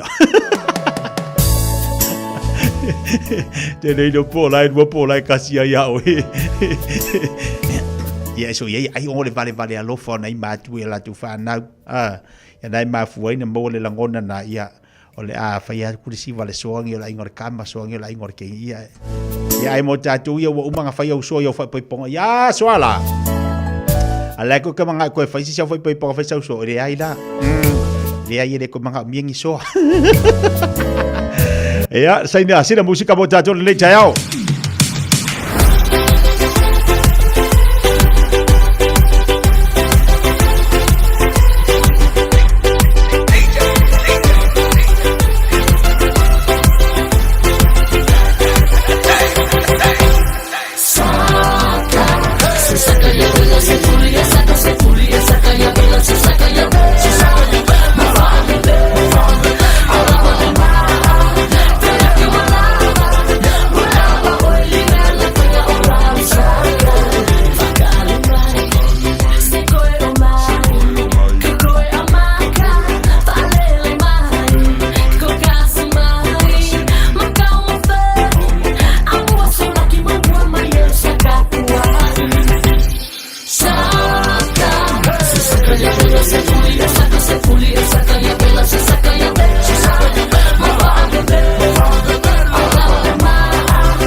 Leile o se atu rol tatu po kalabi samolo ya mo ke samolo fata si mai ia le sungal fo mai ya le to fa ya pau wa fo le tatu so ta inga mo tatu maftanga le tayao le o te mo wai le tatu felo inga fa te mo vi ia le li tinga pisi ia le sungal fo mai ya te mo fa ya tu lava tatu po kalami ina ia mo fa ona mo mai na tatu so ta inga mo samboa ya ai mo se fo ya mo ke samboa pe ona ile to tu ba nanga le fo te mali o tatu wa tru fa talo fatu balanga fa alo la sungal fo mai le tayao vi ia le li o le lava mo lo malos ya wale tau tuai no tatu wa tru ile na fo ya ikur le tur kilope ya lo fai ona enga duai balol se fo maria balo fe lang bal de yas malo se fo ya fatalo fat fo de fa fonga male pai mo mai al tatu atunu ko fe lava ya le tu o de tapalo lang yo lo mo mai tatu fa salonga ya balol fo lo lang bal ni ta ya Ia le o le ua mo ta filo ai ngalo mo lunga le lofo ma le anga le o le tu lo sei fo tau tu mo sei fo ngalue fa te fo le tali mai e ta so ta inga pe ona yai ia le fia fa fonga pe o ta tu wa tu inicio me o tupu ia te uto nei America Samoa ta le fa ilo le mai el ta tu fa inga palo te pe ona lo tu ta tu America Samoa e fa na te fa lo te le mai o le tu langa sa yai ia le tu fa inga fi filinga fo inai America Samoa le palota le sa fa le so skuluiva o November. E al paingo ina al palota lona lua po le runoff election. E a ua man malo ai ia le kovana pilia. Ia le fionga ia pulali Nicolao Pula. E le tof kovana. Ia fa pe foi ia le fionga le matua ia pulu ai ia ile alfa ingo palota na baua ia limas fuluiva tesi malvalu pasene ato titi au nos ful pasene sa fa manui na ia le fionga ia pula ma le fionga ia pulu ia o le fionga ia albanu ma le tofaya la pui o le kovana ma le lutena kovana o lo ia il temil nei ia sao la mawina le torsu luiva te si malua pasene tu titi la talata le fast food pasene sao la mawina ia mai fen fa pe ia o le onus food pasene ma le fast food pasene o ila to la talata le se food wa fe na palota ia mai tu titi lava lua fe palota na SSI ia ba manu malo ele pionga ia pula ia malafionga ia pulu ia pe fola fasoa tia ile vai so vai ia pa wo lava le tawa ve no fenga malo America mo tuila manua se o le temel fa ungal kovana malutena kovana ia January so tolu le dua fe dua lima ia lona winga ia pe amal lima vai aso leo lo to fenga malo ia ona faya lo le fa ungal kovana malute na kovana filfidia ia ma mataina la pa nga malo ia molesi pate usanga e ai vai nga ta ua mo silpia le ta tu e ai le fesuia inga ia o pulenga fa nga malo e fa ngoi no transition o lona winga ia o le tapenanga le faia le kovana o lo ia temil nei malana kabineta o report e fa tau nga luenga amatanga luenga umal malo ia e tu ina lo ia tu ile kovana male lutena kovana filfilia ia fatasi ai mai lato o le ateta ia stai linga nei o transition ia ina ia sila fia ile tulanga lo ia fa nga malo ile temile nei ia mafai ile tapenanga tala fe ngai moleanga iluma ia ai sila fia le tulanga paltanga malo America ia la foa mata ngalue ia le il presidente filfilia ia Donald Trump ia malana kabineta ia pape mal presidente ia Joe Biden lo ia temile nei malana ia foi kabineta ia ina ia le fisuia inga o le tuina lo ia atu le whainga malo ia ao e la tu le atita ina le whainga malo le isi pata usanga o le tau ia tia o vaenga nei i le pate mukalaki a Amerika ina ia mawhai ai o na fausia ia le ngā ruanga so fatasi i le vāo i la tu lo teita ia le malo le teimil nei ia mai la tu ua tula i mai ia awa nei meo o palotanga e na le fisuia inga lava o teitai ia matisio i lato e lango sua le teitai ia ai tu mau lava tangata whainga luanga al malo public servants ia o le mea foi lal na sa tauna iai le whainga malo sa moa ina ua manuia le tau mo whainga le fasa tauna iai se transition whapena ina ia ai e tai wa tulai mai le tulanga le malola ia e ala report e tu ina mai ia i la to wa fa manuina to wa ina tai inga o le malo Samoa ia mai ta ua le transition a wa o ina i le fesu ia inga le ia e lo ai le tulanga o le matanga luenga ia pe fia ni ai tala ko le tongia ia e lo le report le mtanga luenga ia vanoa pai nga luenga le fatu muina ia baisi nga yo inga masani ai matanga luenga ia la to fatu ainga ia e pai ai ona lo tonu le tulanga lai ai ia e fuanga ai pai unga le kovana male su lieutenant kovana filfilia male tapenanga tala fea ngai e faina ia mautinoa ia e solonga lelei ia de la ua foi tu lai mai fatasi malala ua kabineta o le atofia ia mo tau ve no fainga malo leisi fata usanga ia nei al tai au sa ma wale felo inga faso ai male fionga ia pu ia ai le ua filfiliel tofi lieutenant kovana ia ai taua foi el sauna ngale fionga le matua ia le me stili ona tau e lona finangalo ia ua toa le lei le atonu ua Amerik Samoa ia ma ua ia Amerik Samoa i le me masani ai e umalo le palota ia au mai foi leo le finangalo kovana e o lo ia i teime le nei ia ina ia lango le ua tulai mai ia fatasi ai malmana onga ina ia ngalu e fatasi umatanga na wai pe on pai lo teimi ua sola e na ona sui lava i lato te ia le malo mani se sosoni ai ia ai tu mau pea le tele o tangata whainga aluanga al malo o lo fatino ina le waunanga mal tautuanga mo le mamalo le tonu ia o lo na winga la tia ia o le ala u to fo ia Amerik Samoa i le nga solonga file mo masani ai ia wa o le ua mai ale palota wa mai foi finangalo le fionga le kovana ia le manu ia e family ai le kovana male lieutenant kovana filfilia ma fastai ai i lana kabineta ma ainga wo mai masani salang longo ina le famoi moi ia ma momoli maielo na finangalo ia e langolongo ina teitai ua tulai mai o teitai e malolo fatamali tia ia mai o te loa foi o se aonga le nai i o tātou teitai i tātou whainga malo i Samoa ia o avai e manuia ia e anga i langolango o ai foi e malolo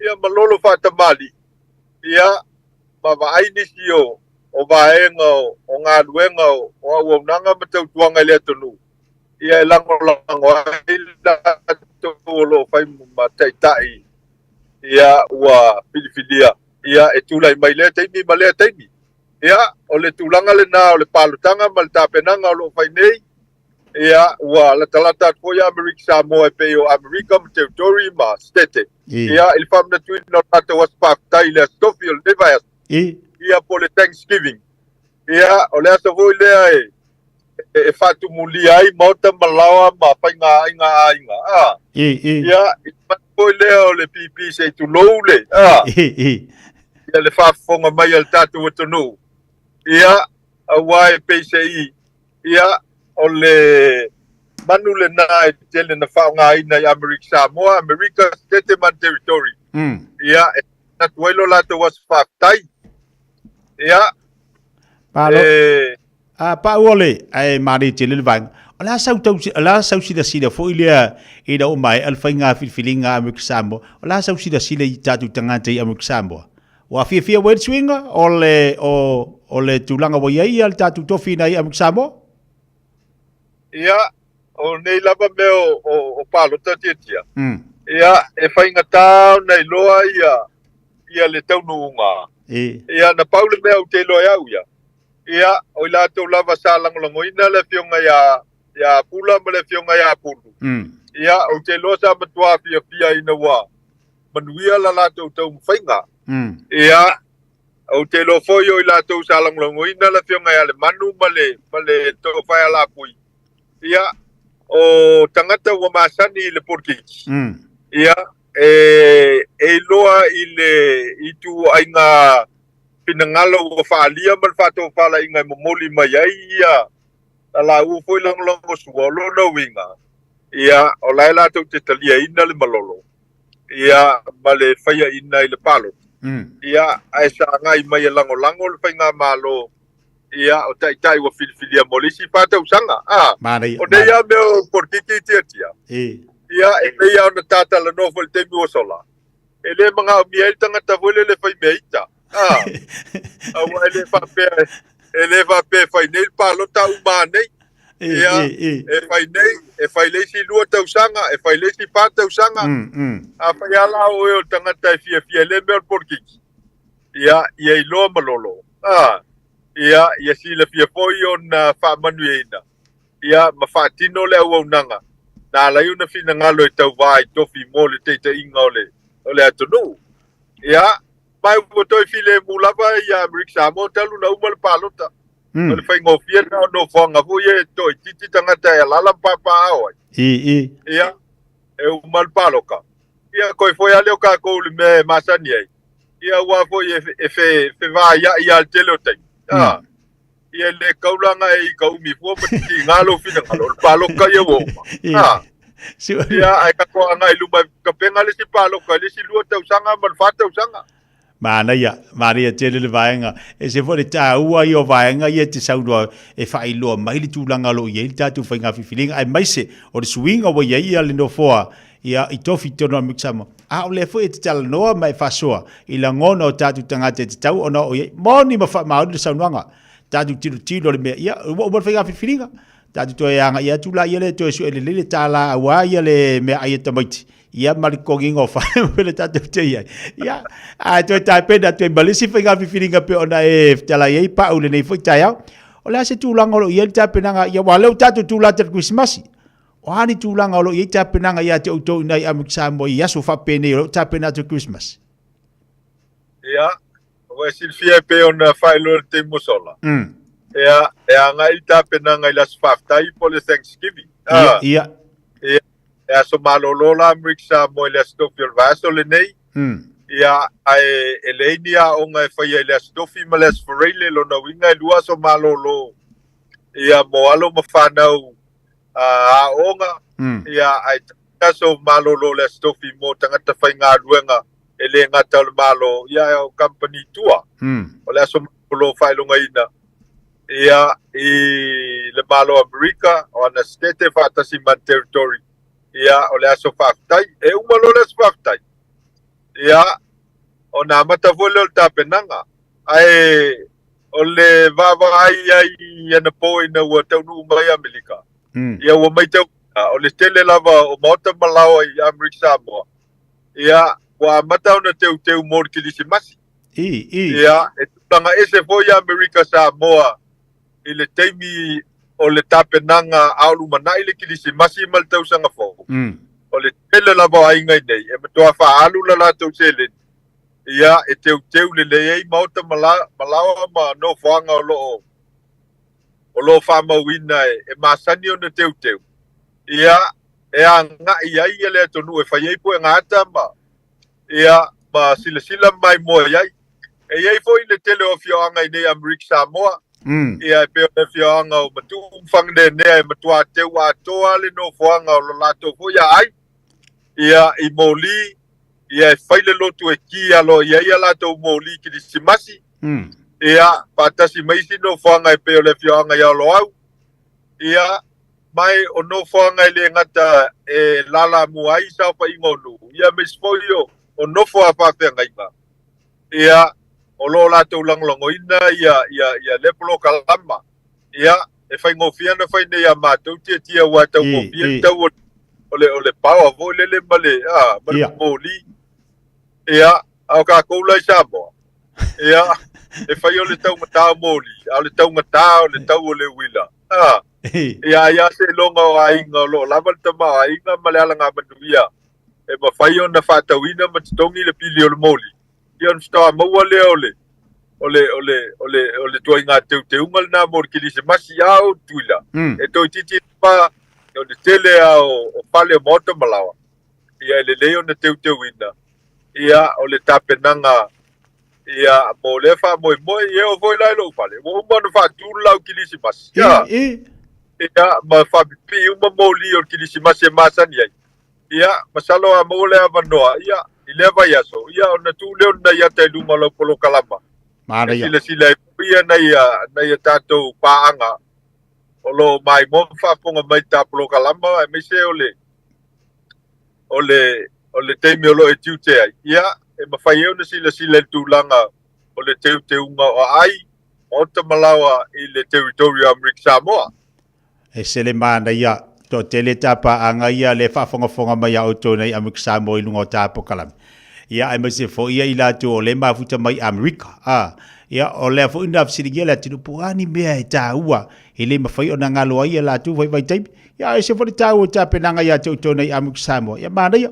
O le fo ua to tele i lātu e malanga atu Samoa tō runga tāpo kalami. Ia e anga ia tu fo i le aso fifia. Ai o lo fatu mawina pele au nanga mal tautua al tatu fata malo pe ona ina i mudfanua. Ia o au nanga mal tautua au ale anga ia tu tatu atunu foi le tatu fata al tatu motel al transist ina i mudfanua. Ia o la vai o lo to tele la tu o lo ngalue ia beselanga ia tu la tunu.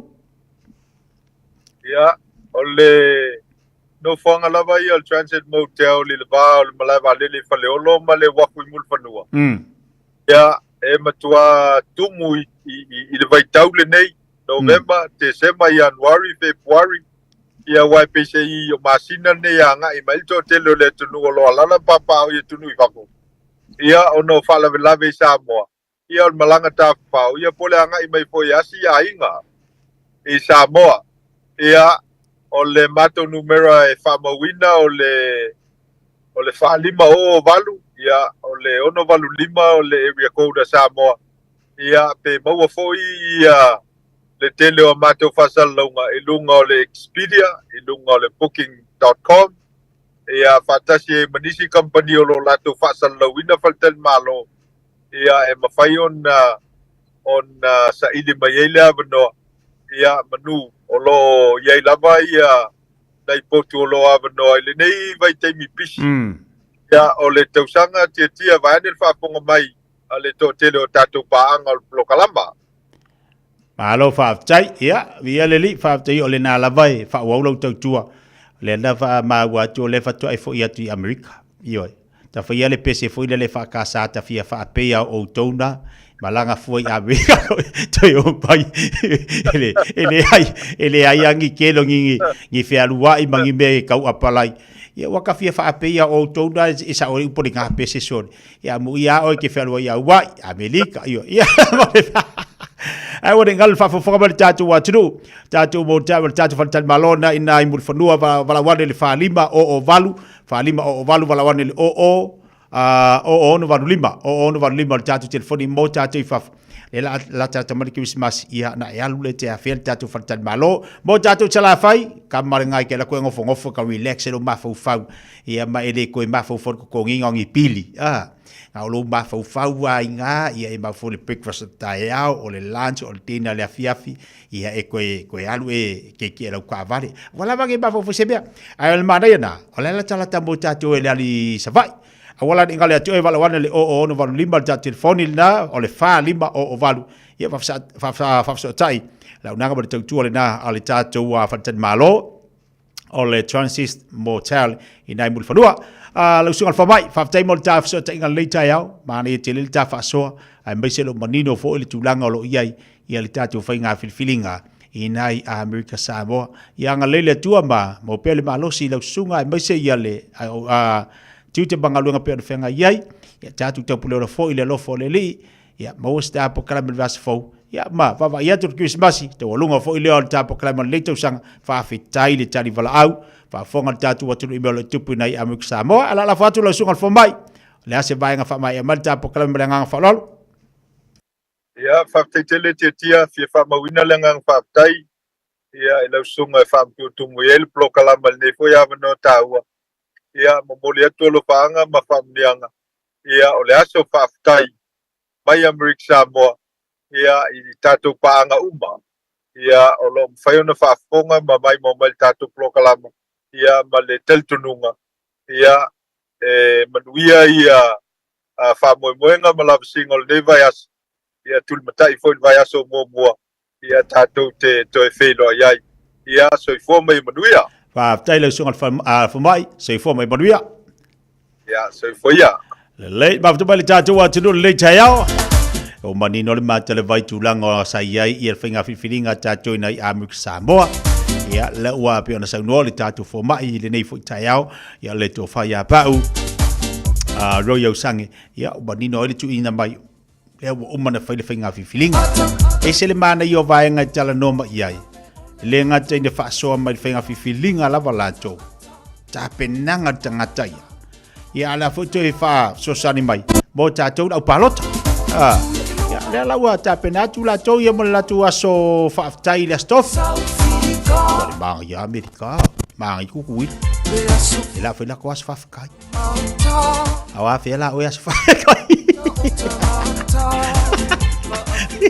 wa fe la o ya fa kai ko ka le usual kai au fa kai usul kai au fa kai ya le se bani sino tatu falinga tatu se atu lea fa tatu fatata noa la udanga mo tatu fo ya le tatu Pacific Family Health Group ya fionga ngal manana mai fanglo naseri Lo soifua maloloina o lo iou lava ao. Por kala me fauta le soifua maloloina o le amatalia I le aso fao me I le valu I le fiafi se ia pa ia le tula iwa I le po awinatu ia te oe whalalonga masani a le Pediatric Doctors ma le Pediatric Community Trust fantasia ma le Radio Samoa. O le Furniture City I le tolu fitu Sales Yard Road I Otahuhu. E te mawai se ti mea awhale, mai le iwa se lau iwa tāla. Afe wha se lau iwa tāla, ma le afe iwa se lau iwa tāla. Maua se tino fōa o le potu malolo, no fōa ma le lau ai. Wha apea moenga ese. Asili atu ma le afe valu se lau tāla lau whaatau. Ona maua leo lau pepa tala o loa. E se lau tāla, ma le isi se lau tāla. Mo lau e ka le sia, wala au loa le Furniture City I le ono tolu wha, lua fitu lima. Ono tolu wha, lua fitu lima. Whaonga le tautua le Pacific Easy le masina atoa November. Ma mawailoa wanoe te manu malo ai whailonga tupe e whasifuru tāna au saunia mo ana paanga. E lua sifuru whailonga mo Samoa, lua sifuru fo I whailonga mo tātou I New Zealand nei. E se ina whailonga se fulu asto nai o vaiaso te tasi. Mana tua lo whaua pia tātou whapitoa nao le lima tāna pia whaonga ina le Pacific Easy mobile app. E whaatino ai au tupe whamomoli mai lau telefoni whabe ai. O loa wano fo le tātou direct transfer. E ti posi mai lau tupe le tātou account ma whamali ina fasili I lunga o le telefoni. Ma tino ile la faina o lau tupe ai nga whabetoa. Mo le tutongi no pili o le vai, mo li maisi au nanga I Samoa, o lo mawhaina whatino o le tātou au nanga o le Easy Pay. Asiasi mai lo I tātou ofisa I o Tara o Tāhuhu ma le taulanga whatau I mangele, pe walau mai le telefoni o Barcelau o tasi ono mo se la e lata hatu I ante oe. Pe whaonga le tātou app po le direct transfer, e whasawa I lo teimi ai mo se wa taunga tāwhoi le pensini Pacific Easy, o lau paanga mo tupe whamo moli I Samoa.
Ile si pula ve ave a olo o ile fa ato anga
Ya leo tes football valu minuto jalo le tula sumbal jasi la fai te fa wina ni sina o tatu fa fianga mani so tatu musika pe abae ala unanga foi mar tautua ale tatu a proclame later ya o le Pacifica Family Health Group le fianga ngal manmada mai fangalo na seri la unanga mar tautua ina tatu atu nei tau sanga atoa tau ngolongo pe ma tutu atu yo tafa o siaki ia o tatu tui o le vai o fo mai ma le tele ma le anai o vaenga fa manatu pele fianga ngal malmana malatu fa unanga mo tatou leo fa simai mo tatou nei taiao fa talo fatu malanga fi fianga ngal malmana malo le sefu manuia malo fa lang bata fi nei taiao fo et fa talo fatu fo I lo sunga te tia nei taiao fo ya fa malo lava ngalue malo si ya fa malo fo I tu fo manuia nai tu o tatou ngadwenga ya fatalo fatu po le pa ia male malo Samoa o lo maua manita po kalame ni po itaya po itupo matamani ile o pengalu pa ia le tua ia ai masel pa ia lasi o Samoa ile ne ya taya matango fili sulu mai la male lo fa le tua ia talo pa lava yo e tata foi fatalo fa malo le taiao ia ma faafetaia le lofa o le atua o le nei taiao fou I le faifoi ona to te mai lo soifua e faauaia le tatou pokalame ia pena masani ai ma le taunagologo mo le malo le tatou atunu aso lulu nei te iloa le vaso mulimuli le nei masina a o le alava I titua ma I taunagologo ma faamanatu le tatou atunu o le agaga faafetai lea le tuua le alofa le tatou atunu inei mafai ona fesosiani nei vaitaimi o lo tatou ia le pese le famai saunoia le ofioga le famai a le ofioga galemana o ani vaenga te tau ona fa soi mo tatu watu wa lela tatu tulata de Christmas. Pastaya titia ya atono fa ponga la tuno o ile lava yaso malva yaso tutua. Ya malamatanga po yo neiva yaso itala I tato local news o le pepesi ai leo fa ma yo televini o le wa mata ongana. Nga ilava ilunga yel foi numera ia ele ngata la tono okilani a ol vaenga uma o New Zealand o lo wa mata ona pesi fa solo ato ai il televini ia po le fa ma ele o ta o le hoping co o petasis ia o se fa ma I onga foi ia ni foi fa ma o le ala lea o le tau longo ma amata I lava ono na ia po I pora kalame le ofisa so po malo loina tu tono New Zealand ina ia mata I tu atato a providers po I lato o lo auna I tua I falma I tua I falma I local TPs so se no fuanga lava ina ia pesosoani o tato tinama whanau ina ia puipuia mai I le whaamai o le televini po le upinko. Sa ta ua li poti o lea poi vai aso sa ta ua I ta polokalame. E wha vai aso mai le o ngā tonu o kito pate ia o le o ngā tonu po le vastopi al vasto lea. Ia ua whaamau ai lea wha inga. E lua se lau ono spun ma tolu cases I te tonu o New Zealand nei. A lea wa longa mai po I wha maunga wa anga I lunga wa tolu se lau mon tupu lea wha I o cases I tonu a te nei o lea wa declare wa tato iai nei le tonu le epidemic ia po lea wa besti ale wha ma I o lupinko o le tauan tato mata I tu anga iai e pito I lava vea I lava foi ia tato tamaiti Pepe Pacifica ia Pepe Maoli. Ia matangata po I o Pacifica ia. Ai ona ole tulanga lava iai. Ona ole ato toa o tuipui o le whanau la iti. E whatau nui nai tui e tolu o le televini. Tasti la lea mapuanga. E vave apo ina ai ia tato whanau. Ia ile siama ia pol whama I o televini. O le masina tua sa li poti ai po. Ia na tele lava ia cases al televini ua solo pa api po I tono Australia. Ia lea la sa pa utuai nai po ia tatu pro kalami. I lātou oma o iai a inga wasiasti mai tono mai Australia. Ia tātou mātai tū ai mai se lava. Pe a mai ma mai to mai tila iti. Ia pe o mai poi a o iai se pepe ia po to mai titi la titi i tono tau household. O i nai tauan tātou mātai tū wai. O nisi o a unga poi o nei whamai. Ia e tai tutusta lava ma unga o fulu masani. Ai tasti lava lona estenga. E umi lava mo ona tale i le tamaititi. Ia whapea fo tanga tamatua. E tale a umi te ia vai atupe i a mule. Ia leo nā pe i a tau manawa mai ia mo tau se pe se lava ale pe i mele le manawa. Pau na o le me te loai. Wa ese mai ia unga. O le nei whaamai o le mea poe la nai ta ue. O le tale vini awa a tau whalongo tulu tau mun. E pe i vini ia le ti uleo poe la ia le ono lai. Wa whaare wa taiti ia le ia po wa tau oso te fitu tau mole ia le tamaiti. Ia po tangata matua poe. O le la e iai lava ia onga. Ia matua ngā o nei whaamai. O le ala lea e a pāle e tau longolongo atu ai poi. O whaamai nei e le i masania i tā ngata i aso ia. Ai le i whaia tui pui. Ia o na sau ai ala ia lea. Ia to tele lava i tātou sa pātau no wina uma tui pui o le whānau. A lea po lau toi o mai newa i taimi. Ona o le to tele o mātua. E whātau no o na tasi pe lua tui. Ai le whātau nuina uma ia tui e tau on whātau nuina. O le nei whaamai, o lea lai whautuai nai. Ia mō pepe, ono vaiaso, tolu masina, 5 masina, pātau sanga, e tau ona whaia tui pui o le whaamai leo tale vini. Ia on tui whaia ila, ia leo le stui, i le sfulma tas tau sanga. Au o matua tamaititi. Ia, o le tui fo i lea e abe whaatasti lava pe a whai o maua oe tina i le maitanga e pe a tōri sifuru ono vai aso le maitanga se ia o anga i lunga i taimi e tu ese nai o lua matamaititi. E le mawhai o na vele tui nei a e le a tōri sifuru ono vai aso o lo maitanga o lea. E tau ana whaia lea tui ina ia puia mai ai ia leo pipe i le taimi e whanau mai ai se ia o i le ono vai aso ona whatoa maua leo le stui pui o le tale vini o le whautua ina ai tina a whai wa e tau aweina le pepe pou tono ia te o i le taimi nei a whaia le tui pui o le tale vini anu i lau fōmai pala inga. E whai ona whai ai lau pui. Ina ia pui ai lau pepe. Ma le taimi e whanau mai ai. Se ia ho i le ono vai aso. Ona mawhai la ia le ona whai lon pui. Pea o man tu e se ina ia o lua. Le ngata po i lea mo i lātou o ma passport 5 tautanga a ngā i lunga. Ia mau ai mai tu mau. Pautuaina. Taimi nei o e lau pōma e pala ainga.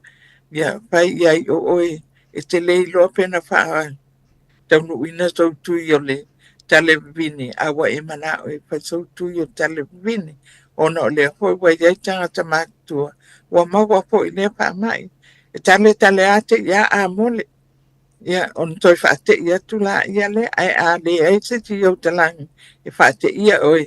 Ia te ia mole atua ia male mana vai o le tunga lea o le whaamai ia whapea po i lātou ono 5 tautanga nga i lunga a i nuwhala au maua i oi mai tu mau ia tau foi ona ai lau fo mai pala ainga ia whautua nai whailau pui o le whautuanga nā mo i tātou o manewe taimi ai mai se lea o best o malisuinga po i o le tau le wai ai. Ia e maua ai lava i tātou. Wa le ngata la i le fulu masani. Al fulu fo i mal COVID i le wau whatas. Ale fo i wau so mali tale vini.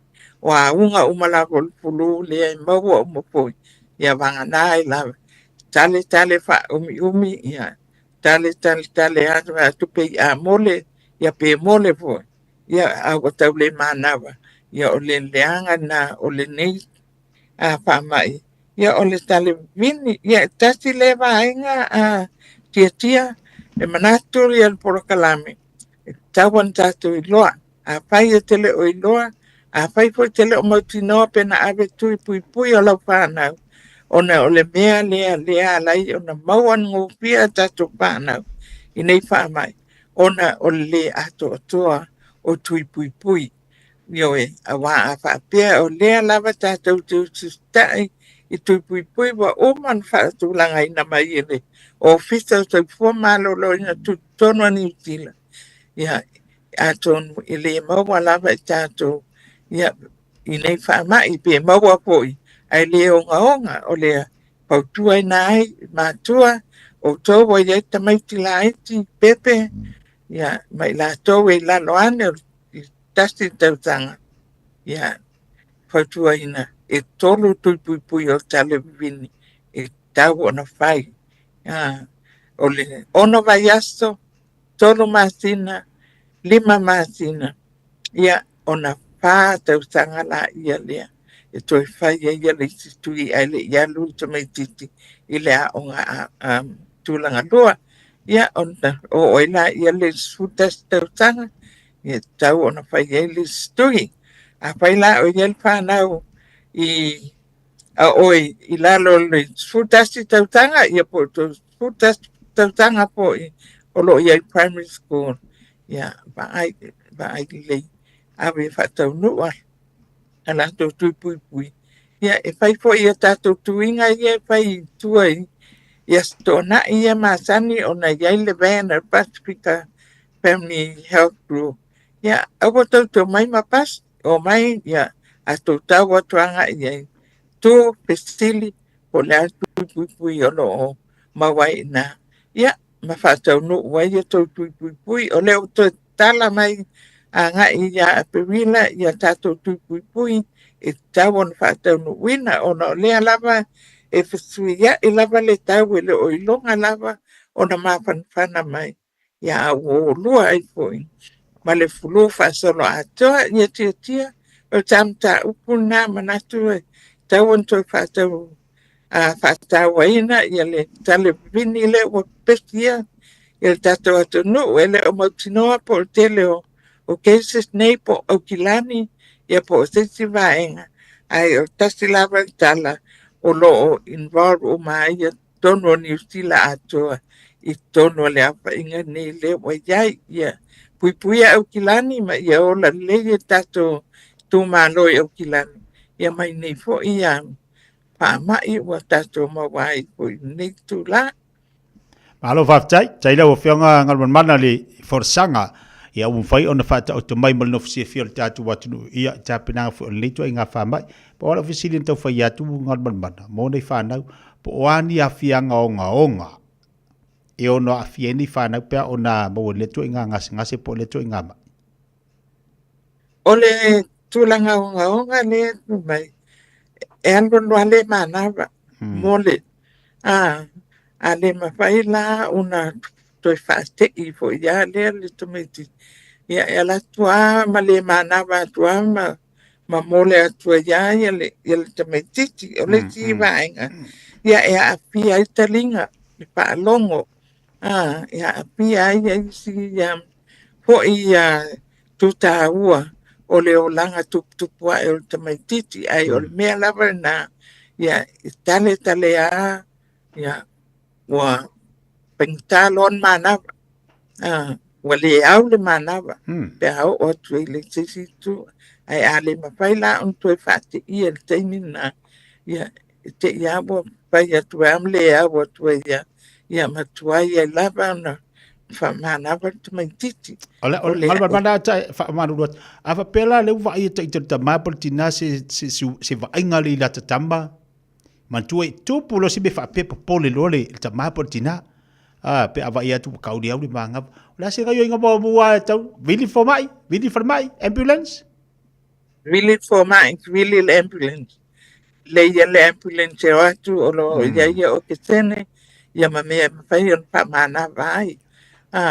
ya esta stila vai ya le fatuanga ya le o te lo ya na awole panic ai mili ya le ya le papa tu pena on fa susu la va tino me fo ya le pe ye pa te el tino ya mana ya just give it a good rap ya el papa tua ya mal fatfata po ina ya to relax ta ya maso sole te mediti ya portanga tam tua po ta va ya to ta le au mana mana ya chini dai vai ngana na fa sidia tua ila va le sunga polo fianga man ya ni te wa ya isi tanga te fo ile alu wa ngal po kala mu fa suati lo winga ta wa na va ai vili ambulance ya po dai vai nga fo pon fa ilo lo fianga li vai ngal ta yau te o ngal ta po kala bisi si vai nga ti fi sa no ye malanga nga fa lo ngal man ya awale afa umi na e pulu awai tu anga ya fa pe le la va ya atwan va el ko ma awan fa umi na yo oi ina o atuai winga tunga ya po nga tunga ya wa tato ya ai alu pela ba po mai ama ya po la au ya ba le timi fa umi ya va ya tu ya wani monia tasina va nga au wala va ni ya tu o mama ina ya pengal pulu le wa ya nei o stemel fa lo atuai ya na matan pulu awati nga ya ungol tino so onga pona ibi ya to tu wale mafaina tu ya to faya tu ya woni monia ya wale wa fever aku ya ala ba to la papia o to fa aku o mana ai le lo ya teni monia lo ai me te la papia e yai ya ni ma tu ma wa ya ti oi me te le stuka to mo walunga ya mali couch ya mai umana ya fia uma ya ututonga ai ala tu lo la manimonia wa fia lo mama pa pentai na emana ya ma walo le mena pale armana val tale ya me se pe e avawi lo tale ya fa lo ngotulo ya wa pa len ona wa bauna wa so lo man you fit ta we mal fever ya wa ya uma la mena ya e ono pole ai ma on o se si tu ya ele ta bono wanga ya ai awata pa patamala va ai fa le fo ya ta to la lava fe wa ya ni time ono lo fitu ya ina ta o time wa vela time wa sabili mai wa malolo ya ala wa e fe lo wa yo ya wale este of ma fan ai fa pena fol pa na ai man tu fa ya ta to tu pui apa ya le a to po le fa tu yo covid a wa o mane ona masina talu na fa le stu ilon wa polon to anwal to fa lo tu pui sili level mo o ala wala ba ya penga fa natura te e ma ya lo tino ya o fo fa mala to ai inu vai uli tipile inu vai Somalia ya matulanga mo fa pena ya malia tatu me tsami ya fa tuanga na mo ni tula ta bloklane ai mo sexy lava fam talanga vai tatu telefoni ole o van telau tolu lo o tolu ya pe o an fo tatu palma i numero 5 wai mahi way mouth or na way el testo po ma sa mo na ya mo wa septo to ani la bangana ya papia full testo palma 136 Queens Road ipen riwa o ananga ya pe ama na mi septo to ya oli autuanga na mo nitula ya el fato papa to sa mo ya man via la pa so tanga ni ya soipo alo va tengal man manda mo lu saul ni va ya sol ta tu wa tino tu lang o lo tu tu nanga mani fa ni ya soipo mai manuia Lei o le fianga ngan manmana bai fangalona sewi marjati po kalawi pone fa fonga mali temel jayau ta wo yo tol ngolongo bel sosani mo chanchou oni ngali a ole te mo le fa ponga le po kalawi vas fo ile lo fa malanga le lei o tata matai si langi te bole wati le o tasi di minuto te nei le tula suma tasi sima fa fonga ta tal fo le ngala Britania Malo soifua, ol si fufonga Samoa, Radio Samoa, tasilima iwatolu amo, se kia Radio Samoa.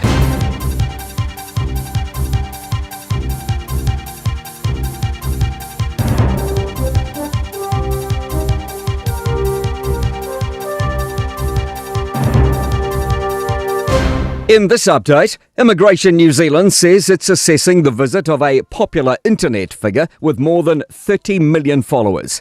One News reports that iShow Speed does not have a working visa and is only on a visiting one. Also known as Speed, the American gained fame by playing video games online and live streaming them. Jacob Jones reports. iShow Speed has transitioned to travel content where he live streams trips to countries around the world. Immigration New Zealand says a work visa is required if people are paid for activities during their visit. In New Zealand, Speed is trained with the Warriors and led a haka in Rotorua. US President Joe Biden's celebrating the end of hostilities between Israel and Hezbollah. Israel's security cabinets agreed to a ceasefire with Hezbollah and to withdraw its forces from Lebanon. Biden says this has been the deadliest conflict between Israel and Hezbollah in decades. The fighting across the Lebanese-Israeli border will end. This is designed to be a permanent cessation of hostilities. Biden says the US and France have pledged to work with Israel and Lebanon to ensure the agreement is fully implemented.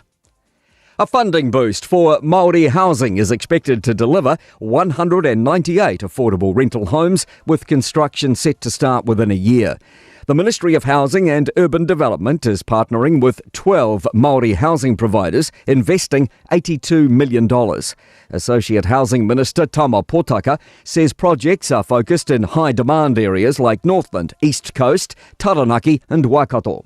Homes will be kept affordable with a rent cap at 80% of the market rent in each location. More details are emerging about New Zealand's biggest solar power provider, Solar Zero's shock liquidation. There are 160 employees and around 15,000 customers. The partner of an employee says they were told yesterday's pay would be their last and there wouldn't be a holiday pay payout. The ultimate pay situation will depend on whether liquidators recover any funds. That's news. In sport, Breakers coach Petri Koponen is hopeful new signing Taco Fall is ready for regular Trans-Tasman travel. The 7'6" Senegalese centre signed a 2-year deal running until the end of the 2026 NBL season. Koponen says travelling down under will be an interesting challenge for Fall compared to the luxuries that he got in the NBA. Of course, the planes, the facilities, the resources, what they have in NBA is different. They fly with the charters all the time. But you know, it's Taco and it's part of the job. A new face behind the roller at Hagley Oval this week, ahead of the first cricket test between New Zealand and England starting tomorrow. Jaden Toehills made the trip north to Christchurch after 6 seasons in charge at Dunedin's University Oval. New Zealand Rugby is reportedly planning to move one of next July's 3 home tests against France to the United States. French publication L'Equipe reports the French Rugby Federation has been presented with the idea by NZR officials. That's sport. I'm Malcolm Jordan. Radio Samoa, tasilima ibatolu, amo. Radio Samoa, tasilima ibatolu, amo.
le taina o le sua le palua vama le sula tonga ia mana tua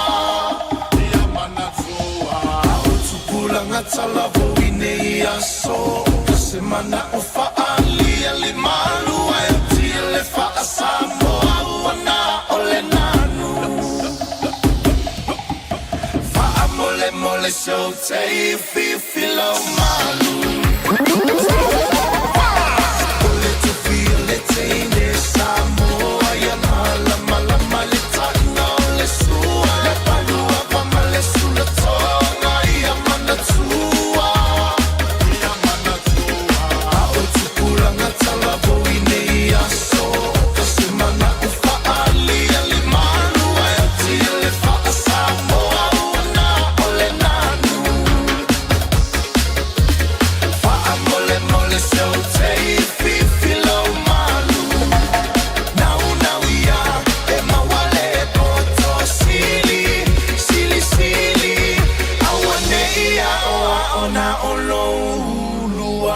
Silly, silly, low, loto. O le Casa Beds and Appliances, o le tali o manaonga, I o loa e whaatotonga ilo mauta, ini tau le lei, toi anangata, e mawai moenga ngao si tutona New Zealand, wha a pese tino fōa o le potumalo lo, lau ai manafoa, TV, la au pese, usa aisa, masini tā lava lava, telefoni fe aveai, maisi. A whiu ane loa I le whawhituwha Great North Road o tau, po le tolo whituiwa Great North Road I Henderson. Le Casa Beds and Appliances, telefoni o valu se lau, lua lua lua, 5 o valu se lau, lua lua lua, 5 O le R-Dash Travel, o le company numera tasi le taungo fio pasese mo fe malanga inga I Samoa whapea le malanga mai I Samoa I New Zealand ei. A whea de loa I le ofisa o le R-Dash Travel, tasi valu lima Great South Road I Manurua. Pe vili mai I le telefoni tolu iwa lua o fa o o. Tolu iwa lua o fa o o mo le R-Dash Travel. A umaloa ona piki tamaiti a onga I le asolua ma le asolulu o vai aso taitasi. Ona ki mai roa lea o lau leiti o Facebook po le YouTube a le Radio Samoa. I le afa o le tolu I le polo kalame o le tulituli matangau. Ea oa o ai whanau I le ngangana Samoa. Awane imisia e le whanau le polo kalame o le tulituli matangau. Ma le whaletua I a Natasha o le saasia I asolua ma le asolulu o vai aso taitasi.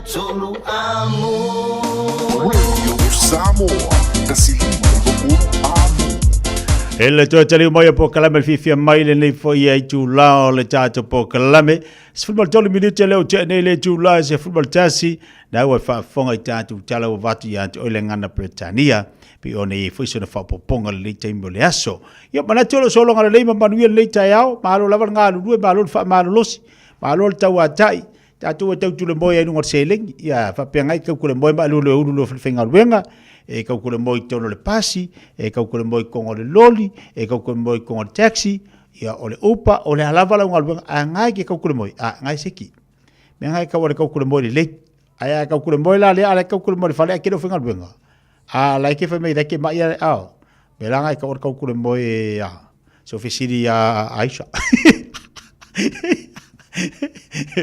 Mengai kau kuru mai maka pokoa. Macam lepas tu le tofinga balole. Tawaca ile ni foi auli por ni foi chayau. Ya isi dai biki soi. Le va kole ke va kole le kau kuru bon sharing. Ya ngau FM mai vai polar ko inga kuru moi ngai kau kuru moi ai pa pe ole sak kau nganu finger ring ai ai le fa. Au ke eu kau kuru moi pero la kau kuru moi. Ia wa le ia pa fa pe sao la na fa no yo la na mai ia wa le lava le malosi malolo le ia la life ka wi la ka ku mo ngale o ngola ia se fa longo ngai le o lava le malosi le ato to vo ia ilo na ia fa longo ia ile ni ta ia va pe sanga to vo ngale o le na fa ngoi o le alo mer fe ngal wenga ma le tele o fe au matiute ia Sorry, ala se me ele kalkunga foi lá. Ele kalkun foi lá titia. Kilo. Kilo be mal. O lo ke fiwa ka fa mo lo se ye le mo. Ai se. Ke le no. Na mo le mo lo se. Wala le la umel pasing ngoni. Kau ikke he unga bong ya ba lo fortisimas. Oi. Pues farosa. Ia ai afo. Se fa lo se ko gigu. Le vai ke wa le o mau lo se. Porque ia wale mau mal se ngi ka o ka le ro ngi. Se fa le ai mau. Ba le fa ya pa u, fa ma pe u. Ke le no po le. Fa ma suile si ku e. Ke le no po le ka ka le fa ya me lo se. Wa ia a do fo ya mau. Ia ko pa u. Ke lo ai ke wa o ngi ba lo fortisimas. Ia le lo pe wa fa pe o lo ma fa fa nga. Ia le lo pe ko kiki ku. Ko kiki ku mai ia pe caro su aku. Ai ku mo lor ko ngore kala. Pio ku ala mai ele o se eres me arova. Ole me ku mai la no fa mo ma ko. Ai pe caro su furu aku mo fa me ko ngi ku sala ni ko ngi. Le ko ngi fa mo mole. O ese la ka seri ngi ya su ka le po bu fa pe ngi se. Ele tu vai pele o ile si tu ale mau le si. Ya mau le mau si pico. Ese a wingo ngi se. Pe ke vai a ku pe ko kala ki me se le ka ni si mas. To tele tapa anga le ya ma fu to le ta yao. Ya po le fo ya uli malu ka ku o le aka ma le va ma le su an me mo me alo for Christmas. Si kera nga. Ia e whaata lo whātua i la le tātou pāanga ia o le o lo o whaafonga mai po o mahua mai tā po kalame nei tū la ia e mai se fwoi nei ta mam tina mātutua i o lo o whaia pēr le whaiva tap wai ia i o tātou tiute ma whaiva i o lo whianga i ma tātou i le aso ia i maota malawa ia whaata lo whaatu ia tia maa nei ia i le tātou po kalame nei tai au. Patalo fatu le tapa anga le lo talia tarsanga. Muri pora le fata si mai salu i manono. Oi. Ke ro aiwa ese faiva, aiwa ese ko faiva a ia le le. Aiwa ese ko fa ngo le o fai o fa o faiva. Ka mai e fa ngo ka langa ia le. Ka sia o ko mo palolo pa se faiva. Ia le a ka wanga wo kwai le palolo ngei. Ia ngale ngolo anga po tere lo ya te pina mo sen palolo ya o ia ile io o lava bolo oh so ia fam kala bole ia pa me silia la lenga mo palolo o me kaulianga o ngei vai ka lo winga fa makala lo ko la kingi palolo vai anel fa ponga mal tatu watu ya le ase e mai ni sio tatu chala pe ona tatu farangolongo yai tatu chala mesam le wa mata po kala me foi les furuana so te atu ai sawanga ia ole furuana so le te atu ai sawanga te pe ona ta welam ile amtali fu ta utala nei aso ole 16 days of activism ole le vainga e fatino pelea tausanga mle tausanga ia olo fatino e ala tula ile mtanga luengo o tinam tamaitai atina e ofio anga ma anga sotai ia o la tone pole Ministry of Women ia o le o taula mo foi le vainga ia e mese foi la ia o lo fa le nei foi la tausanga o fa pena ona vai ai le fatino pe o fainga pa anga munisio fala tonga e ia la le fainga pa anga munini tausanga le fala tonga to manga mo puanga tia Polisamo Victim Support Group ia fatino ala ia le pokalame le le 16 days of activism ia pe te atu ia isa wanga ia o loa fia i to tele o nei tinama te mai tai te tono se tato watu nua e me se whanau witi whanau tene o la tunu o le vaenga la ia i le whanga so longa o pokalamene nei tau sanga tia pe ona tau i tato reporti o lea ua whapena o na turi mutanga wai le vaenga le autu o le stu whaatasi whaamuta sa wanga al pokalame le pe ona pia mai le tu manga mo e popanga tia ile autu le a fa pena foi le ngaluenga fa tino mal fa ala wi lo al tanga luenga tinam tamai tai ia o fa pena ona ia le fe au le ia muta ia tia let it end with me it ends with me ia tu langa o ia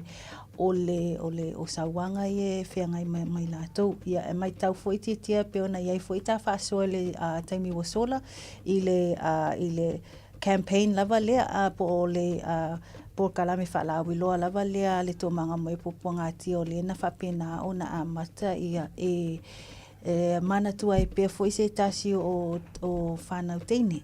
Le na whapena o na umale soifua ia ona foi au tūlanga ia whianga sawanga. Ia le mea na whianga ia mai ia o lea laua ia le let it end with me lea ia ua o ngatu sai foi la ma le whaalawi loa lea alimtanga luenga o tina amta mai tai a tinae o nuu a whianga maang so tai. Ia I tūlanga ia I le whangasolonga foi o le o Pokalame 16 days of activism po le sfulono aso te atua I sauanga te tono Samoa le nefu. Tau sanga titia? Nei a le lei malo.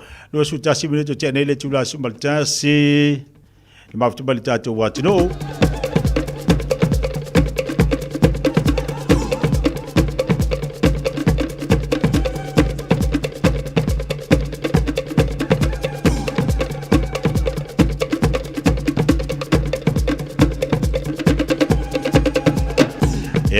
Nisi o tātou tala peo na iei leu tau nu uia lea se singa tau waloa le tātou parimia leu tau nu atu I Beijing. Ia ua fo inisi o whaatata loa ngā leu le tō whinga mal parimia pal prestene al malo saina. Ia sa o lea titia I tūlanga wa iai ia vaenga lea pe ona ngai le malanga tā waloa lana fionga le palimia ia tamaita isa le sa whapito foi le fionga ia fiame na o mimta afa ia tūlanga o iai ia I lana whainga malanga whaavao malo lea I tutono saina ia o se whainga malanga mua foi lea lana malanga aloa ia lea whaavao malo ia mole malo o saina ia o se wala aulia foi lea mai le malo saina ia lea la pe ona iai inisio I tu o saina le na amata e foi la na malanga tāwaloa. Ia lea ua whapena o na taunuu I le tu o Beijing o le sasi leo o ai ia o le laumote leo saina. Lea ua whapena o na taunuu iai ia o nisio o vaengo le reporte pe ona tu whaatasia ia e ala mai foi I se reporti mai le officer so upu ia po le press secretariat a le malo Samoa. Ia o whapena o na nga ia tu le malanga lea ia o le a whapena o na whailoa ia le lana fionga le palimia tamaita ia fia me Dr. Naomi mta afa ia ma le palimia foi o le nei foi o mo le la foi a malo tele o saina ia ele ngata lea o le a mawai foi ia le a vanoi I lava I Beijing o le a whapena o na ia whailoa ia tuai I le perestene ia Xi Jinping ia I tūlanga ia I tala noanga. Ia o nisi foi o whaasoa, ia ma lato taratanoa I foi nisi o mata upu ia le ta ua o mata upu lava tau le vā o malo e lua. Ia o wā lava ia tūlanga iai. Ia o lesi lea whainga malanga ma lesi foi lea whailo inga titia, ia me se wale mamalo si tātou atunu ua whapena o na mawhaiona anga ia tuale tātou pālmia.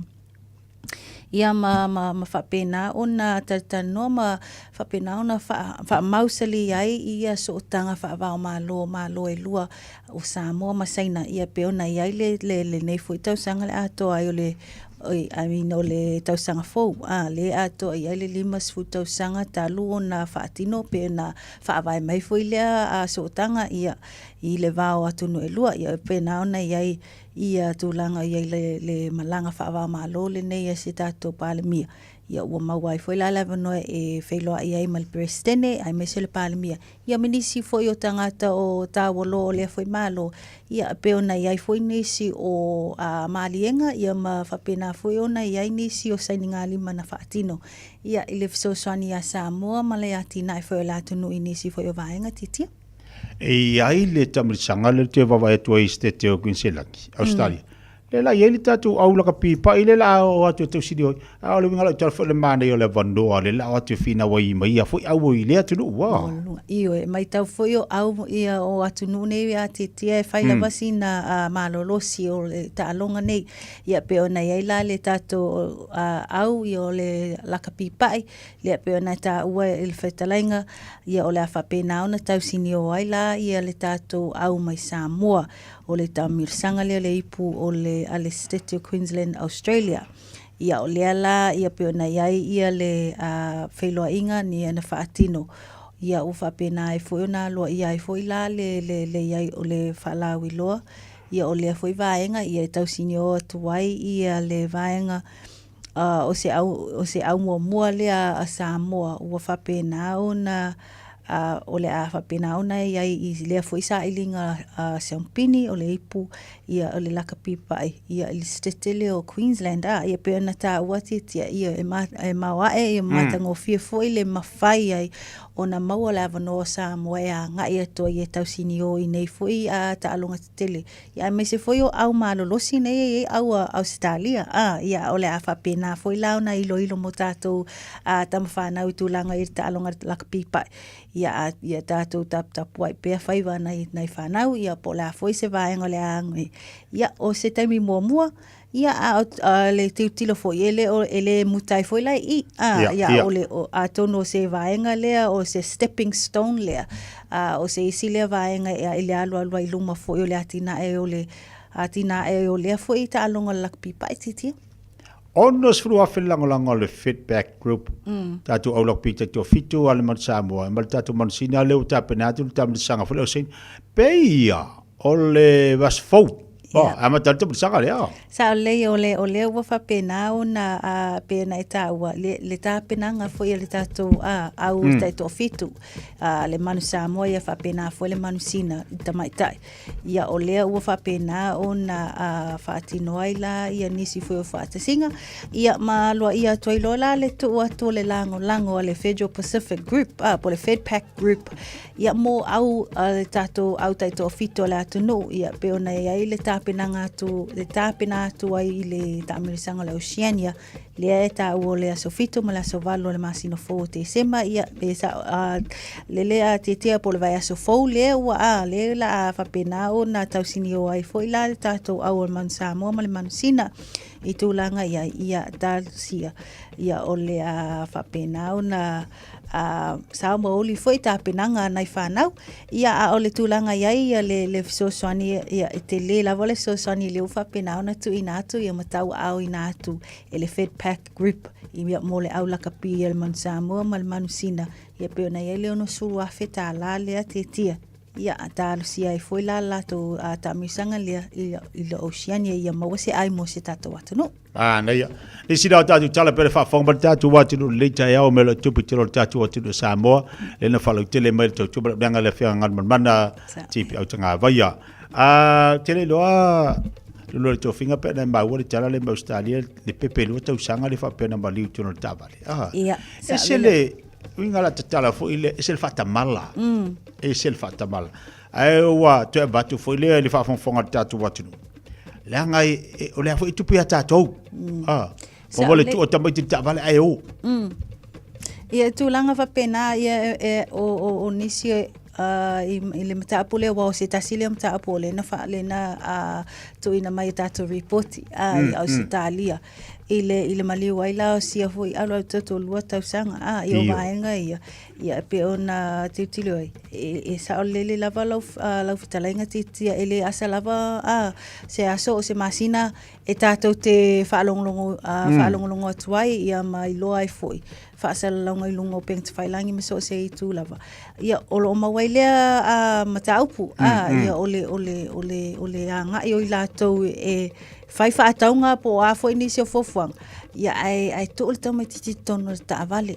ia e wai tātou te leilo lava me tupu ia tonu ia inisio vaenga ai pena moe I le vevela ia pole ale tūlanga na o ai lea fo I alu toto ia ai o se tu alalo ia o se whautuanga mo tāna i o tātou mātua ia aua lava awha pe alu ma ave tamai titi mauti noa o e alu ma ave se o tama awali wai tele o wai mau I foi a Australia whai lava sina vevela ia ai tu uma foi la ia wha amalama I lunga ia wa ngalo ai le ai lo se e ai mawhai ona mana vaina e se tamai titi ia ma tupu ai lola e o le whale I tonu ma uma tuailo na ola ia e tūlanga whapena ia tālusia ia maua pele a inga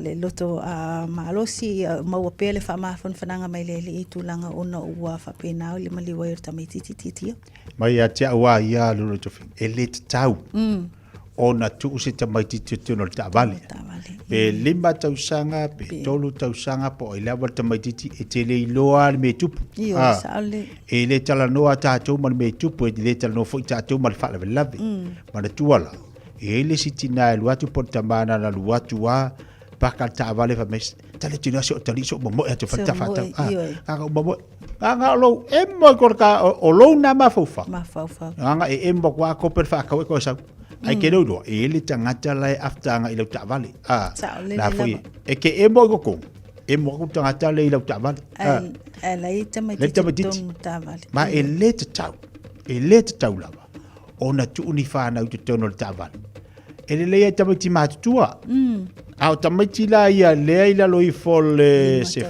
limba tausanga la faso ia po le ono foi por fitu ele ba fai ona ha osa ona osa fa ia tamale ele ba fai na tamati ona tali atu ni fa ia aluinga le fa talanga foi le to e tilo ia tatu o le wala tata mariku si masima tausanga fo ia ita tau a ilua i te arma bla fa na o le mea ke arwai kai ni mo kamaki ala foi nga mai ele ku kamaki o lo fia fai kamaki ia arma ave kamaki ia a fa pe to tere kamaki ko rima o la le mea fai ko nga lima le shopi kai ko mer ko inga la ko ue to ina limo is kamaki u ko o lo makoi is kamaki awale popole foi kala ka famia e ko kena lo fa ona le nga ya nga sa fa ngo pe ko sfuru lima nga o mau o imba kamaki sa le a tia wai o te mai tawina lava le vaenga le a pe a walu nei le shopping mall le mall e mai tawina le sava vale o matua ia e tamu mo e tamati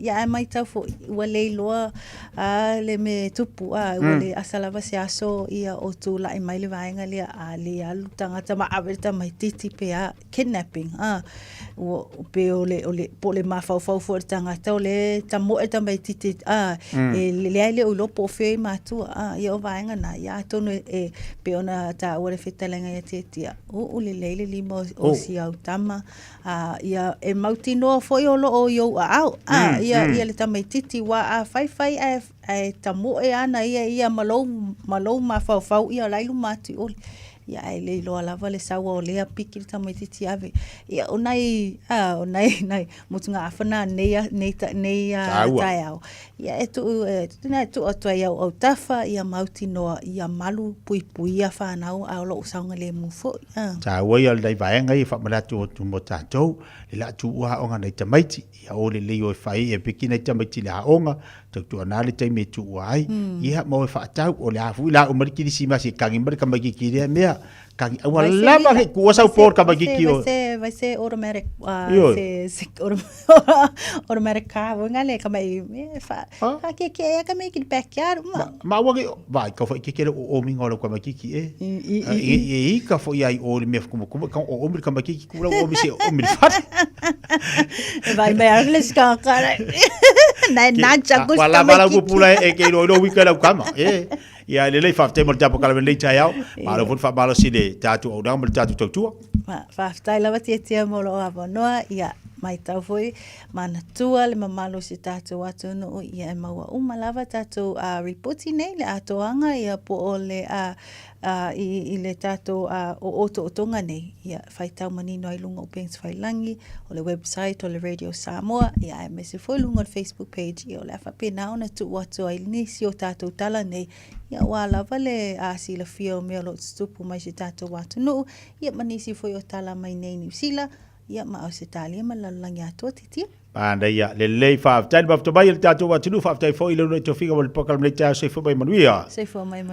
le tai bela wati le o tai lua se fo le ono bilito le tai le on le tu la se fo le lua fa ba lo ati di so tatu pa anga ba futo mai lungo tatu tu le ia so malo la fa malosi pa ia la le mele me sa wola pa anga le pa anga ia ai ulili mo to ina a to tele tamati pa skololi la po ai kui go kongu ai koso ma ga foi wala kololi la po ba kololi la po le kololi le house la po o le countdown la po o le afo o le new world la po la kololi nga sa i ba ga nga ku sa pe kwa ku i ko fa ku fa sa fa ile o fil kololi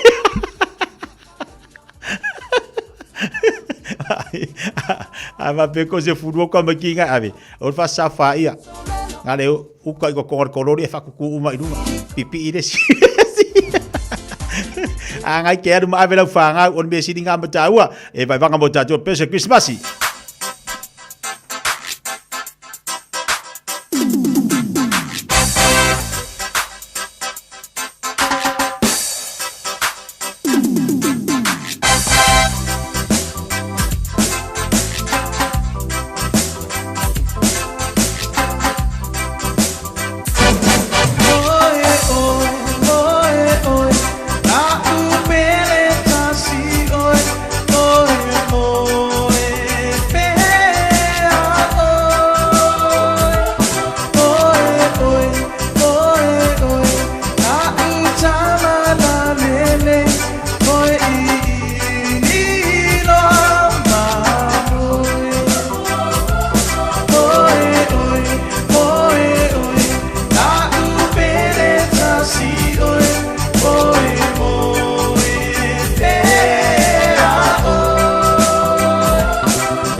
Alofa Samoa wa ule nei o kasu tialu a wale sui ale ngila o le kio a eva mai ina se fudu lima iva kolu a mo Radio Samoa Vevela a Ua mawhai o na awira tula polo kalame le leimo o ia so taitasi o na o le langolango malosi le whale maliu a se alo le atunuu o ese tātupu Funeral Directors i Manukau City. O kalame leimo oe, talo falapa.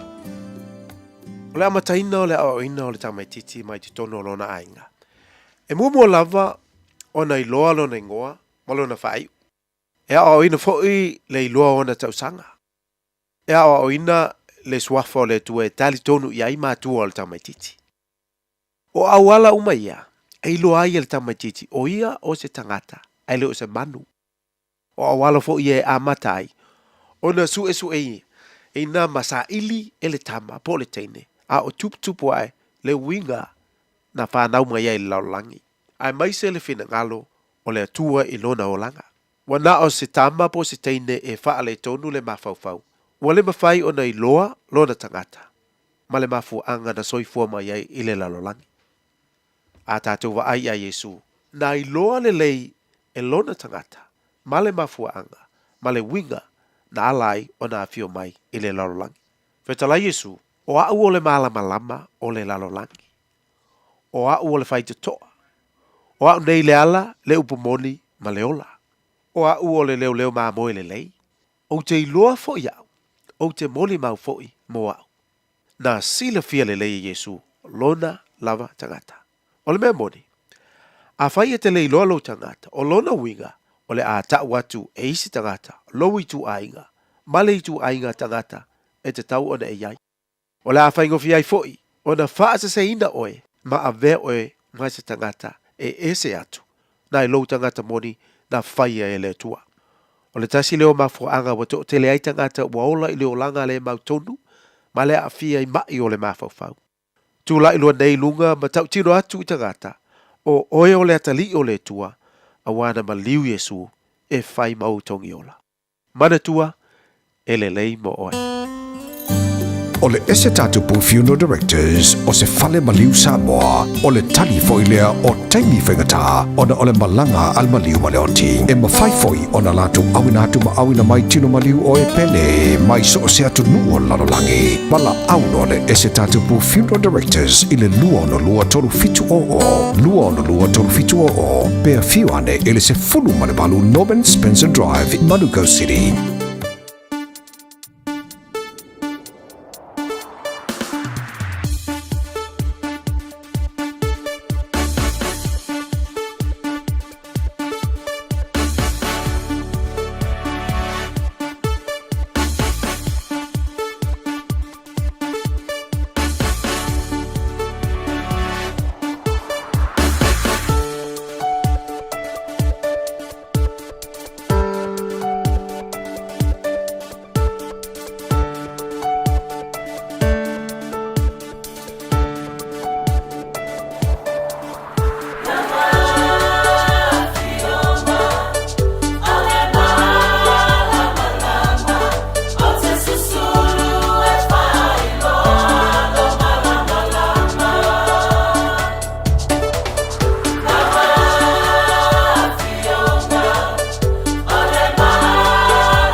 Oi la wa fionga o le suli o mātou vai mal mamlama o mātou wala fa sulu wai li tala le lei.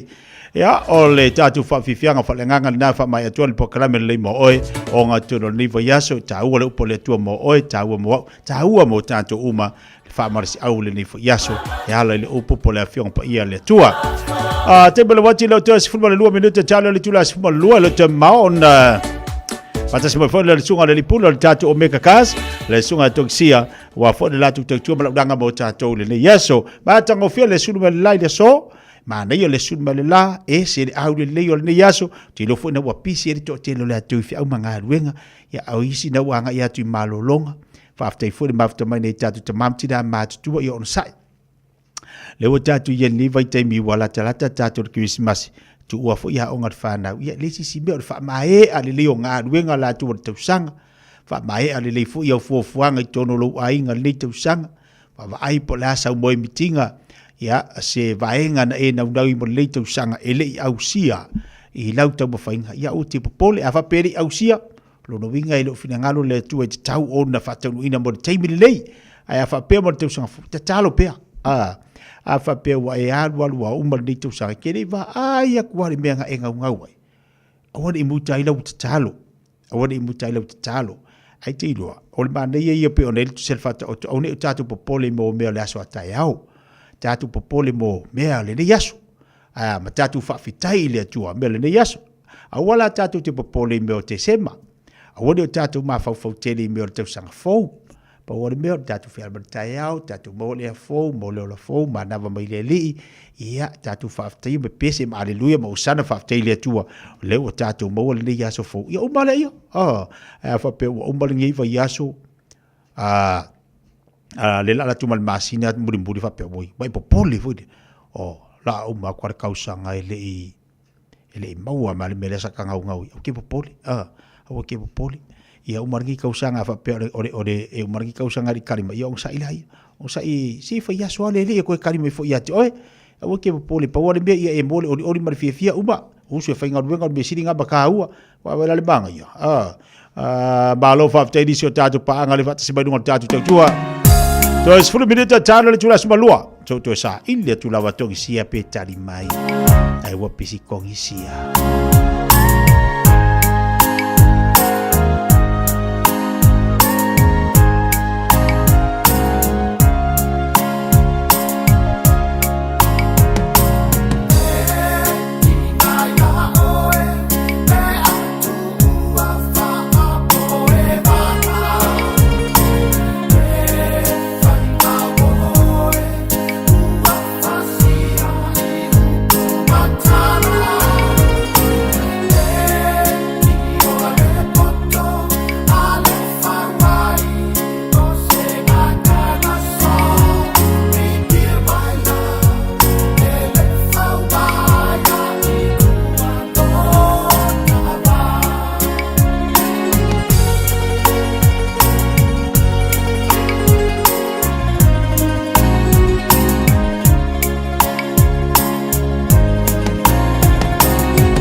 Ani se to fale moe fa vi fianga mo tatou le nei foi tei mo le aso ina ua to e 5 minuta talo le tula se futbol lu ole mo atu sunga toksia ile to tuma langa tatou o me kakas fala wane le olo tasi fa fi tuono 5 fa tasi awori ngalo tatou sumpa le fede fe na nei ta le tula yo no le fe nei fa tatou sumpa ma ni te tatou sumpa le songa fu to tele o le mele wi to tele tatou anga va ve anga yatu e su e sau so tu langa fu le tolo tatou fa to tele tatou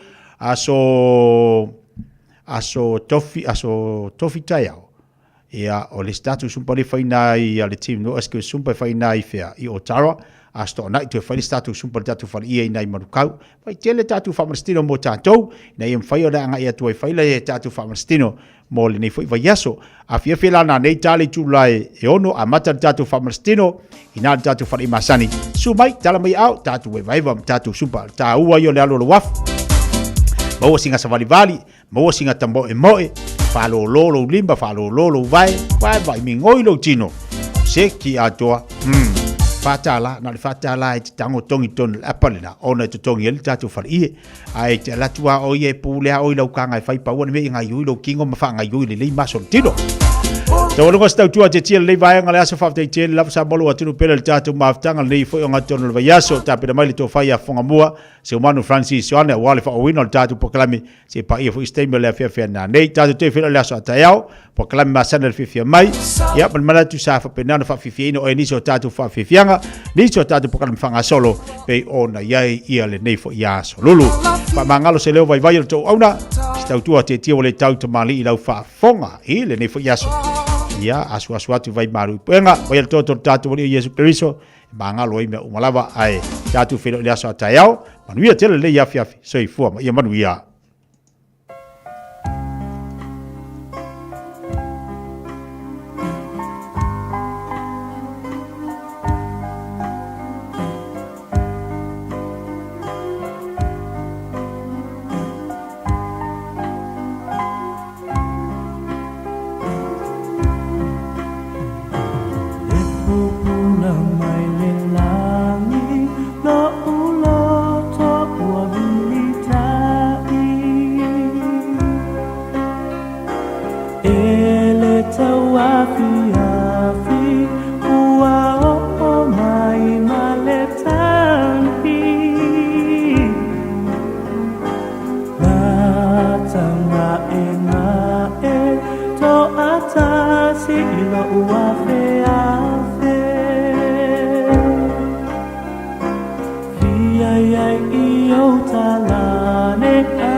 Usi mai alau whaafafonga. Telefon mai Samoa ia so taitasi. Ua au mai mo oe ona o le langolango mai a le talofa voucher. Fifi foi fatalo foi jo tātou tunu tātou mafuta mawheroa i le nei asa fou. Tala mai Samoa usi mai alau whaafonga. O iei nei se whaatatau e ona maua se au whainga e toru afe 5 se lau. Po le siria tu fo i o le au whainga o tātanu o Samoa. E anga waa e le sitiseni New Zealand. Ina ua amata wha mamalu le asolua o le vaya so nei. Malu si anga o le tūla fono o le sitiseni o tangata Samoa. I la tōna soi fua mai le vao le aso se furu tolu. O le masina o mea le tausanga ya whiwa se lau lua wha. Ma le aso mua Januari o le tausanga ya whiwa se lau wha iwa. O le au whaingo tangata nu Samoa e anga waa. Wa wha iloa e le sui o le malo New Zealand o tātu tino upo le komisina mawalunga o si Alei Ventura i se pepa o wha mtalanga mairo na ofisa ia pia. Ma ia wha iloa ai o le wha ngai o ia o tālo sanga mo i lato umaanga waa, e vave le pei o le whaangai o i o isi tālo sanga, mo le sitiseni New Zealand. E leo whaelo ina le komisina mawalunga po le ale vave whaanga solo ai, le tango fio se tālo sanga o na maua leo le sitiseni. I se whaasiri silanga le vaenga o whimalanga inga New Zealand, i le ofisa le komisina mawalunga i pia, o lo whaelo ai e te le tālo sanga i lalo le tūla fono teu, o le sitiseni New Zealand o tangata Samoa le tausanga e whiwa se lau marurua, wa amata nei o na whaangai yoi. Ma wa whautua ina ai lea tunuu, e le ai se teimi e whaamuta, ma whaangata ai lea vanoe tu ina atuai tālu sanga. Wa whailo ai e le vaenga o whimalanga inga New Zealand tu atusi, o ana upenga ta whailangi e mawhaio na maua ai whaamtalanga uma, o pepa tālu sanga matangata e ngawaa. Wa whetau i le a mata wha mamalu a ia ingo le tūla fono teu.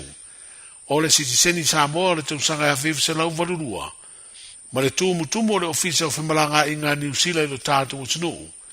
Ia i la tau o le ofia tālo sanga ni visa, e malanga ai fuafuanga wha mawave wha le a inga, po o pisinisi ma ni fono tanga, wha o popo i ai, ma le au tāwha whao le kirisimasi, ma le tausanga fau. O mtanga luengo tina amta mai tai a tina e o fio anga maanga fiso tai. Wa ngālu lue whaipa anga nei ma le whalaptonga le to mbanga moe po puanga tia.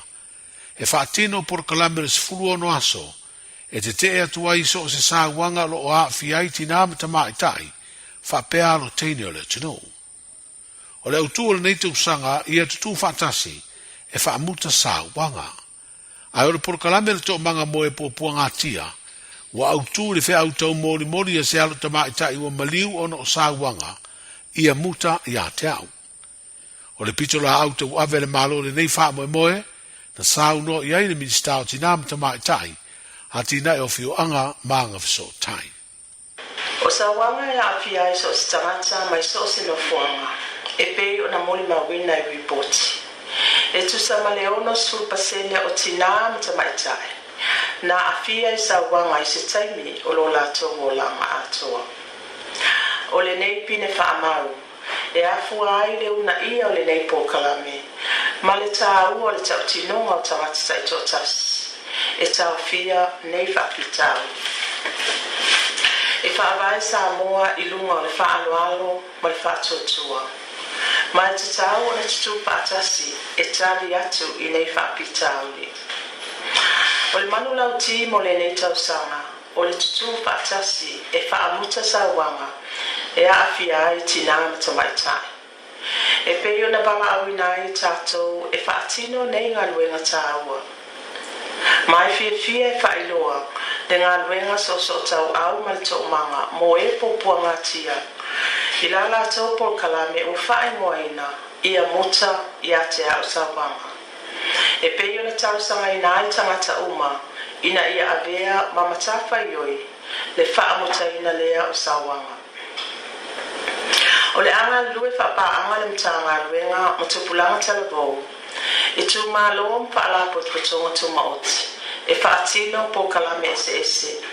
E whaamalo si ai no o mafio anga, e lima taitaina, mawhaia suinga lelei, e tauwala lea i se taiala Samoa. Mo Samoa. o suinga lelei e amasa ia I tātou uma. Mai te tau na tātou toi whangafangu bāta puia o le whaaloalo. Te e atu I so se tu a inga sawanga ma tai mua I whata I ta inga lelei. O le tātou taimi le nei e tātou te whaawai na isi Samoa e siri atu e ala lea I so se upu ngāo yo inga ma la tātou tau tinonga. Ia tātou tutu whaatasi ma whausia se Samoa e while mō ma sauloto mō tangata uma. Le fionga muripola ana rosa ale morio o le minstau tinam tamai tai hati na e o fioanga maanga viso tai. I le lama whaai o le ansi singa tau aloa le te tai o le tātu malo. Le fionga le tamai te ipa le mia fia me Dr. Naomi Mata Afa malana au malanga I le tunu o saina. O le amatanga o le vāso ne ina taunu o aile whai ngā malanga I le a itele o Beijing le lau mua o saina. Lea o le awha ngā solo ai ni whilo inga, whapea ni talo ranga mata I tai maururunga o lea malo tele. Wa whailoa I se li pontia le ofisa so ubo le malo, o lo malanga so na sui rea se singa tau aloa. O le a whilo I atu te mai tai pāle mi o le tātu o sinu, I le pāle mi o lea malo, ma whai ai ni talo ranga whaavao malo. O le a whilo I atu fo I le tai o le tātu malo, I a Palestine Xi Jinping, ma whai ai fo I tala noanga I mata upu tau le vāo malo e lua. E sanga wha mausali ai peso tanga wha vāo malo. O saina ma Samoa leo le a atoa. I le tausanga fau le 5 furu tausanga o ia so tanga. O le pāle mi o lea malo na wha whilo ia. Le toa I tau nu o le te tai o le tātu malo malana au malanga. I le lau mua o Beijing. Ma o le stofine I le aso muri leo le urua ia se singa tau aloa. A le fionga le te mai te ipāre mia I le atunu o saina. A o tapera ula ka pite to fito le manu Samoa I le vaenga o li I whapele manu sina le vaenga o te mai tai. I le tāmilu sanga atunu o le Oceania le efa I Solomona I le aso fitu ma le aso varu le masina fau o te sema. Wa whailo le langolango le company o le Federal Pacific Group o le Fedback e ono sfuru afe tala. E fesoa soni e tāpenanga ia au laka pia lua ala tātu tano. O se fesoa soni o whaamtalaina, o le auna I ai se tūlanga le lei tāpenanga le au teito o fitua le manu Samoa, lea e leo toe mamao o na whaailoa leo le au o whidiwhidia, ina ua mai ala tāpenu sanga laka pia teito o fitu I au kilani New Zealand, I le whaai unga o le vai aso o mawai.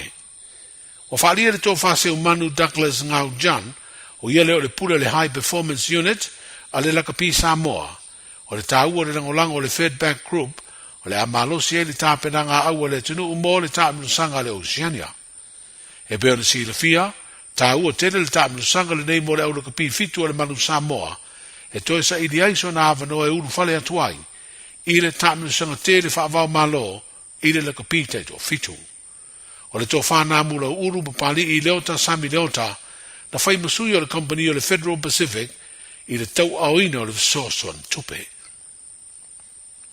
Wa whamauina nei tala whaasolo pito o le tālonga laka pipai, po le touch rugby lo tātu o tunu.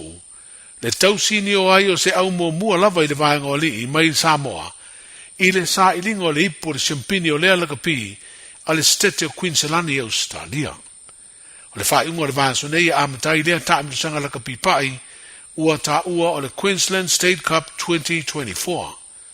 O le nofuanga o Kumera I le Gold Coast, o le awhanga solo ai lea sa I le ngā Sempini, ma I le aso luas fuiva o Novemba o atu, I le aso mua o te sema, o le na winga e tolu aso o le tāmitusanga. O tala nao le na yaso,